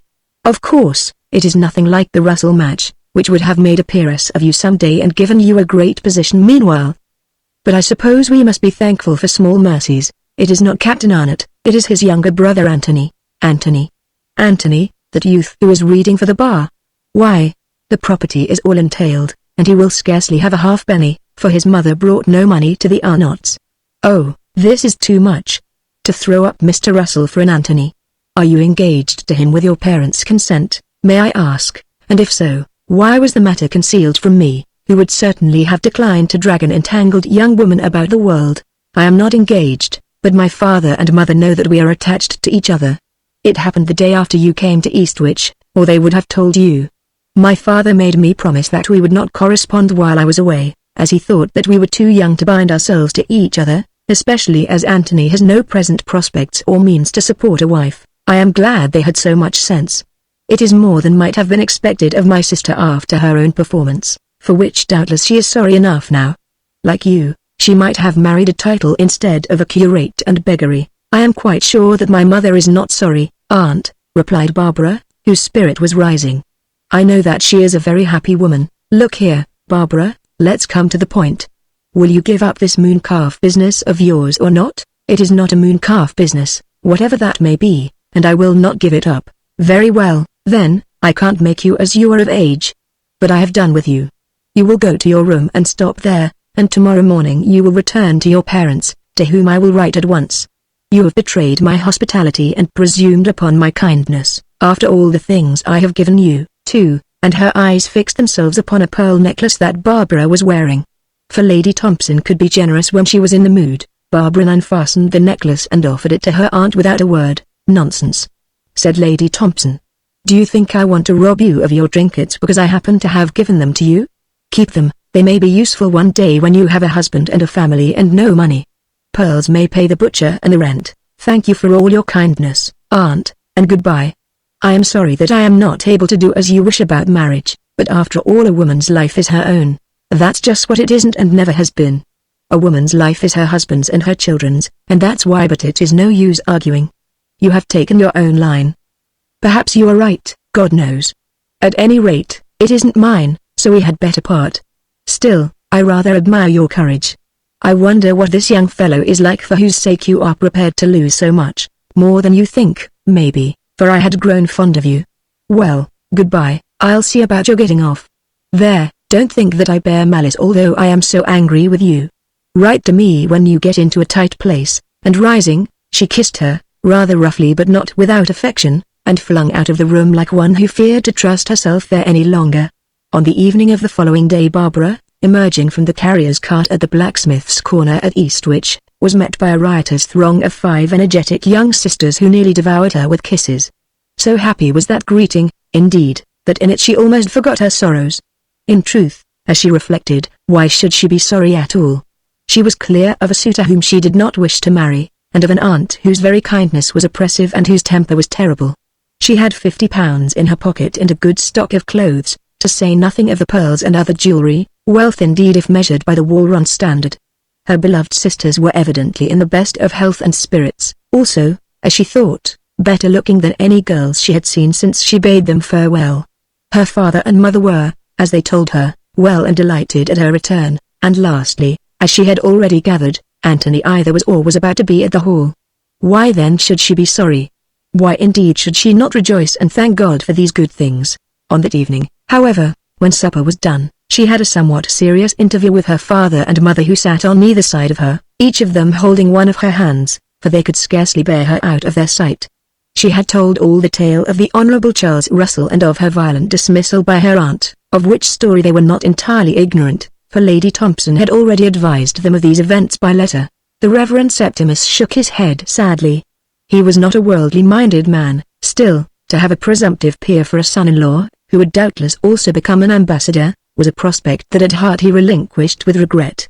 Also this young Arnott business seemed very vague and unsatisfactory, and there were the other girls and their future to be considered. No wonder, then, that he shook his kindly grey head and looked somewhat depressed, but his wife took another line. Septimus, she said, in these matters a woman must judge by her own heart, and you see Barbara is a woman now. Once, you remember, I had to face something of the same sort, and I do not think, dear, notwithstanding all our troubles, that either of us have regretted our decision. Then they both rose and solemnly kissed each other over Barbara's head. Chapter 5 Wedded. Next day, oh, joy of joys, Barbara and Anthony met once more after some 15 months of separation. Anthony was now in his 24th year, a fine young man with well-cut features, brown eyes and a pleasant smile. Muscularly, too, he was very strong, as was shown by his athletic record at Cambridge. Whether his strength extended to his constitution was another matter. Mrs. Wall-Run, noticing his unvarying color, which she thought unduly high, and the transparent character of his skin, spoke to her husband upon the matter.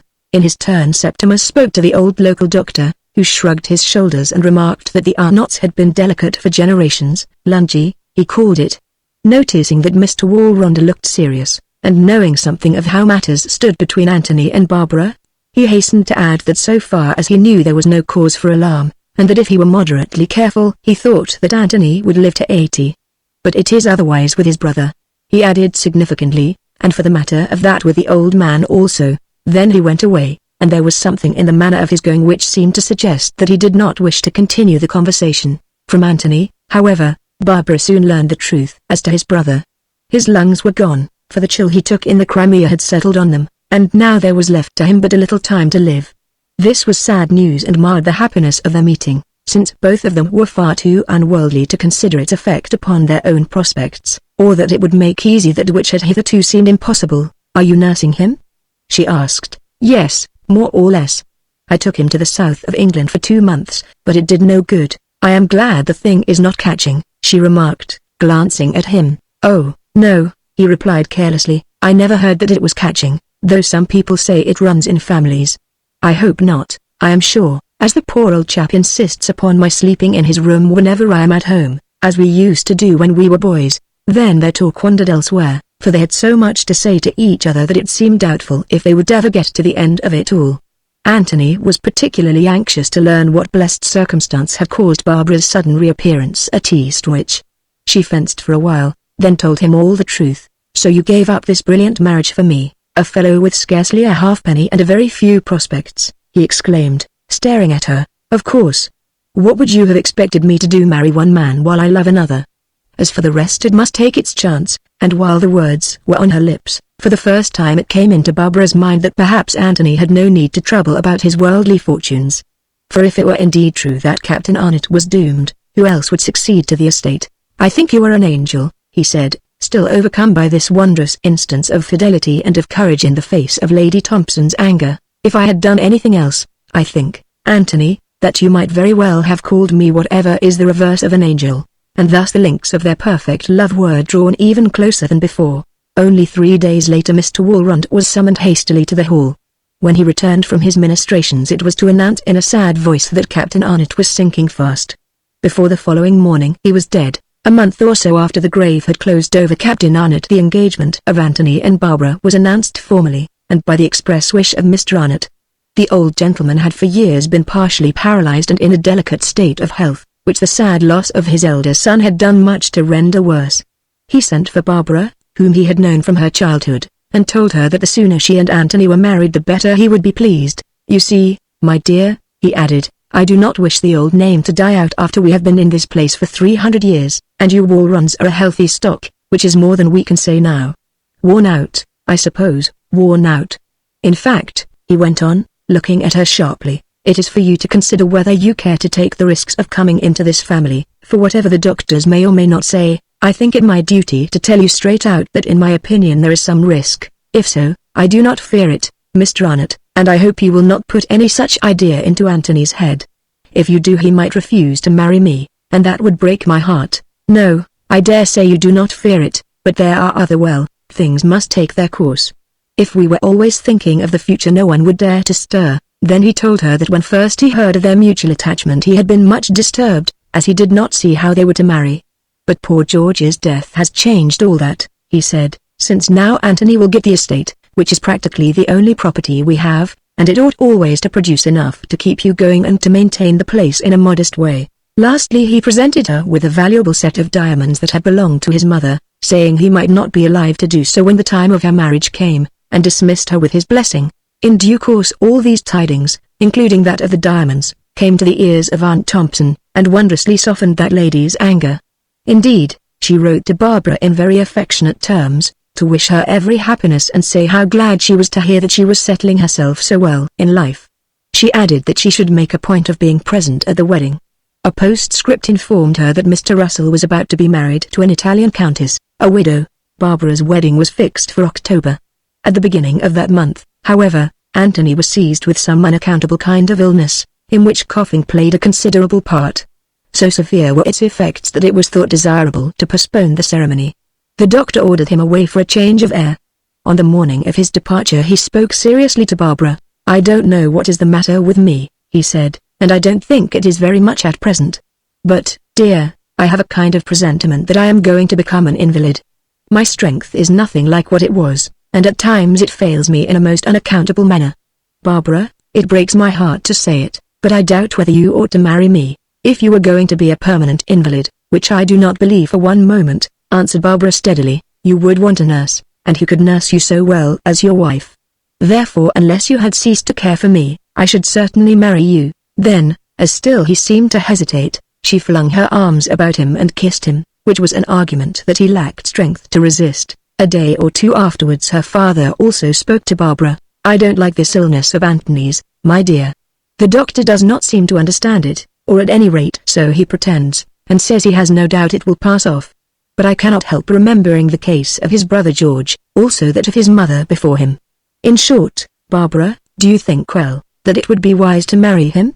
I know that to break it off would be dreadful, but, you see, health is so very important. Barbara turned on her father almost fiercely. Whose health? She asked. If you mean mine, it is in no danger, and if it were I should care nothing. What good would health be to me if I lost Anthony, who is more to me than life? But if you mean his health, then the greatest happiness I can have is to nurse him. Yes, yes, I understand, dear. But, you see, there might be others. If so, father, they must run their risks as we do, that is if there are any risks for them to run, which I doubt. I dare say you are quite right, dear. Indeed, I feel almost sure that you are right, only I thought it my duty to mention the matter, which I hope you will forgive me for having done. And now I may tell you I have a letter from Anthony, saying that he is ever so much better, and asking if the 15th of November will suit us for the wedding. On the 15th of November, accordingly, Anthony and Barbara were made man and wife by the bride's father with the assistance of the clergyman of the next parish. Owing to the recent death of the bridegroom's brother and the condition of Mr. Arnott's health, the wedding was extremely quiet. Still, in its own way it was as charming as it was happy. All her 5 sisters acted as Barbara's bridesmaids, and many gathered in that church said they were the most beautiful bevy of maidens that ever had been seen. But if so, Barbara outshone them all, perhaps because of her jewels and fine clothes and the radiance on her lovely face. Anthony, who seemed to be quite well again, also looked extremely handsome, while Aunt Thompson, who by now had put off her mourning, shone in that dim church as the sun shines through a morning mist. In short, all went as merrily as it should, save that the bride's mother seemed depressed and wept a little. This, said her sister to someone in a loud voice, was in her opinion nothing short of wicked. What business, she asked, has a woman with 6 portionless daughters to cry because one of them is making a good marriage, though it is true, she added, dropping her voice to a confidential whisper, that had Barbara chosen she might have made a better one. Yes, I don't mind telling you that she might have been a peeress, instead of the wife of a mere country squire. In truth, Mrs. Walrond was ill at ease about this marriage. Why, she did not know. Something in her heart seemed to tell her that her dear daughter's happiness would not be of long continuance. Bearing in mind his family history, she feared for Anthony's health. Indeed, she feared 100 things that she was quite unable to define. However, at the little breakfast which followed she seemed quite to recover her spirits and laughed as merrily as anyone at the speech which Lady Thompson insisted upon making, in which she described Barbara as her darling, beautiful and the most accomplished niece, who indeed was almost her daughter. Chapter 6 Parted. Hard indeed would it be to find a happier marriage than that of Anthony and Barbara. They adored each other. Never a shadow came between them. Almost might it be said that their thoughts were one thought and their hearts one heart. It is common to hear of twin souls, but how often are they to be met with in the actual experience of life? Here, however, they really might be found, or so it would seem.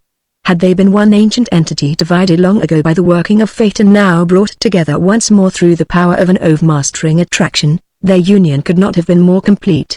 To the eye of the observer, and indeed to their own eyes, it showed neither seam nor flaw.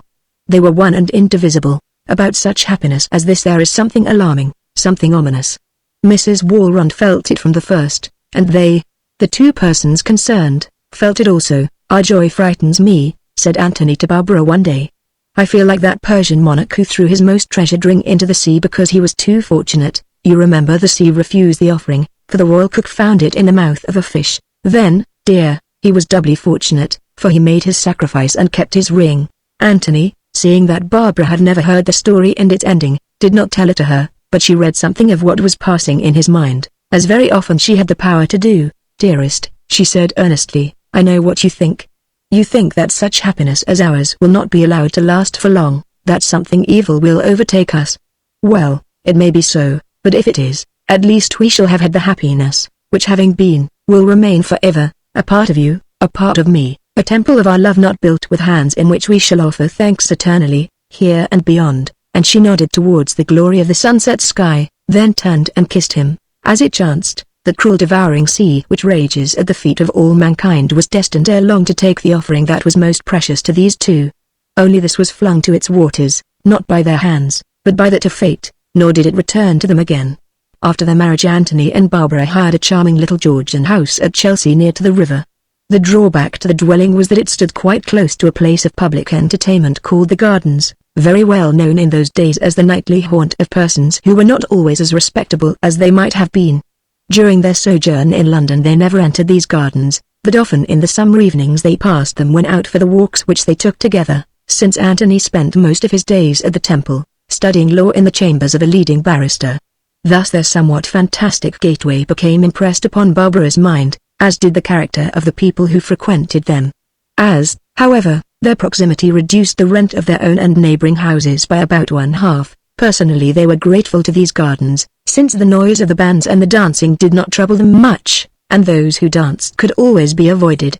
When they had been married nearly a year, a little daughter was born to them, a sweet baby with violet eyes like to those of Barbara.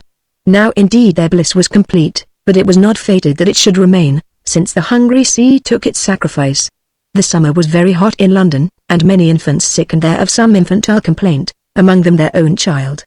Like hundreds of others, it died when only a few months old and left them desolate. Perhaps Anthony was the more crushed of the two, since here Barbara's vivid faith came to her aid. "We have only lost her for a little while," she said, choking back her tears as she laid some flowers on the little grave. "We shall find her again, I know that we shall find her again, and meanwhile she will be happier than she could have been with us in this sad world." Then they walked back home, pushing their way through the painted crowds that were gathering at the gates of the gardens, and listening to the strains of the gay music that jarred upon their ears. In due course, having been called to the bar, Anthony entered the chambers of an eminent common law leader. Although his prospects were now good, and he was ere long likely to be independent of the profession, he was anxious to follow it and make a name and fortune for himself. This indeed he would have found little difficulty in doing, since soon he showed that he had studied to good purpose. Moreover, his gifts were decidedly forensic. He spoke well and without nervousness. His memory was accurate and his mind logical. Moreover, he had something of that imaginative and sympathetic power which brings an advocate success with juries. Already he had been entrusted with a few cases which he held as devil for somebody else, when two events happened which between them brought his career as a lawyer to an end. In the November after the death of their baby, his father suddenly died. On receiving the news of his fatal illness, Anthony hurried to Eastwich without even returning home to fetch a warm coat, and as a result took a severe cold. During the winter following the funeral this cold settled on his lungs. At last towards the spring the crisis came. He was taken seriously ill, and on his partial recovery several doctors held a consultation over him. Their verdict was that he must give up his profession, which fortunately now he was in a position to do, live in the country and as much in the open air as possible, spending the worst months of the winter either in the south of England or in some warmer land. These grave and learned men told him outright that his lungs were seriously attacked, and that he must choose between following their advice and a speedy departure from the world. Anthony would have defied them, for that was his nature. He wished to go on with his work and take the risk. But Barbara persuaded him to obedience. She said she agreed with him that the matter of his health was greatly exaggerated. At the same time, she pointed out that as they were now very well off, she saw no reason why he should continue to slave at a profession which might or might not bring him an adequate return 15 or 20 years later. She added that personally she detested London, and would like nothing better than to live at Eastwich near her own people. Also she showed him that his rather extensive estate needed personal attention, and could be much improved in value if he were there to care for it. The end may be guessed. Anthony gave up the bar and the house in Chelsea. After staying at Torquay for a few of the winter months, where his health improved enormously, they moved to Eastwich during the following May. Here their welcome was warm indeed, not only from the rectory party, who rejoiced to have Barbara back among them, but from the entire neighborhood, including the tenants and laborers on the property. The ensuing summer was one of the happiest of their married life. Anthony became so much better that Barbara began to believe he had thrown off his lung weakness. Certain repairs and rearrangements of their old Elizabethan house agreeably occupied their time, and, to crown all, on Christmas Eve Barbara gave birth to a son, an extraordinarily fine and vigorous child, red-haired, blue-eyed, and so far as could be seen at that early age entirely unlike either of his parents. The old doctor who ushered him into the world remarked that he had never seen a more splendid and perfect boy, nor one who appeared to possess a robuster constitution. In due course Mr. Walrond christened him by the name of Anthony, after his father, and a dinner was given to the tenants and labourers in honour of the event. That same month, there being a dearth of suitable men with an adequate knowledge of the law, Anthony, who already was a magistrate, though so young, was elected a deputy chairman of quarter sessions for his county. This local honour pleased him very much, since now he knew that his legal education would not be wasted, and that he would have an opportunity of turning it to use as a judge of minor cases. Yet this grateful and conciliatory appointment in the end brought him evil and not good. The first quarter sessions at which he was called upon to preside in one of the courts fell in February, when he ought to have been out of the east of England. The calendar was heavy, and Anthony acquitted himself very well in the trial of some difficult cases, earning the compliments of all concerned. But on leaving the hot court after a long day he caught a heavy cold, which awoke his latent complaint, and from that time forward he began to go downhill. Still, watched, fought against by Barbara, its progress was slow. The winter months they spent in warmer climates, only residing in Eastwich from May to November. During the summer Anthony occupied himself on matters connected with the estate and principally with the cultivation of the home farm. Indeed, as time went on and increasing weakness forced him to withdraw himself more and more from the world and its affairs, the interests of this farm loomed ever larger in his eyes, as largely indeed as though he depended upon it alone for his daily bread. Moreover, it brought him into touch with nature, and now that they were so near to parting, his friendship with her grew very close. This was one of his troubles, that when he died, and he knew that before very long he must die, even if he continued to live in some other form, he must bid farewell to the nature that he knew. Of course, there was much of her cruel side, that he would rejoice to lose. He could scarcely conceive a future existence framed upon those lines of struggle, which in its working involves pain and cruelty and death. Putting aside sport and its pleasures, which he had abandoned because of the suffering and extinction entailed upon the shot or hunted creatures, to him it seemed inexpressibly sad that even his honest farming operations, at least where the beasts were concerned, should always culminate in death. Why should the faithful horse be knocked on the head when it grew old, or the poor cow go to the butcher as a reward for its long career of usefulness and profit? What relentless power had thus decreed? In any higher life surely this decree would be rescinded, and of that side of nature he had seen more than enough upon the earth. It was her gentler and harmless aspects from which he did not wish to part, from the flower and the fruit, from the springing blade and the ripened corn, from the beauty that brooded over sea and land, from the glory of the spreading firmament alive with light, and the winds that blew beneath it, and the rains that washed the face of earth, from the majestic passage of the glittering stars shedding their sweet influences through the night. To bid farewell to such things as these must, to his mind, indeed be terrible. Once he said as much to Barbara, who thought a while and answered him. Why should we be taken beyond all things? If seems scarcely reasonable. I know we have not much to go on, but did not the Christ speak of drinking the fruit of the vine new with you in my Father's kingdom? Therefore surely there must be a growing plant that produces the fruit and a process directed by intelligence that turns it into wine. There must be husbandmen or farmers. There must be mansions or abiding places, also, for they are spoken of, and flowers and all things that are beautiful and useful, a new earth indeed, but not one so different to the old as to be utterly unfamiliar. Anthony said no more of the matter at this time, but it must have remained in his mind. At any rate, a month or two later when he woke up one morning he said to Barbara, "Will you laugh very much if I tell you of a dream that came to me last night? If it was a dream, for I seem to be still awake, why should I laugh at your dream?" she asked, kissing him. "I often think that there is as much truth in dreams as in anything else. Tell it to me." "I dreamed that I saw a mighty landscape which I knew was not of the earth. It came to me like a picture, and a great stillness brooded over it. At the back of this landscape stood a towering cliff of stern rock thousands of feet high. Set at intervals along the edge of the cliff were golden figures, mighty and immovable. Whether they were living gods or only statues I do not know, for I never came near to them.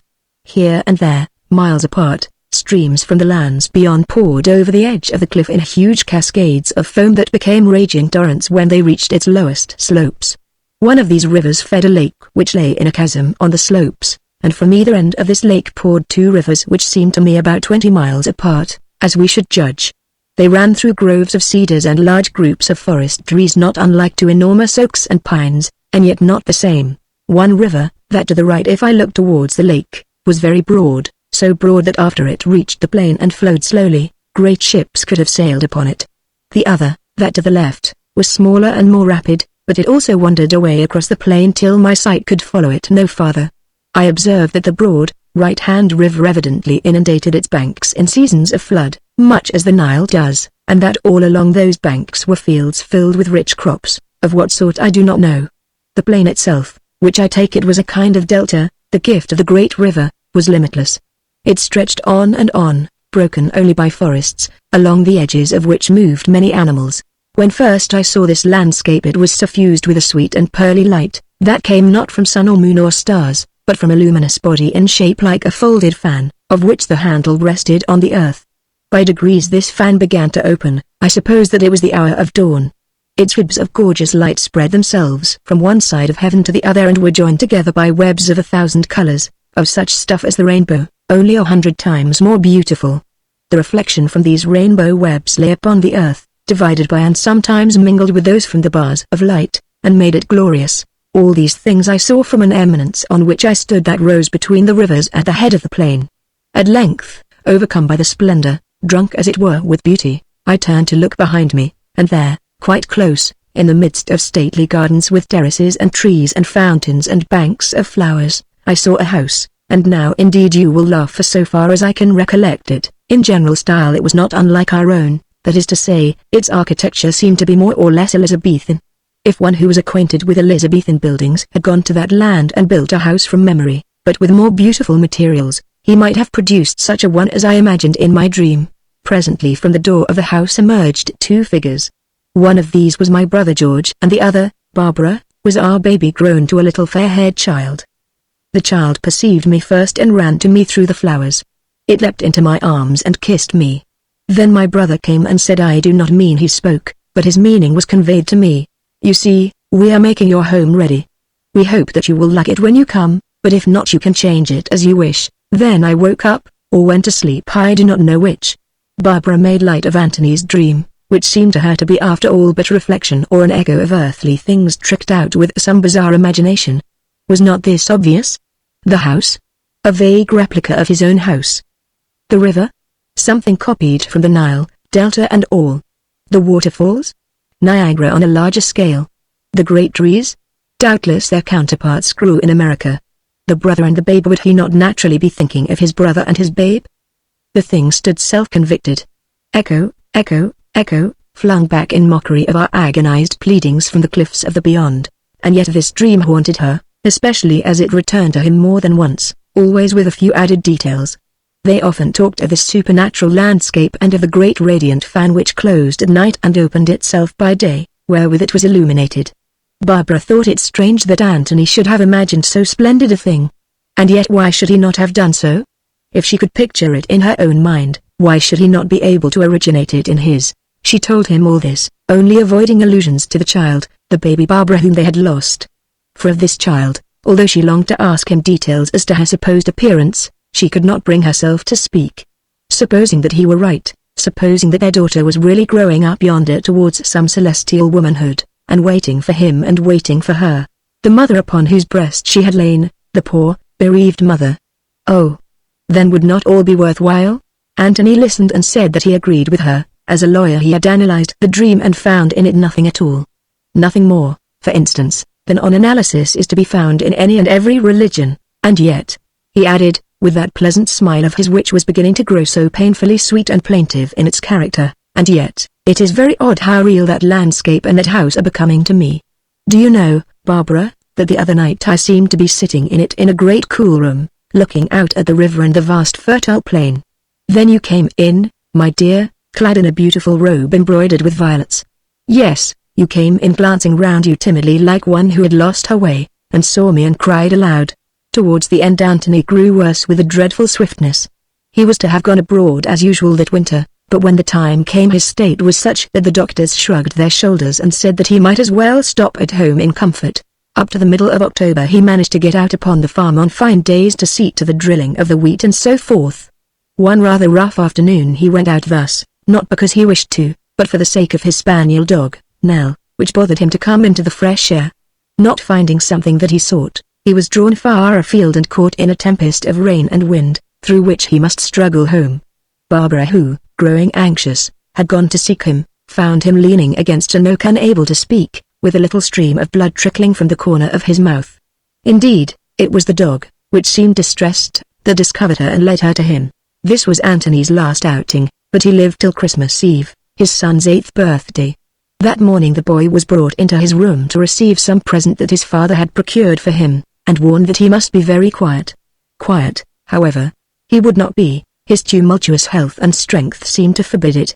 He racketed about the room, teasing the spaniel which lay by the side of the bed, until the patient beast growled at him and even bit, or pretended to bite him.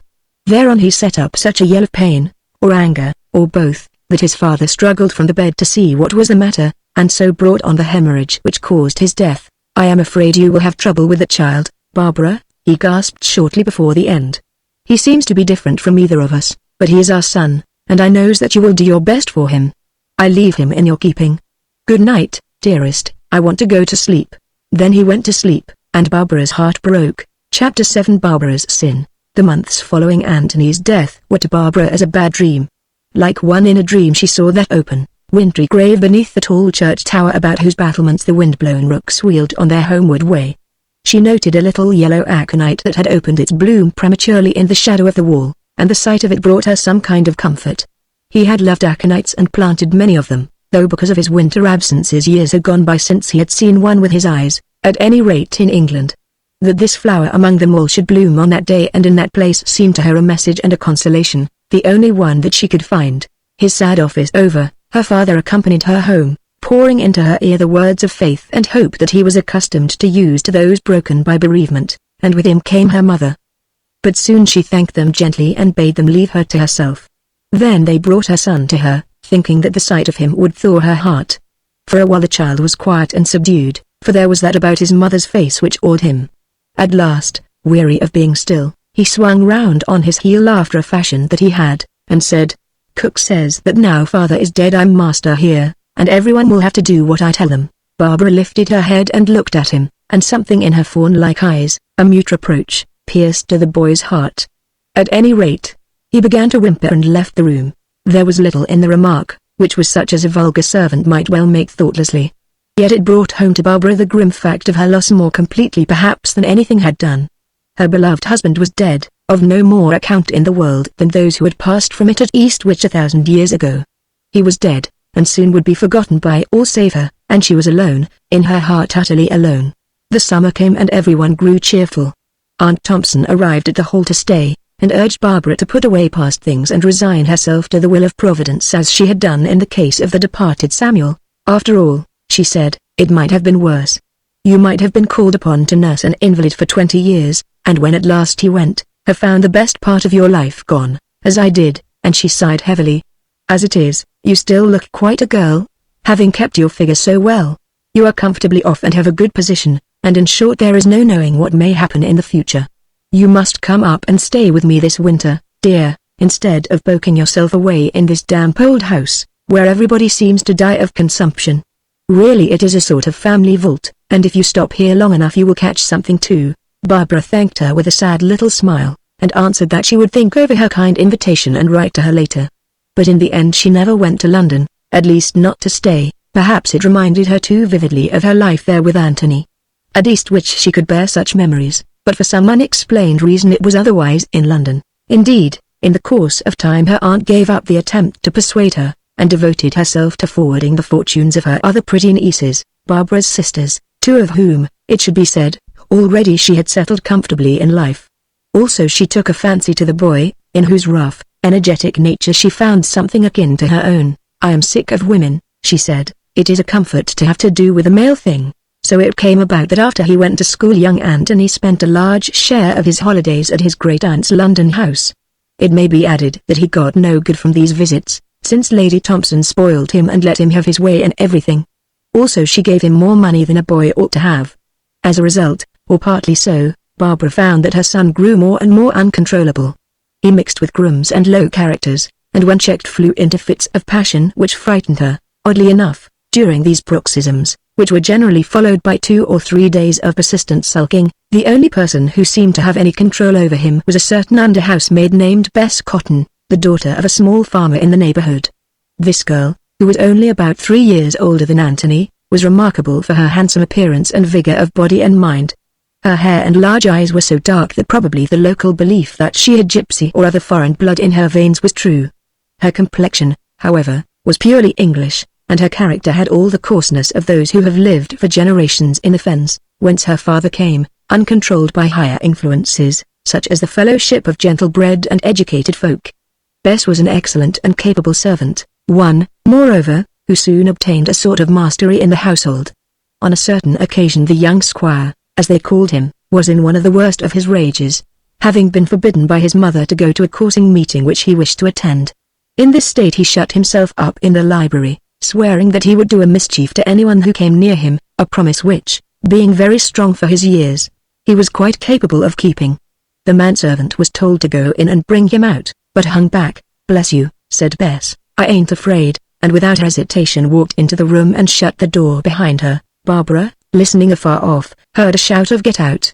followed by a fearful crash, and trembled, for all violence was abominable to her nature. "He will injure that poor girl," she said to herself, and rose, proposing to enter the library and face her son. As she hurried down the long Elizabethan corridor, however, she heard another sound that came to her through an open window, that of Anthony laughing in his jolliest and the most uproarious manner, and of the housemaid Bess, laughing with him. She stayed where she was and listened. Bess had left the library and was coming across the courtyard, where one of the other servants met her and asked some question that Barbara did not catch. The answer in Bess's ringing voice was clear enough. "Lord," she said, "they always gave me the wild colts to break upon the farm. It is a matter of eye and handling, that's all. He nearly got me with that plaster thing, so I went for him and boxed his ears till he was dazed. Then I kissed him afterwards till he laughed, and he'll never be any more trouble, at least with me. That mother of his don't know how to handle him. She's another breed." "Yes," said the questioner, "the mistress is a lady, she is, and gentle like the squire who's gone. But how did they get such a one as Master Anthony?" "Don't know," replied Bess, "but father says that when he was a boy in the fence they'd have told that the fairy folk changed him at birth. Anyway, I like him well enough, for he suits me." Barbara went back to her sitting room, where not long afterwards the boy came to her. As he entered the doorway she noted how handsome he looked with his massive head and square-jawed face, and how utterly unlike any Inet or Walrond known to her personally or by tradition. Had he been a changeling, such as the girl Bess spoke of, he could not have seemed more different. He came and stood before her, his hands in his pockets and a smile upon his face, for he could smile very pleasantly when he chose. "Well, Anthony," she said, "what is it?" "Nothing, mother dear, except that I have come to beg your pardon. You were quite right about the coursing meeting, they are a low lot, and I oughtn't to mix with them. But I had bets on some of the dogs and wanted to go awfully. Then when you said I mustn't I lost my temper. That was very evident, Anthony." "Yes, mother, I felt as though I could have killed someone. I did try to kill Bess with that bust of Plato, but she dodged like a cat and the thing smashed against the wall. Then she came for me straight and gave me what I deserved, for she was too many for me. And presently all my rage went, and I found that I was laughing while she tidied my clothes. I wish you could do the same, mother." "Do you, Anthony?" "Well, I cannot, I know. Where did I get my temper from, mother?" "Not from you, or my father. From all I have heard and remember of him, your grandfather would say it was from the devil, Anthony." "Yes, and perhaps he is right, only then it is rather hard luck on me, isn't it? I can't help it, it comes." "Then make it go, Anthony. You are to be confirmed soon. Change your heart." "I'll try. But, mother dear, though I am so bad to you, you are the only one who will ever change me. When that wildcat of a girl got the better of me just now, it was you I thought of, not her. If I lost you I don't know what would become of me. We have to stand or fall alone, Anthony." "Perhaps, mother. I don't know, I am not old enough. Still, don't leave me alone, for if you do, then I am sure which I shall do," and bending down he kissed her and left the room. After this scene Anthony's behavior improved very much. His reports from school were good, for he was quick and clever, and his great skill in athletics made him a favorite. Also his grandfather, who prepared him for confirmation, announced that the lad's nature seemed to have softened, so things remained for some time, to be accurate, for just so long as the girl Bess was a servant at the hall, Anthony might talk about his mother's influence over him, and without doubt when he was in his normal state this was considerable. Also it served to prevent him from breaking out. But when he did break out, Bess Catton alone could deal with him. Naturally it would be thought that there was some mutual attraction between these young people. Yet this was not so, at any rate on the part of the girl, who had been overheard to tell Anthony to his face that she hated the sight of him and would cut him to ribbons if she were his mother. At any rate, there were others, or one other, of whom Bess did not hate the sight, and in the end her behavior caused such scandal that Barbara was obliged to send her out of the house. "All right, Mom," she said, "I'll go, and be glad of a change. You may ring your own bull calf now and I wish you joy of the job, since there's none but me that can lead him." A few days later Anthony returned from school. With him came a letter from the headmaster, who wrote that he did not wish to make any scandal, and therefore had not expelled the boy. Still, he would be obliged if his mother would refrain from sending him back, as he did not consider him a suitable member of a public school. He suggested, in the lad's own interest, that it might be wise to place him in some establishment where a speciality was made of the training of unruly youths. He added that he wrote this with the more regret since Anthony's father and grandfather had been scholars in their day, and her son possessed no mean intellectual abilities. This would be shown by the fact that he was at the head of his class, and might doubtless under other circumstances have risen to a high place in the sixth form. Then followed the details of his misdoings, of which one need only be mentioned. He had fought another boy, who, it may be added, was older than himself, and beaten him. But the matter did not end there, since after his adversary had given up the fight Anthony flew at him and maltreated him so ferociously before they could be separated, that for a while the poor lad was actually in danger of collapse. When reproached he expressed no penitence, but said only that he wished that he had killed him. This he repeated to his mother's face. Moreover, he was furious when he found that Bess Catton had been sent away and demanded her return. When told that this was impossible he announced quietly that he would make the place a hell, and kept his word. For a year or more before this date Barbara had not been well. She suffered from persistent colds which she was unable to shake off, and with these came great depression of spirit. Now in her misery the poor woman went to the room, and falling on her knees prayed with all her heart that she might die. The burden laid upon her was more than she could bear. Only one consolation could she find, that her beloved husband had not lived to share it, for she knew it would have crushed him as it crushed her. Her father was now very old, and so feeble that everyone screened him from trouble so far as might be. But this particular trouble could not be hid, and Barbara told him all. "Do not give way, my dearest daughter," he said, "and above all do not seek to fly from your trial, which doubtless is sent to you for some good purpose. Troubles that we strive to escape nearly always recoil upon our heads, whereas if they are faced, often they melt away. If you remain in the world to watch and help him, your son's nature, bad as it seems to be, may yet alter, for after all I know that he loves you. But if you give up and leave the world, who can tell what will happen to him when he is quite uncontrolled and in possession of his fortune?" Barbara recognized the truth of her father's words, and while he lived tried to act up to them. But as it happened Mr. Walront did not live long, for one evening he was found dead in the church, whither he often went to pray. About this time the doctors told Barbara that her condition of health was somewhat serious. It seemed that her lungs also showed signs of being affected. Perhaps she had contracted the disease from her husband, and now that she was so broken in spirit, it asserted itself. They added, however, that if she took certain precautions, and above all went away from Eastwich, there was every reason to hope that she would quite recover her health. In the end Barbara did not go away. At the time Anthony was being instructed by a tutor who resided at the hall to prepare him for the university and ultimately for the army. Needless to say, she was employed continually in trying to compose the differences between him and this tutor. How then could she go away and leave that poor gentleman and her old mother, who when she was not staying with one of her other married daughters now made her home at the hall? Thus she argued to herself, but the truth was that she did not wish to go. Her dearest associations were in the churchyard yonder, the churchyard where she hoped ere long she would be laid. She hated life, she sought and craved for death. This was her sin. Night by night she lay awake and thought of Anthony, her darling, her beloved. She remembered that dream of his about a home that awaited him in another world, and she loved to fancy him as dwelling in that place of peace and making ready for her coming. Nobody thought of him now except herself and his old dog Nell. The dog thought of him, she was sure, for it would sleep beneath his empty bed, and at times sit up, look at it and whine. Then it would come and rest its head upon her as she slept, and she would wake to find it looking at her with a question in its eyes. One night in the darkness it did this, then left her and broke into a joyous whimpering, such as it used to make when its master was going to take it out. She even heard it jumping up as though to paw at him, and wondered dreamily what it could mean. When she woke in the morning she saw the poor beast lying stiff and cold upon the bed that had been Antony's, and though she wept over it, her tears were perhaps those of envy rather than of sorrow, for she was sure that it had found Antony. More and more Barbara threw out her soul towards Antony.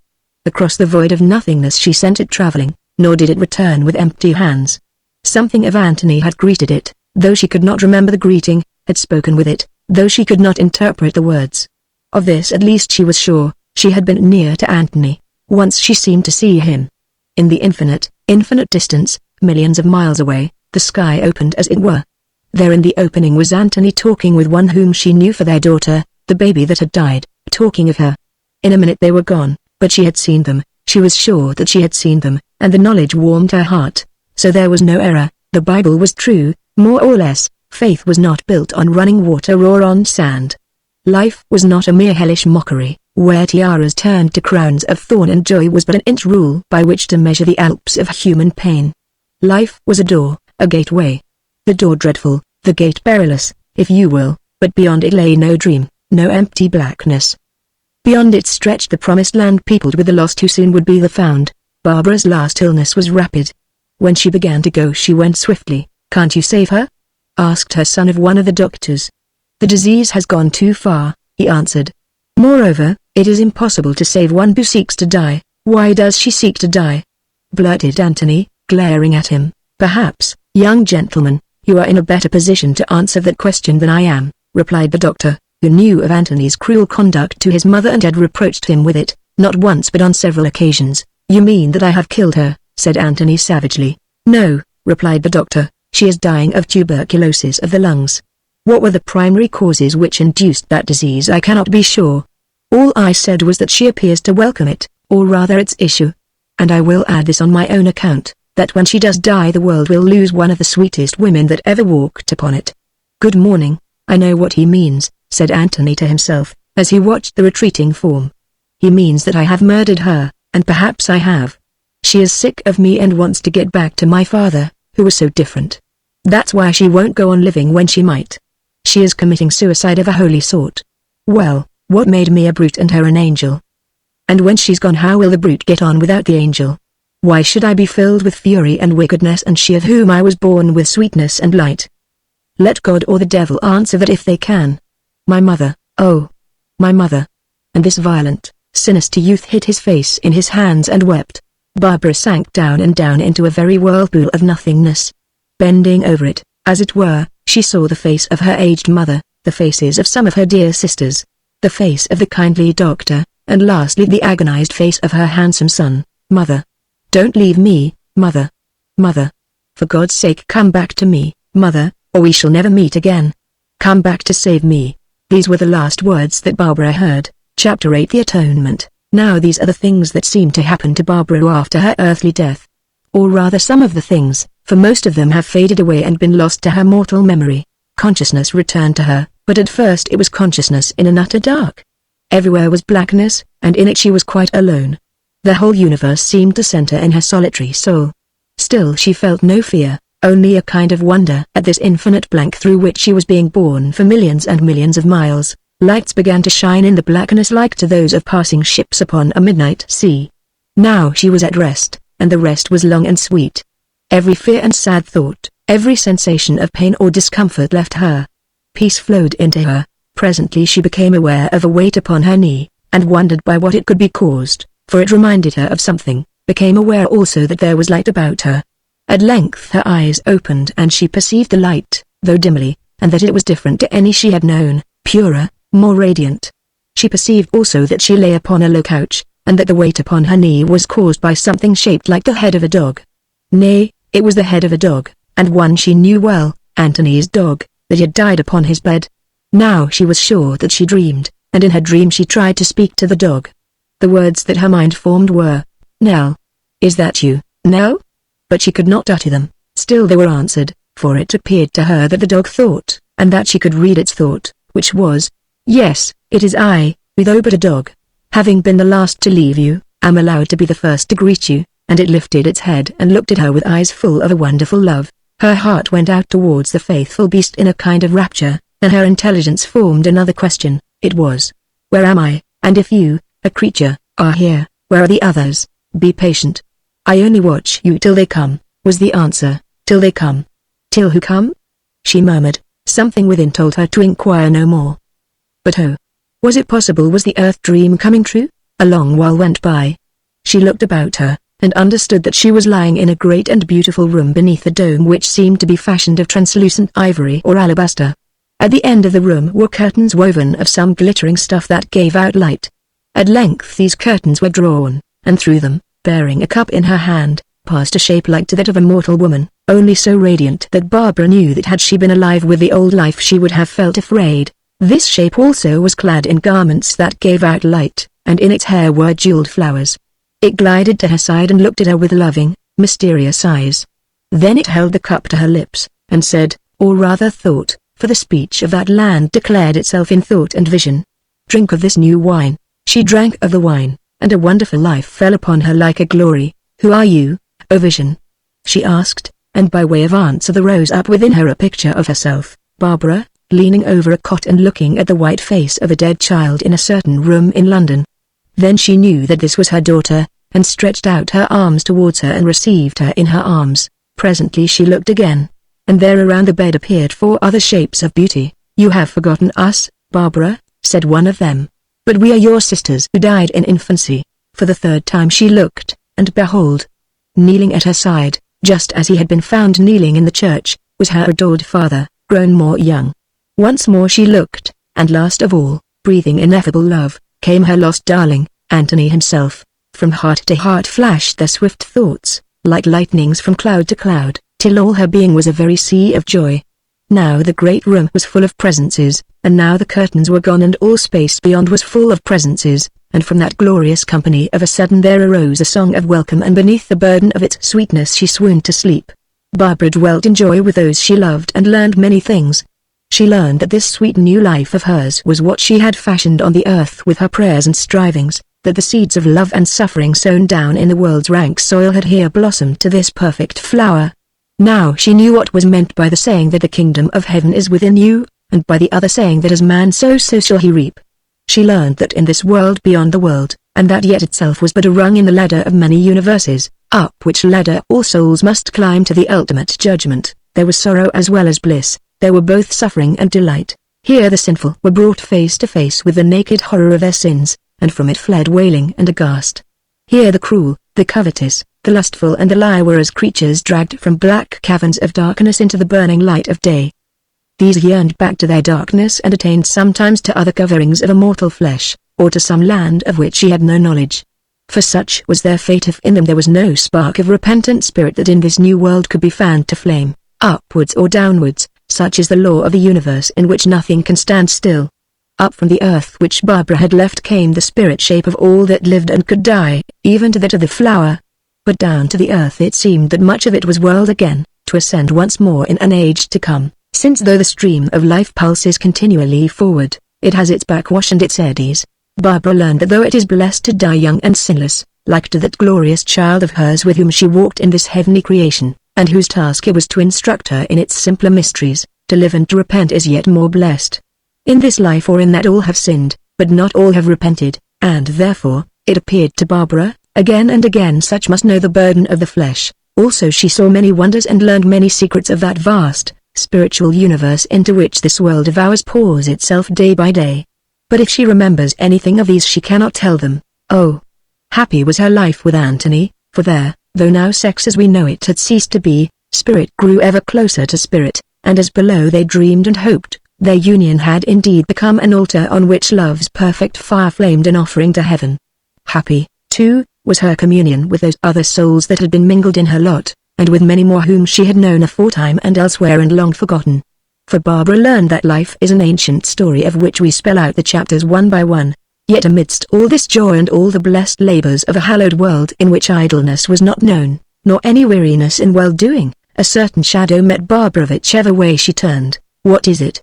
asked Anthony, who felt her trouble. "Our son," she answered, and showed him all the tale, or so much of it as he did not know, ending, and I chose to leave him that I might take my chance of finding you.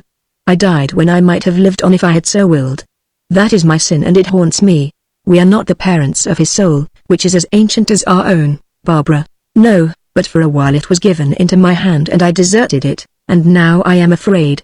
How can I tell what has chanced to the soul of this son of ours? Here there is no time. I know not if I bade it farewell yesterday or 10,000 years ago. Long, long since it may have passed through this world, where it would seem we dwell only with those whom we seek or who seek us. Or it may abide upon the earth and grow foul and hateful. Let us search out the truth, Anthony. There are those who can open its gates to us if the aim be pure and good. After I died, Barbara, I strove to learn how things went with you, and strove in vain. Not altogether, Anthony, for sometimes you were very near to me, or so I dreamed. Moreover, the case was different. Those who search sometimes find more than they seek, Barbara, doubtless. Still, it is laid on me. Something drives me on. So by the means appointed they sought to know the truth as to this son of theirs, and it was decreed that the truth should be known to them. In a dream, a vision, or perchance in truth which they never knew, they were drawn to the world that they had left, and the reek of its sins and miseries pierced them like a spear. They stood in the streets of London near to a certain fantastic gateway that was familiar to them, the gateway of the gardens. From within came sounds of music and revelling, for the season was that of summer. A woman descended from a carriage. She was finely dressed, dark and handsome. Barbara knew her at once for the girl Bess Catton, who alone could control her son in his rages and whom she had dismissed for her bad conduct. She entered the place and they entered with her, although she saw them not. Bess sat down, and presently a man whom she seemed to know drew out of the throng and spoke to her. He was a tall man of middle age, with heavy eyes. Looking into his heart, they saw that it was stained with evil. The soul within him lay asleep, wrapped round with the webs of sin. This man said, "We are going to have a merry supper, Bess. Come and join us." "I'd like to well enough," she answered, "for I'm tired of my grand life, it's too respectable. But suppose that Anthony came along. He's my lawful spouse, you know. We had words and I told him where I was going." "Oh, we'll risk your Anthony. Forget your marriage ring and have a taste of the good old times, all right. I'm not afraid of Anthony, never was, but others are. Well, it's your lookout." She went with the man to a pavilion where food was served, and accompanied him to a room separated by curtains from the main hall. It had open windows which looked out onto the illuminated garden and the dancing. In this room, seated round the table, was a company of women gaudily dressed and painted, and with them were men. One of these was a mere boy now being drawn into evil for the first time, and Barbara grieved for him. These welcomed the woman Bess and her companion noisily, and made room for them in seats near to the window. Then the meal began, a costly meal at which not much was eaten but a great deal was drunk. The revelers grew excited with wine, they made jests and told doubtful stories. Barbara's son Anthony entered unobserved and stood with his back against the curtains. He was a man now, tall, powerful, and in his way handsome, with hair of a chestnut red. Just then he who had brought Bess to the supper threw his arm about her and kissed her, whereat she laughed and the others laughed also. Anthony sprang forward. The table was overthrown. He seized the man and shook him. Then he struck him in the face and hurled him through the open window to the path below. For a few seconds the man lay there, then rose and ran till presently he vanished beneath the shadow of some trees. There was tumult and confusion in the room, servants rushed in, and one of the men, he who seemed to be the host, talked with them and offered them money. The woman Bess began to revile her husband. He took her by the arm and said, "Will you follow that fellow through the window, or will you come with me?" Glancing at him, she saw something in his face that made her silent. Then they went away together. The scene changed. Barbara knew that now she saw her Aunt Thompson's London house. In that drawing room where she had parted from Mr. Russell, her son and his wife stood face to face. "How dare you?" she gasped through her set lips, glaring at him with fierce eyes. "How dare you?" He answered. "Did I marry you for this? I have given you everything, my name, the wealth my old aunt left to me, you the peasant's child, the evil woman whom I tried to lift up because I loved you from the first. Then you were a fool for your pains, for such as I can't be lifted up, and you," he went on, unheeding, "go back to your mire and the herd of your fellow swine. You ask me how I dare. Go on with these ways, and I tell you I'll dare a good deal more before I've done. I'll be rid of you if I must break your neck and hang for it. You can't be rid of me. I'm your lawful wife, and you can prove nothing against me since I married. Do you think I want to be such a one as that mother of yours, to have children and mope myself to the grave? You'd best leave my mother out of it, or by the devil that made you I'll send you after her. Keep her name off your vile lips. Why should I? What good did she ever do you? She pretended to be such a saint, but she hated you, and small wonder, seeing what you were. Why she even died to be rid of you. Oh, I know all about it, and you told me as much yourself. If my child is ever born I hope for your sake it will be such another as you are, or as I am. You can take your choice, and with a glare of hate she rushed from the room. On a table near the fireplace stood spirits. The maddened husband went to them, filled a tumbler half full with brandy, added a little water and drank it off. He poured more brandy into the glass and began to think. To Barbara his mind was as an open book and she read what was passing there. What she saw were such thoughts as these: my only comfort, and yet till within 2 years ago, whatever else I did, I never touched drink. I swore to my mother that I never would, and had she been alive today. But Bess always liked her glass, and drinking alone is no company. Ah! If my mother had lived everything would have been different, for I outgrew the bad fit and might have become quite a decent fellow. But then I met Bess again by chance, and she had the old hold on me, and there was none to keep me back, and she knew how to play her fish until I married her. The old aunt never found it out. If she had I shouldn't have £8,000 a year today. I lied to her about that, and I wonder what she thinks of me now, if she can think where she is gone. I wonder what my mother thinks also, and my father, who was a good man by all accounts, though nobody seems to remember much about him. Supposing that they could see me now, supposing that they could have been at that supper party and witnessed the conjugal interview between me and the female creature who is my legal wife, what would they think? Well, they are dead and can't, for the dead don't come back. The dead are just a few double handfuls of dirt, no more, and since no doubt I shall join them before very long, I thank God for it, or rather I would if there were a God to thank. Here's to the company of the dead who will never hear or see or feel anything more from everlasting to everlasting. Amen. Then he drank off the second half tumbler of brandy, hid his face in his hands and began to sob, muttering, "Mother, why did you leave me?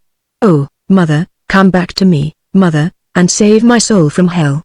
Barbara and Anthony awoke from their dream of the dreadful earth and looked into each other's hearts. "It is true," said their hearts, which could not lie, and with those words all the glory of their state faded to a grey nothingness. "You have seen and heard," said Barbara. "It was my sin which has brought this misery on our son, who, had I lived on, might have been saved. Now through me he is lost, who step by step of his own will must travel downwards to the last depth, and thence, perhaps, never be raised again. This is the thing that I have done. Yes, I whom blind judges in the world held to be good, I have seen and heard," he answered, "and joy has departed from me. Yet what wrong have you worked, who did not know?" "Come, my father," called Barbara to that spirit who in the flesh had been named Septimus Walrond. "Come, you who are holy, and pray that light may be given to us." So he came and prayed, and from the heavens above fell a vision in answer to his prayer. The vision was that of the fate of the soul of the son of Anthony and Barbara through 1,000 ages that were to come, and it was a dreadful fate. "Pray again, my father," said Barbara, "and ask if it may be changed." So the spirit of Septimus Walrond prayed, and the spirits of his daughters and of the daughter of Anthony and Barbara prayed with him. Together they kneeled and prayed to the glory that shone above. There came another vision, that of a little child leading a man by the hand, and the child was Barbara and the man was he who had been her son. By a long and difficult path upwards, ever upwards she led him, and the end of that path was not seen. Then these spirits prayed that the meaning of this vision might be made more clear. But to that prayer there came no answer. Barbara went apart into a wilderness where thorns grew and there endured the agony of temptation. On the one hand lay the pure life of joy which, like the difficult path that had been shown to her, led upwards, ever upwards to yet greater joy, shared with those she loved. On the other hand lay the seething hell of earth, to be once more endured through many mortal years and a soul to save alive. None might counsel her, none might direct her. She must choose and choose alone. Not in fear of punishment, for this was not possible to her. Not in hope of glory, for that she must inherit, but only for the hope's sake that she might save a soul alive, out of her deep heart's infinite love and charity. Thus she chose in atonement of her mortal sin. And as she chose, the great ark of heaven above her, that had been grey and silent, burst to splendor and to song. So Barbara for a while bade farewell to those who loved her, bade farewell to Anthony her heart's heart. Once more, alone, Utterly alone, she laid her on the couch in the great chamber with the translucent dome, and thence her spirit was whirled back through nothingness to the hell of earth, that to be born again in the child of the evil woman, that it might save a soul alive. Thus did the sweet and holy Barbara who came back in atonement of her sin. For her reward, as she fights on in hope, she has memory and such visions as are written here.